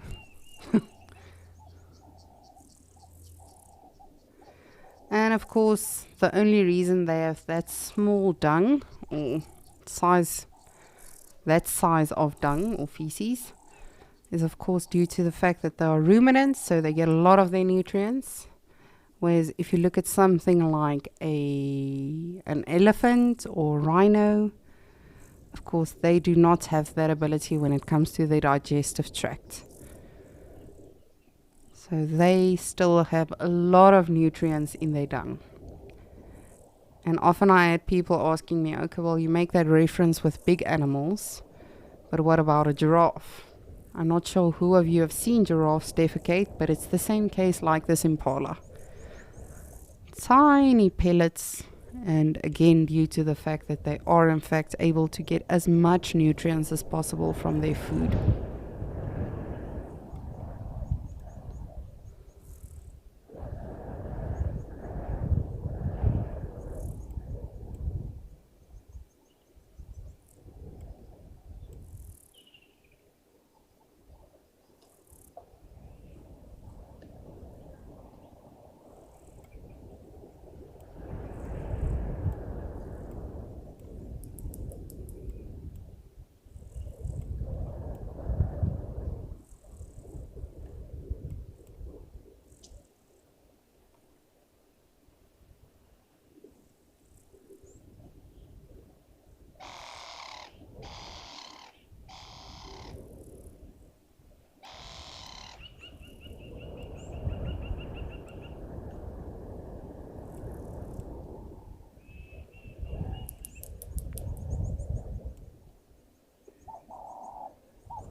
Kit Kat. I don't know if you're from South Africa, but we've got a chocolate bar in South Africa with that name. It's one of my favorites, so I like your name. You would like to know if we have hummingbirds in South Africa. Yes, we do indeed. But we call them sunbirds or sugarbirds even. and definitely a lot of them, different various ones you get. You get the amethyst sunbird, the bronzy sunbird, copper sunbird, dusky sunbird. Really so many of them. I'm just trying to think. The Cape sugarbird. So there really are various of them, and some, have these shocking colors, and others are a bit less impressive, to be honest with you. But definitely something we do have in our beautiful part of on the continent, yes. And again, if you are not familiar, please do go research it. I often wish that I can actually share my screen with you, or share my bird app with you, or whatever I'm currently looking at. I often wish that I can share that with you guys, but sadly we cannot. So definitely go research, sunbirds in Africa or sugarbirds in Africa. There really are various ones, but they do have the same, or they do serve the same purpose as a hummingbird would, that And of course, phenomenal pollinators. Really good. And it's amazing that's actually a brilliant question. Thank you, Kit Kat. I actually have not thought about them in quite some time, because I have not seen one for myself in quite some time. And as I often say, out of sight, out of mind. And often that is the case, not just here in Djuma, but particularly in all of our locations. And I think as any wildlife enthusiast, if you just find yourself in sort of one area, you start to stagnate and you forget about the other animals and the importance of other animals. For me, for instance, I learn a lot now about springbok, about oryxes, about eland, because even though I have seen some of those animals for myself in real life, you do not get to experience it every single day. Whereas something like an impala, there's so much we know about impalas because it's something we see every day. But something like that Kit Kat, like the hummingbirds, or as we refer to them, the sunbirds, the sugarbirds, I personally have not thought about them in quite some time, because I haven't seen one in quite some time. So thank you for that question.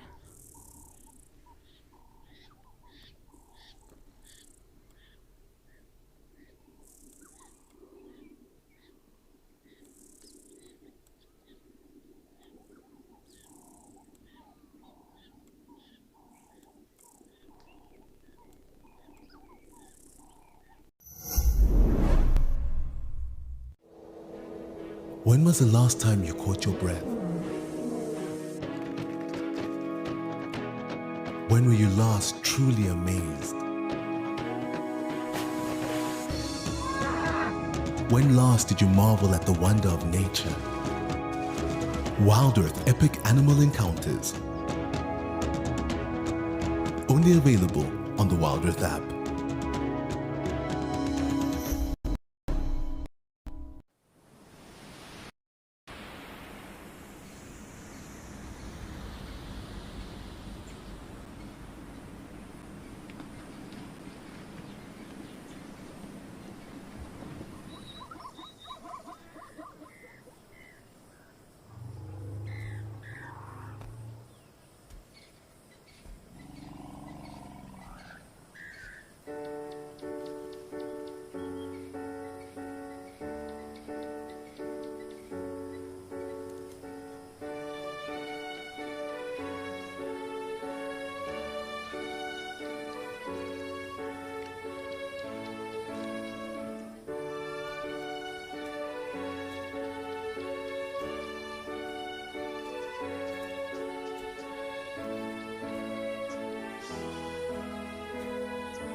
And welcome back to Kariga,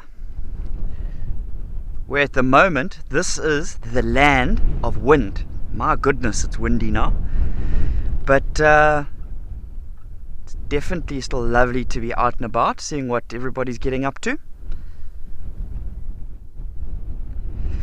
And we're here kind of just on the ridge line further to the northeast of Scotia Dam. We've got two lovely rhino, territorial wildebeest bull on the right hand side.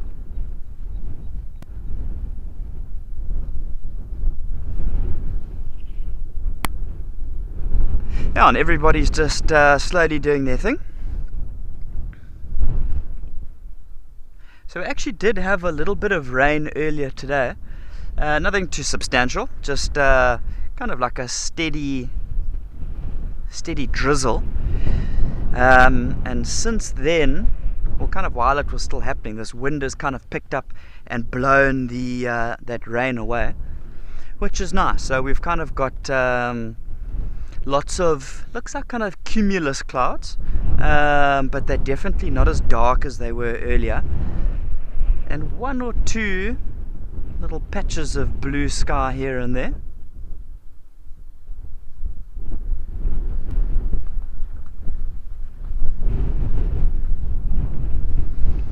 And our rhino is keeping the grass short for us here.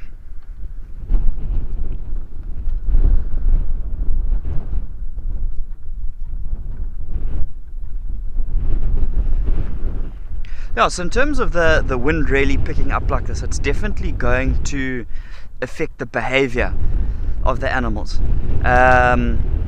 So for a lot of our animals, their sense of hearing is their most important sense. And now, when it's as windy as this, I'm not too sure, I hope you're not picking up any of the wind in my microphone, but when it's as windy as this, it definitely affects these animals out here.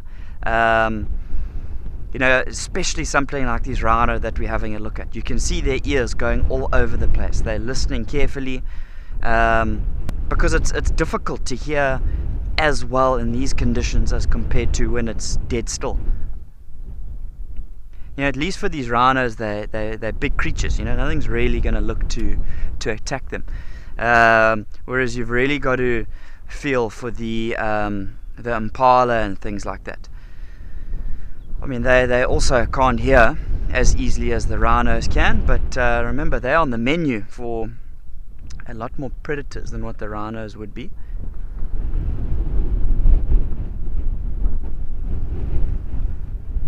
And I feel like if you use as sort of weather as a general rule of thumb, when the wind picks up and maybe you do get a bit of rain, a substantial storm that we're talking about here, as a general rule of thumb, there is a good chance that predators will try and make a kill. So remember, a hard wind is definitely going to muffle any type of footsteps and things like that. You can imagine if a predator is stalking when it's dead still, it's got to watch exactly where it puts every single paw print on the ground. You know, if it just breaks one small little twig and it creates that small little crack, that snap, that's going to get picked up so easily by impalas and things like that, which are sharp. You know, they're very clever. But when it's windy like this, it just provides a little bit more of a buffer for those predators. Still got to be very careful in terms of foot placement and concealment and things like that. But the wind may just kind of muffle any type of sound. You know, maybe if they did break a small little twig, or if they stepped on especially more in winter time, if they stepped more on a dry bunch of leaves, crispy bunch of leaves, you know, that crinkle. Rice Krispies, snap, crackle, pop.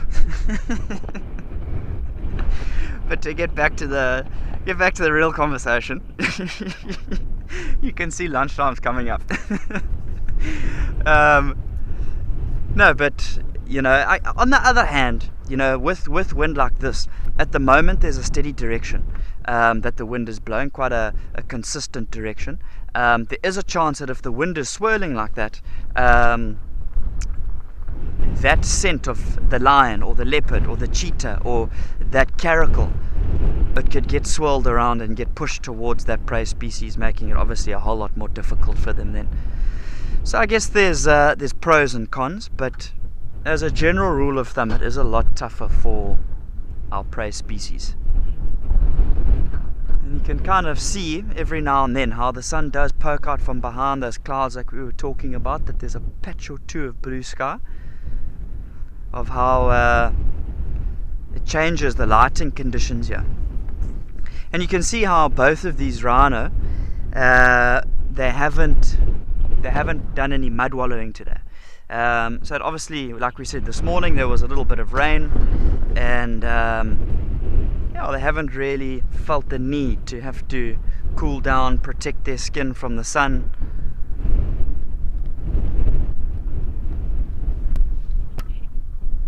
I'm sure you can see the grasses in the foreground in front of the rhino really moving. And if you look in the background, directly behind the rhino, is a giraffe. It's only taken us 3 days, but we have finally managed to find our nemesis animal. I'm not going to zoom in too close to that giraffe because he's quite far away, and I don't want the wind to blow the lens and to make you guys dizzy.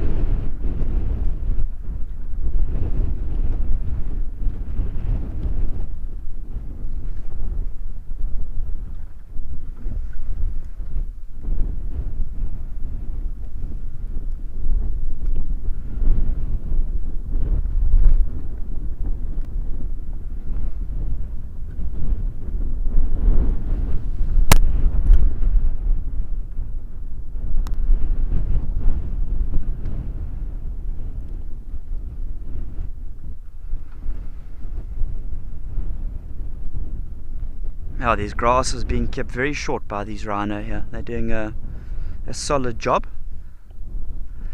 Just looking around the rest of the sort of the open clearing behind me and things closer to Scotia Dam. A lot of our animals really taking it easy.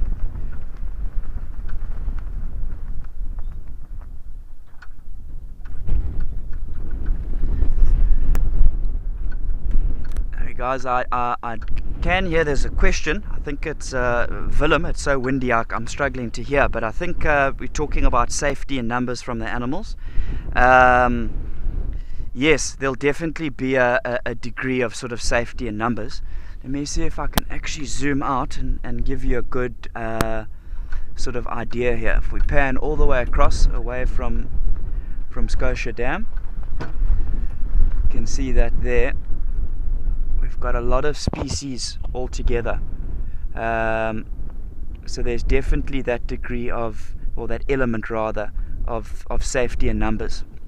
You can see we've got zebra there, we've got blesbok, kind of relatively close together. And in this wind, I think it's very important to bunch together, to pull your resources together, you know, to have extra sets of eyes and ears listening. And it's interesting to look around. There's no sort of prey species that I can see relatively close to the edge of the thickets. Everybody's kind of come right into the middle of this open area here, and you know, this affords them the chance to really scan around and protect themselves. Remember, if they're right closer to the edge of the thicket, there's the possibility of an ambush. Whereas out here in the open, I mean, look around these zebras, these ostrich, these blesbok. There's not a lot of cover for a predator to use to get a whole lot closer to them. So I feel like they've done well here. They've done very well. You can see our little foal on the left hand side. This wind is too much for him. He's got horizontal. He is on the ground kipping.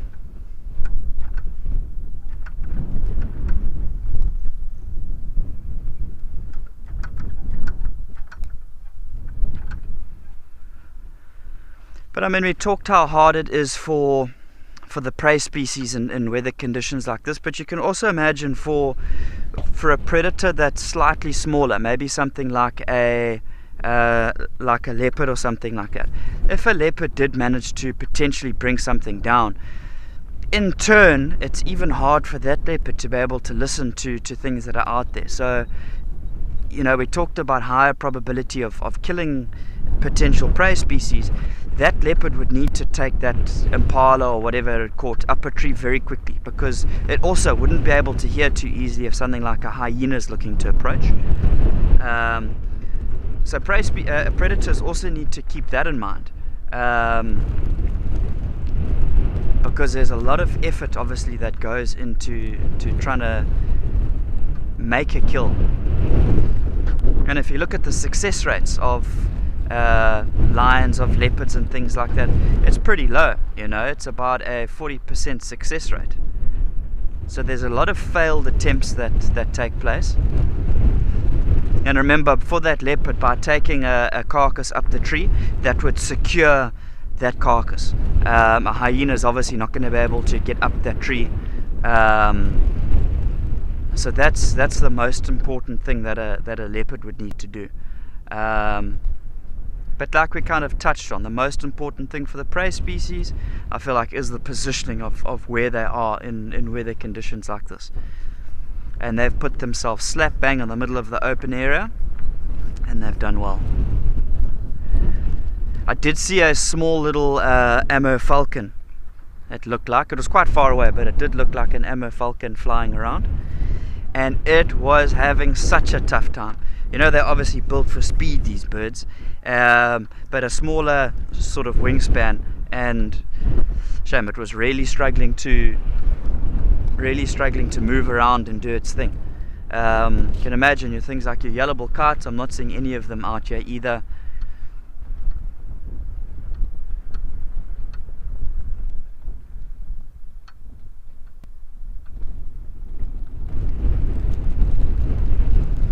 I remember when there was a cyclone that moved through southern Mozambique. When was it now? Sort of 2 years ago or so. And there was a massive wind that was generated from that cyclone, obviously, as well.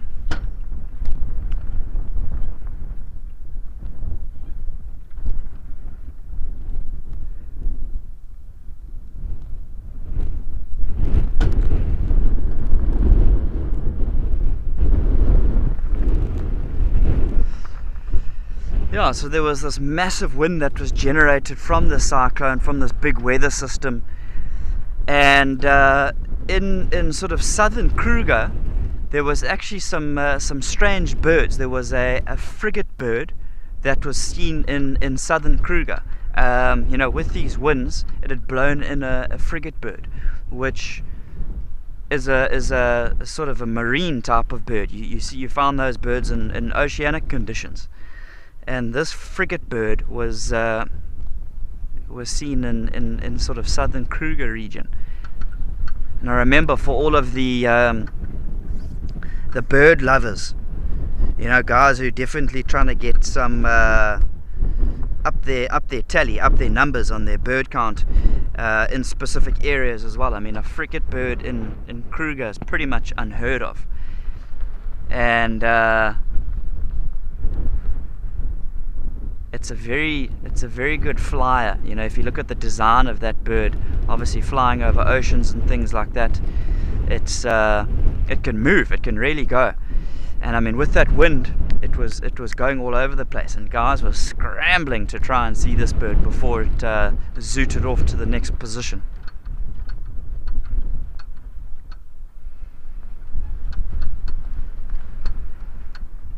But unfortunately for these ostrich that we can see, even as much as they would love to fly and put their wings out to the side in that classic sort of Titanic pose, even this wind's not going to be able to get them to fly. They're too big, they're too heavy.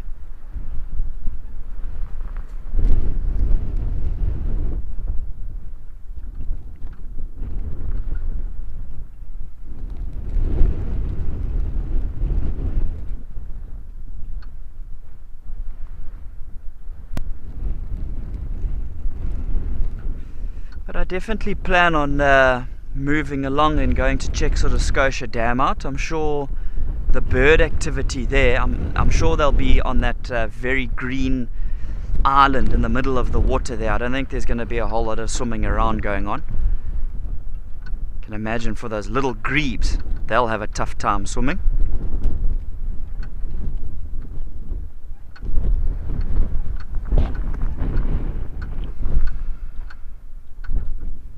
Oh, those little grebes aren't the biggest birds in the world, so I'm sure that they're probably taking refuge just on the side, maybe in some of those longer little patches of grass there, trying to take some cover from the wind if they can.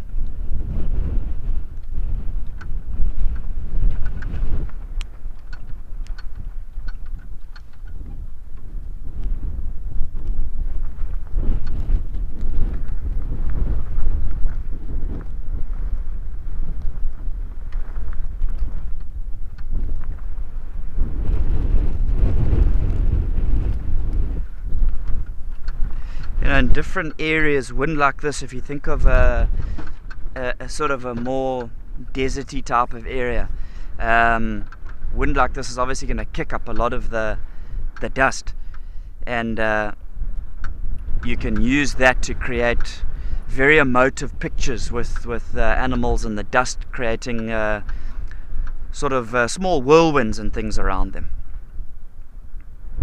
But I think let's take you across to Rolf and see what he's got in Amakhala.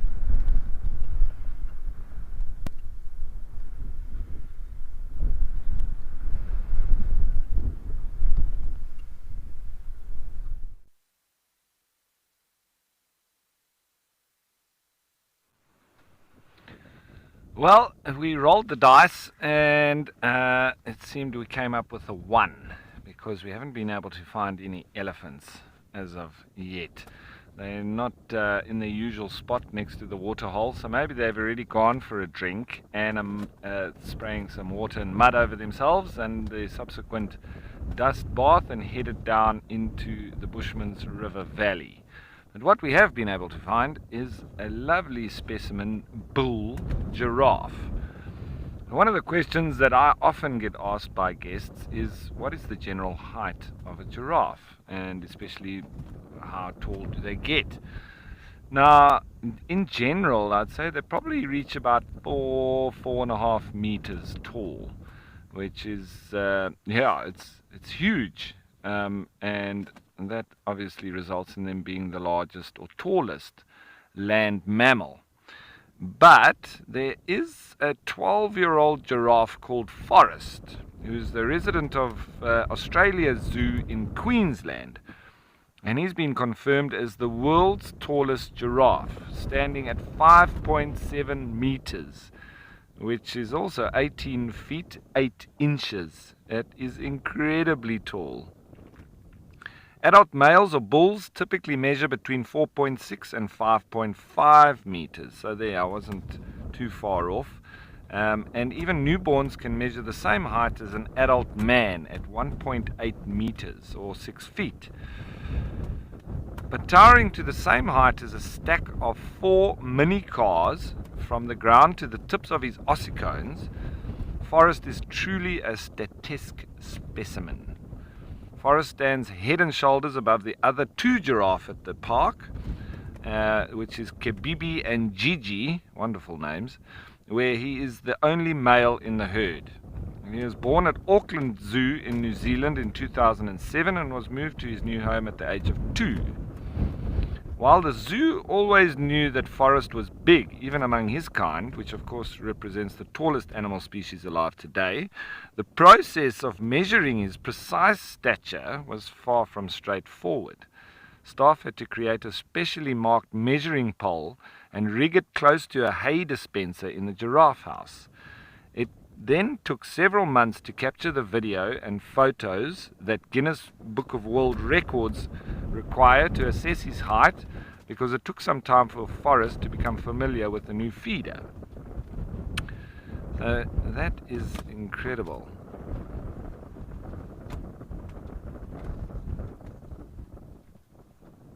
Yeah. So this extra lofty giraffe isn't the only record-breaking resident there. There are a few others. So Lawrence, regulating their temperature, they do expel heat through the skin. They do sweat a little bit under the armpits and obviously out through the mouth. When there's a lovely breeze like there is today, they're pretty used to living in very hot environments. So their bodies are well adapted to that. But with a breeze like we have today, he won't even really be needing to go and seek shade. So that's why he's looking quite comfortable standing out in the open. And he is a magnificent specimen, this one as well. You can see quite a bit of darkening of the color that they have. They're a lot lighter brown when they're young. And then as they get older, especially into their latter years, that's when they start taking on this real dark brown color that he's got. But he's still looking in tip-top shape, and I would imagine that he's probably quite a dominant bull. You can see that gnarly forehead and going down just in between the eyes, as well as his ossicones. Those are his weapons that he'll be using when they neck, or what we call necking, is fighting between giraffe. And they swing their head like a pendulum and try and knock the other one out. You see it quite regularly at Kariega. Those giraffes that come down, well, I did anyway.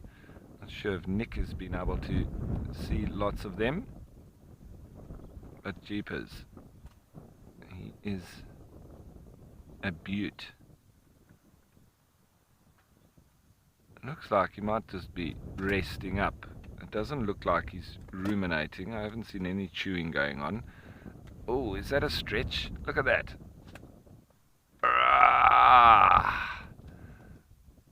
Wow.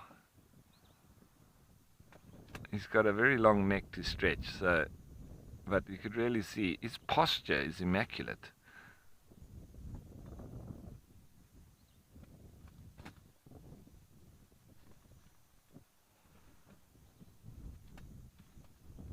He's very still, except for the swatting of the tail. The best fly swat in the business.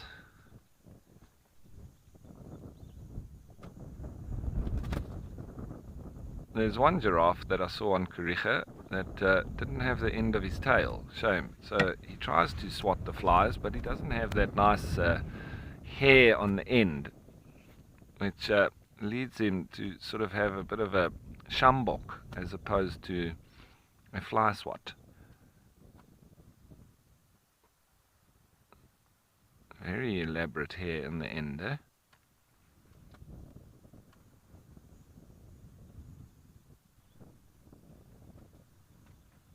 Fantastic tool for keeping all the flies off.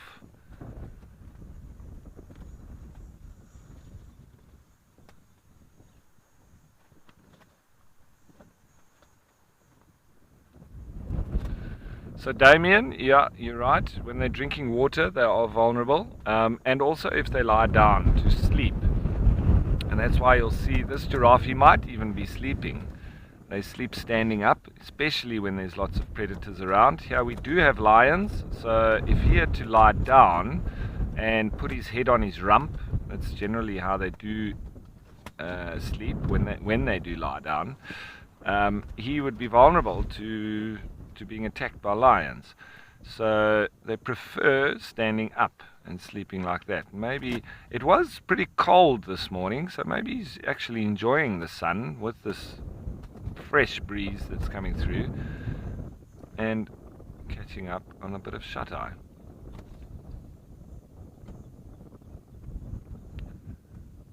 He's not doing anything else, so at the least he's resting, but maybe not quite sleeping. And sometimes there can be quite a bit of bodily functions that continue even if they are sleeping. You know, I often liken it to, I've seen elephants sleep walking on a number of occasions. They are quite routine sometimes in the routes that they do walk, And I've watched a couple of big bulls in the northern parts of the Kruger Park, where I used to train the Trails Rangers in the Pafuri or Makuleki concession, right up north in Crook's Corner, where there's ancient, 1,000-year-old elephant walkways and paths. And sometimes when you walk down these routes and there's an elephant coming towards you, you can actually look closely and its eyes are closed while it's walking, and it's obviously fast asleep with its head sort of lowered. And a couple of times I've actually had to wake the elephant up just by clapping my hands, because he was going to walk right in on top of us. So animals are able to do some things even while they're asleep. Standing up and sleeping is one of the obvious ones, but yeah, another one being I've witnessed with elephants, that they can just carry on walking as well. Elephants also do lie down to sleep.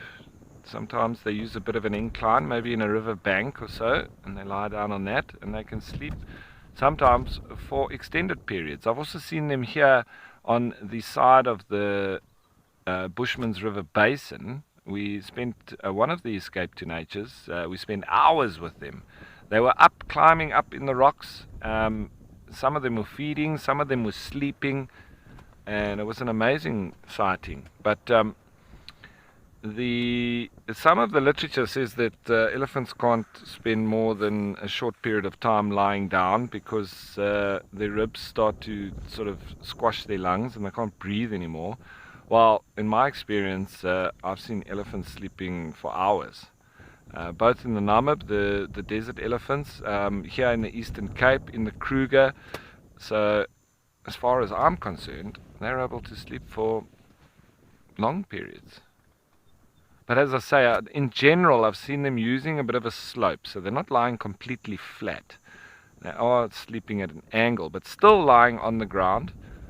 So maybe that's what distinguishes the ability to be able to lie down, but not completely flat. Maybe they can't lie flat for a long time, but they can sleep lying on the ground on an angle for hours.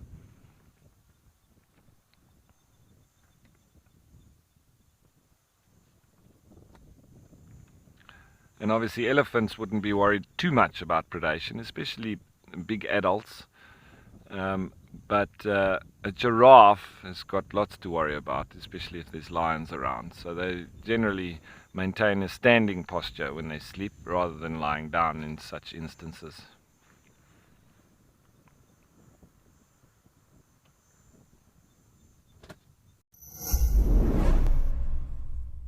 Thank you for joining us and have a fantastic You miss all.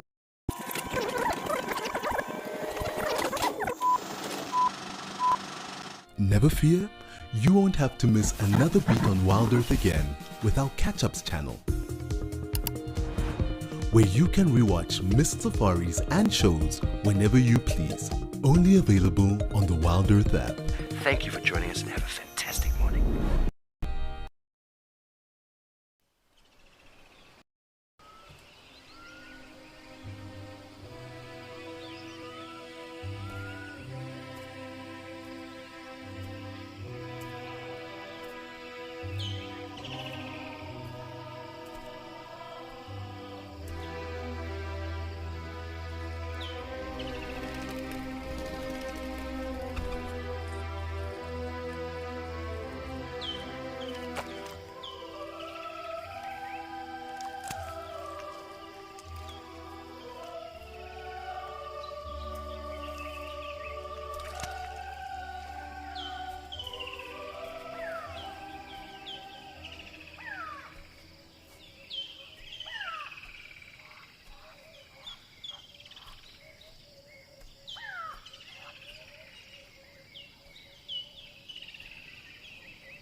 think he's awake? I think he's fast asleep.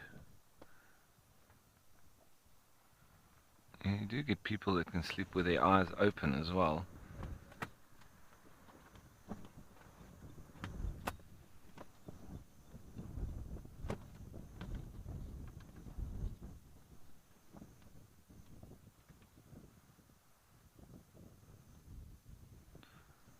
It's like a statue. It's almost motionless, except for the ears and the tail movement. Magnificent. Beautiful spot pattern as well.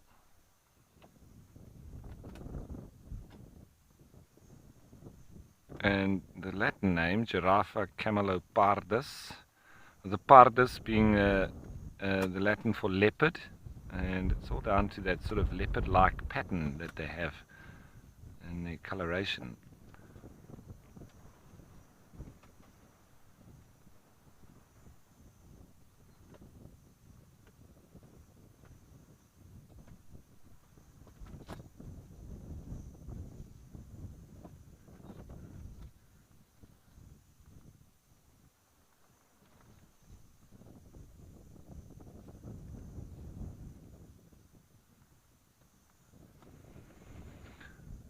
Okay, I think we might need to move off, but we'll try and do it as quietly as possible, not to disturb this beautiful statue of a giraffe while it continues on with its little snooze, midday nap.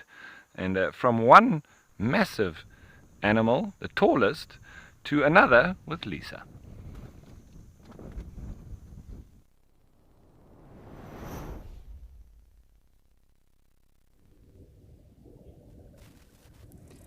Thank you, Rolf. Yes, I once again have my unicorn elephants. The same elephant that we had earlier today with just the one tusk. However, yes, it blended very well with that grass. Now I had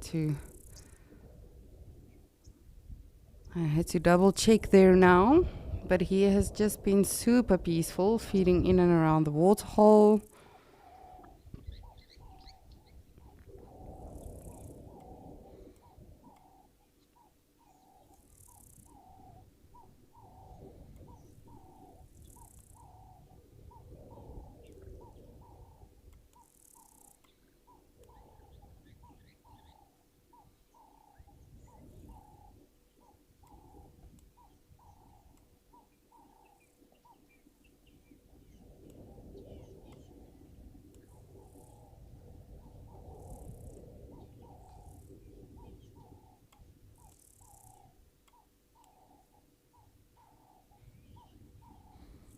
It's going to be interesting to see if he's going to drink water. He's had a little bit of a mud splash. But you can see just to the right of him there's a terrapin. So I wonder the terrapin will probably jump off as soon as he gets closer to the water. And interestingly enough, of course, he did not wander off too far today, unless he did, and he made a complete loop back to the water. But definitely the one we saw this morning earlier. Of course, Taylor also had a beautiful bull, but significantly bigger, and he had both of his tusks.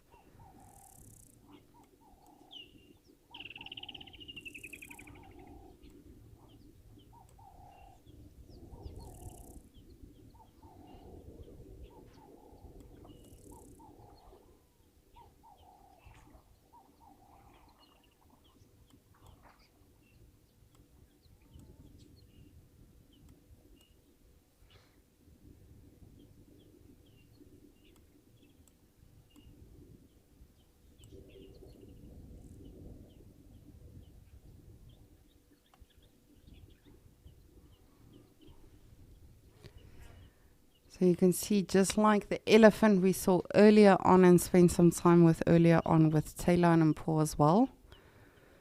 Just enjoying absolutely everything that comes down to vegetation, whether it's the actual leaves, whether it's grass, flowers, roots, bulbs, twigs, branches, tree stumps, literally anything that is pertaining to vegetation.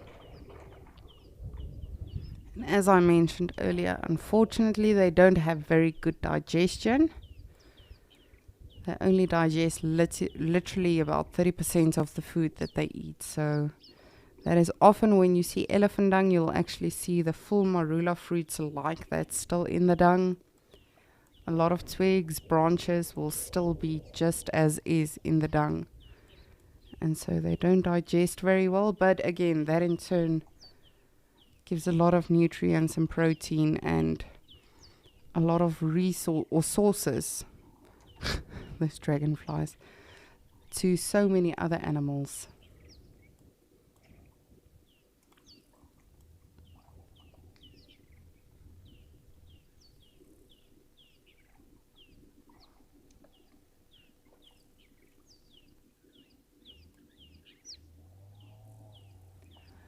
Tina, you would like to know if it's normal for an elephant to be without its herd, if I understood correctly. Yes. Your bulls will often wander off from the herds and they'll sort of do their own thing. Often you'll find them lagging behind herds, and then they'll find females to mate with whenever they go into must, and the females then of course go into estrus. Then they'll sort of make it their mission to find herds, to find females to mate with in particular. But no, this is often what you'll find under or in elephants, is bulls that just sort of do their own thing, wander off by themselves. It can be a little bit tricky to age an elephant because particularly your bigger bulls, they even more so enjoy just doing their own thing, being by themselves, where often your younger males you'll sort of find in bachelor herds, which again still joins up and links up with other herds. But your older elephants, your males sort of just become, they literally retire, take it easy. He buys his newspaper in the morning, gets his cup of tea or coffee, his herbal tea, and then he'll just do his own thing during the day. And of course, this is definitely an elephant I'm going to keep an eye open for. Very characteristic. It's just got the one tusk, but it's also very, for me personally, it's a very beautiful structure. The actual tusk. It's not thick, it's not all that impressive, but just the actual shape of it is really beautiful. But as I say, he's a unicorn, so definitely easy to identify him should he come around again. And that is what I love about what we do. I don't care if you have been guiding for 50 years, there's always something that you have not seen or experienced, especially if you've been in an area for so long. People tend to get very comfortable if they have been on one reserve for a very long period of time, or even if they just find themselves in one area for a very long period of time. You tend to think, no, I know everything. I've seen all of the elephants. I can tell you about all of the elephants. But for me personally, it's very interesting to see at Okokoyo and Djuma, and of course generally Mashatu as well. Slowly but surely sort of get to know the different dynamics of the animals.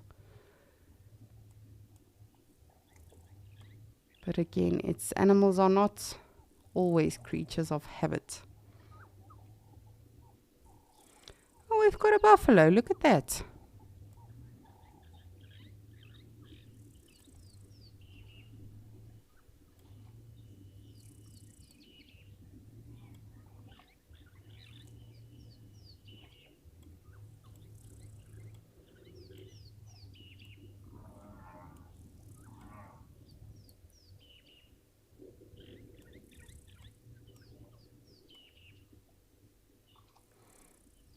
Gosh, and it's one of those buffaloes with a open wounds. Oof, man. You can actually see all of the flies and the maggots and everything in that wound. Oof. And of course this oxpecker is going to keep it open.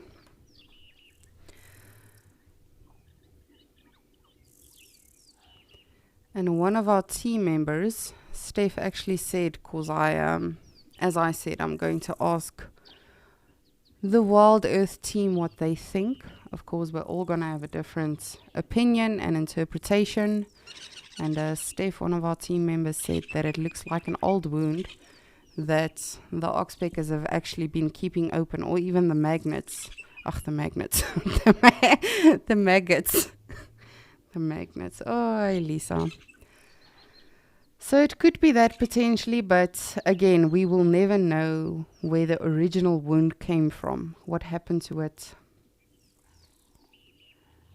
And I'm just wondering now if it's not a bit of a bigger relief for this buffalo to be in the water. I don't think it would be. It would sting a wound if you are obviously keeping it wet the whole time. But as opposed to staying in the sun the whole time, moving through the bush, potentially picking up scars and scratches from even more twigs and thorns and branches and things like that. That definitely may be why he is in fact rather in the water as opposed to with a whole herd. But now, of course, he is singling himself out. So he doesn't seem to have too much difficulty when all of the buffalo went out of the water. Even the ones that were injured didn't seem to have too much difficulty in terms of how mobile they were and how quickly they were able to get out of the water. But that being said, you know, if someone was to ambush this guy, it might not be such a good thing for him. But he seems fine. Only time will tell. We'll definitely keep an eye on him, because maybe he sticks around. You know, he might meet up with the rest of his herd again, or he might actually just stick around here.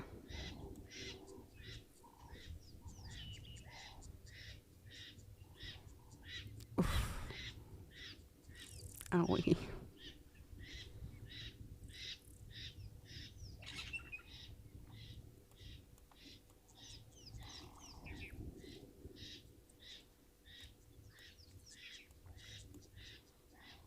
I always specifically with people and animals, you know, if someone else has a wound or something, I always immediately sort of cringe and it stings for, you know, I sting for their sake, but I can, you know, the one night I completely opened my hand with a machete by trying to clear a tree, and that was fine, you know. I even opened the wound and showed people, but this buffalo in particular, I sort of literally like sit in my chair and like, owie. And with anyone else as well, you know, if someone got hurt and they've got an open wound or something, it feels so much worse as opposed to when it's being done to you.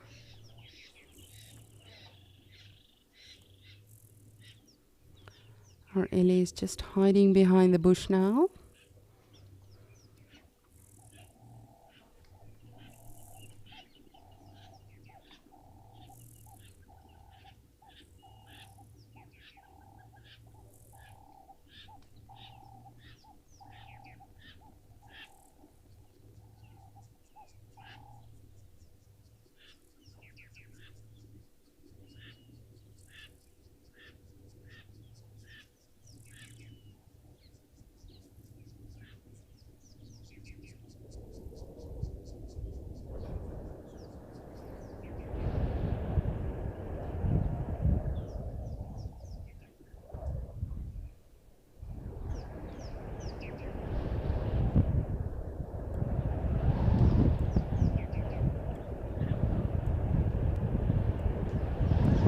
The wind is definitely picking up again in Djuma.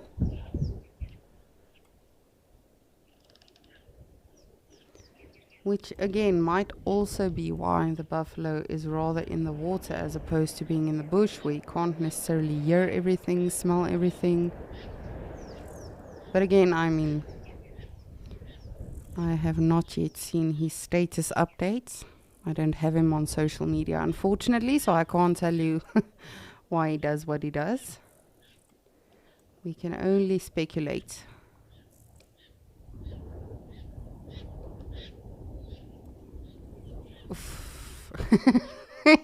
Every time it's like I'm seeing it for the first time, it's, oh man, that's gotta hurt. That's literally a chunk out of its body.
Carol, you would like to know how long this wound will take to heal. It's difficult to say. As I've been saying, you know, this might be a very old wound and it has not had time to heal because of the mires and or the maggots, the oxpeckers, everything that has been constantly going at that wound.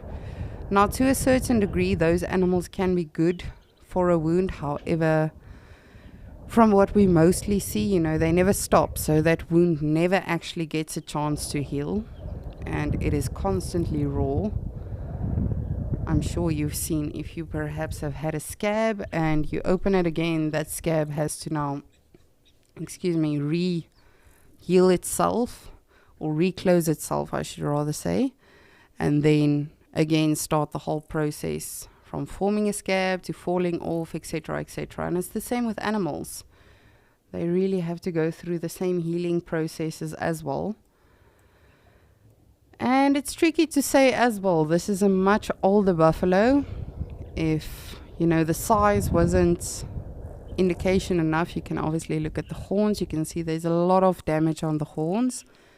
But obviously the hide as well, or the actual skin, you can tell is very, very faded as well, which generally can also be a good indication when it comes to their actual age.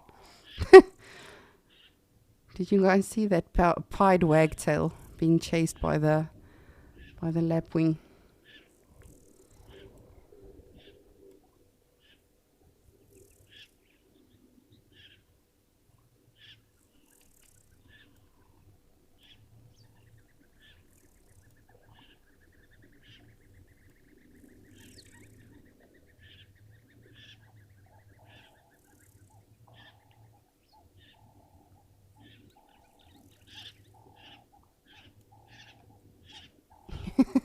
Shame this poor wagtail has no idea where to go.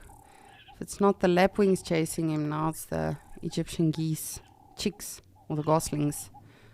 While at this stage they're actually teenagers. Daniel, you would like to know what other animals do oxpeckers share relationships with? Various. Rhinos, impalas, kudus, various animals that they can actually perch on, you know. Of course, rhinos, buffaloes, those are really, really big animals, so for the most part it helps them a lot. But the other day we saw an impala with, I think, 10 oxpeckers on him at once, so I think personally to this day he was still getting ready for a date or an interview or something, because he was so tolerant with all of the oxpeckers on him.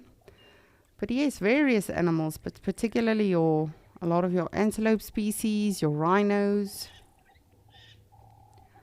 not really your elephants. Oof, this guy is just enjoying absolutely everything around the water hole.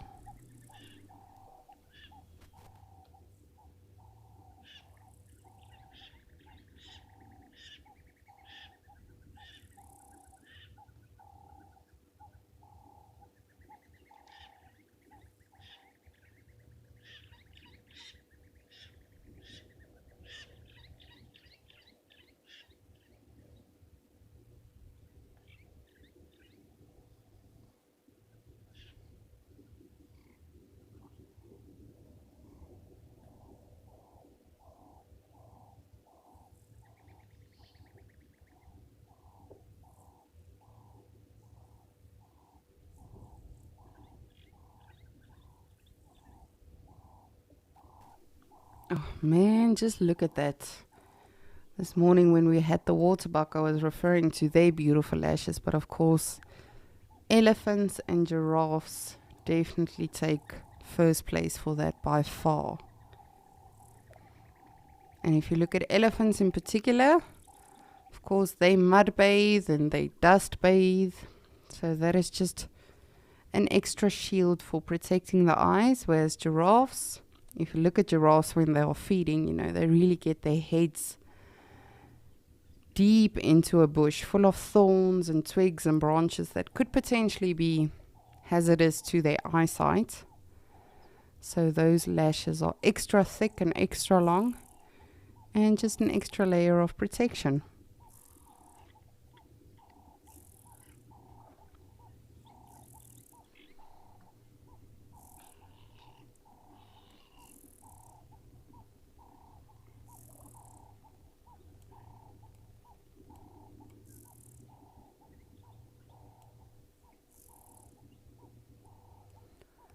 Francis, you would like to know if I've ever seen an elephant completely knock down a tree.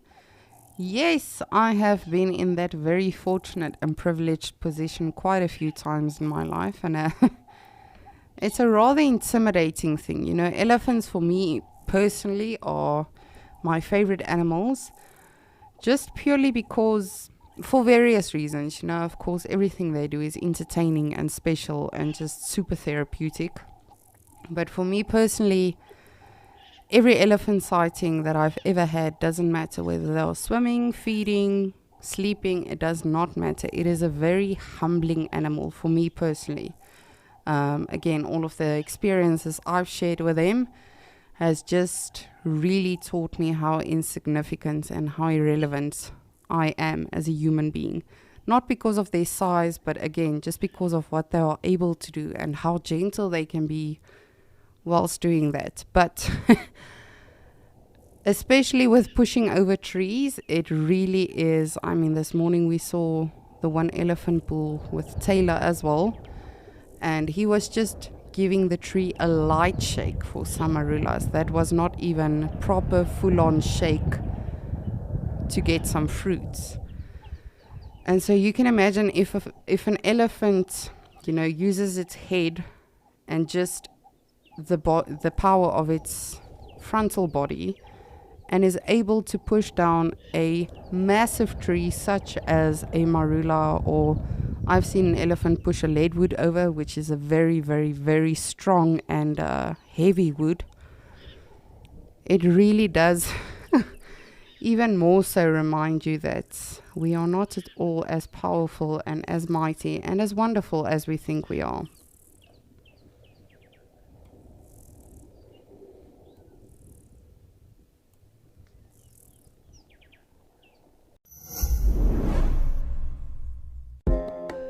Here at Wild Earth, we know it's not always possible to watch your favorite show live. If catching up on safaris is critical to you, then download the Wild Earth app and watch the catch-ups here first. Catch-ups are available on our app before YouTube And in addition, there are cut downs of each show for those who only have time to watch the best bits. That was incredibly cute. Download the brand new Wild Earth app today and don't miss out.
Very interesting indeed. Very, very special. And of course, you know, speaking of special, we have seen incredible things today. We've seen some elephants in Djuma, not just here at Gowrie Dam, but as well as with Taylor. And then, of course, we have seen some rhinos. Of course, some buffalo, cheetahs. Oof, we've actually seen a lot. European bee-eaters, secretary birds, the woodpeckers that are busy establishing a nesting site. I'm just actually trying to think of everything. It's been a very productive day. But of course, none of it is possible without you guys. So thank you all so much for joining us today on Escape to Nature. Please do so again tomorrow. We didn't even really get to our quizzes today because the animals kept us so busy. But do join us again tomorrow, same time, same place. From myself, Lisa, your waterhole naturalist, from Taylor and Paul that joined us here in Djuma, of course from Rolf in Amakala, and then of course from Nick and Kariga. Thank you so much for being with us today. We really appreciate your time, your question, your suggestions, and of course your comments. Do stay tuned for Penguin Beach, Sunset Safari, and join us again tomorrow for Escape to Nature. But I wish you all a beautiful Monday, and I will see you this afternoon on Sunset Safari. Have an awesome, awesome Elephant Monday.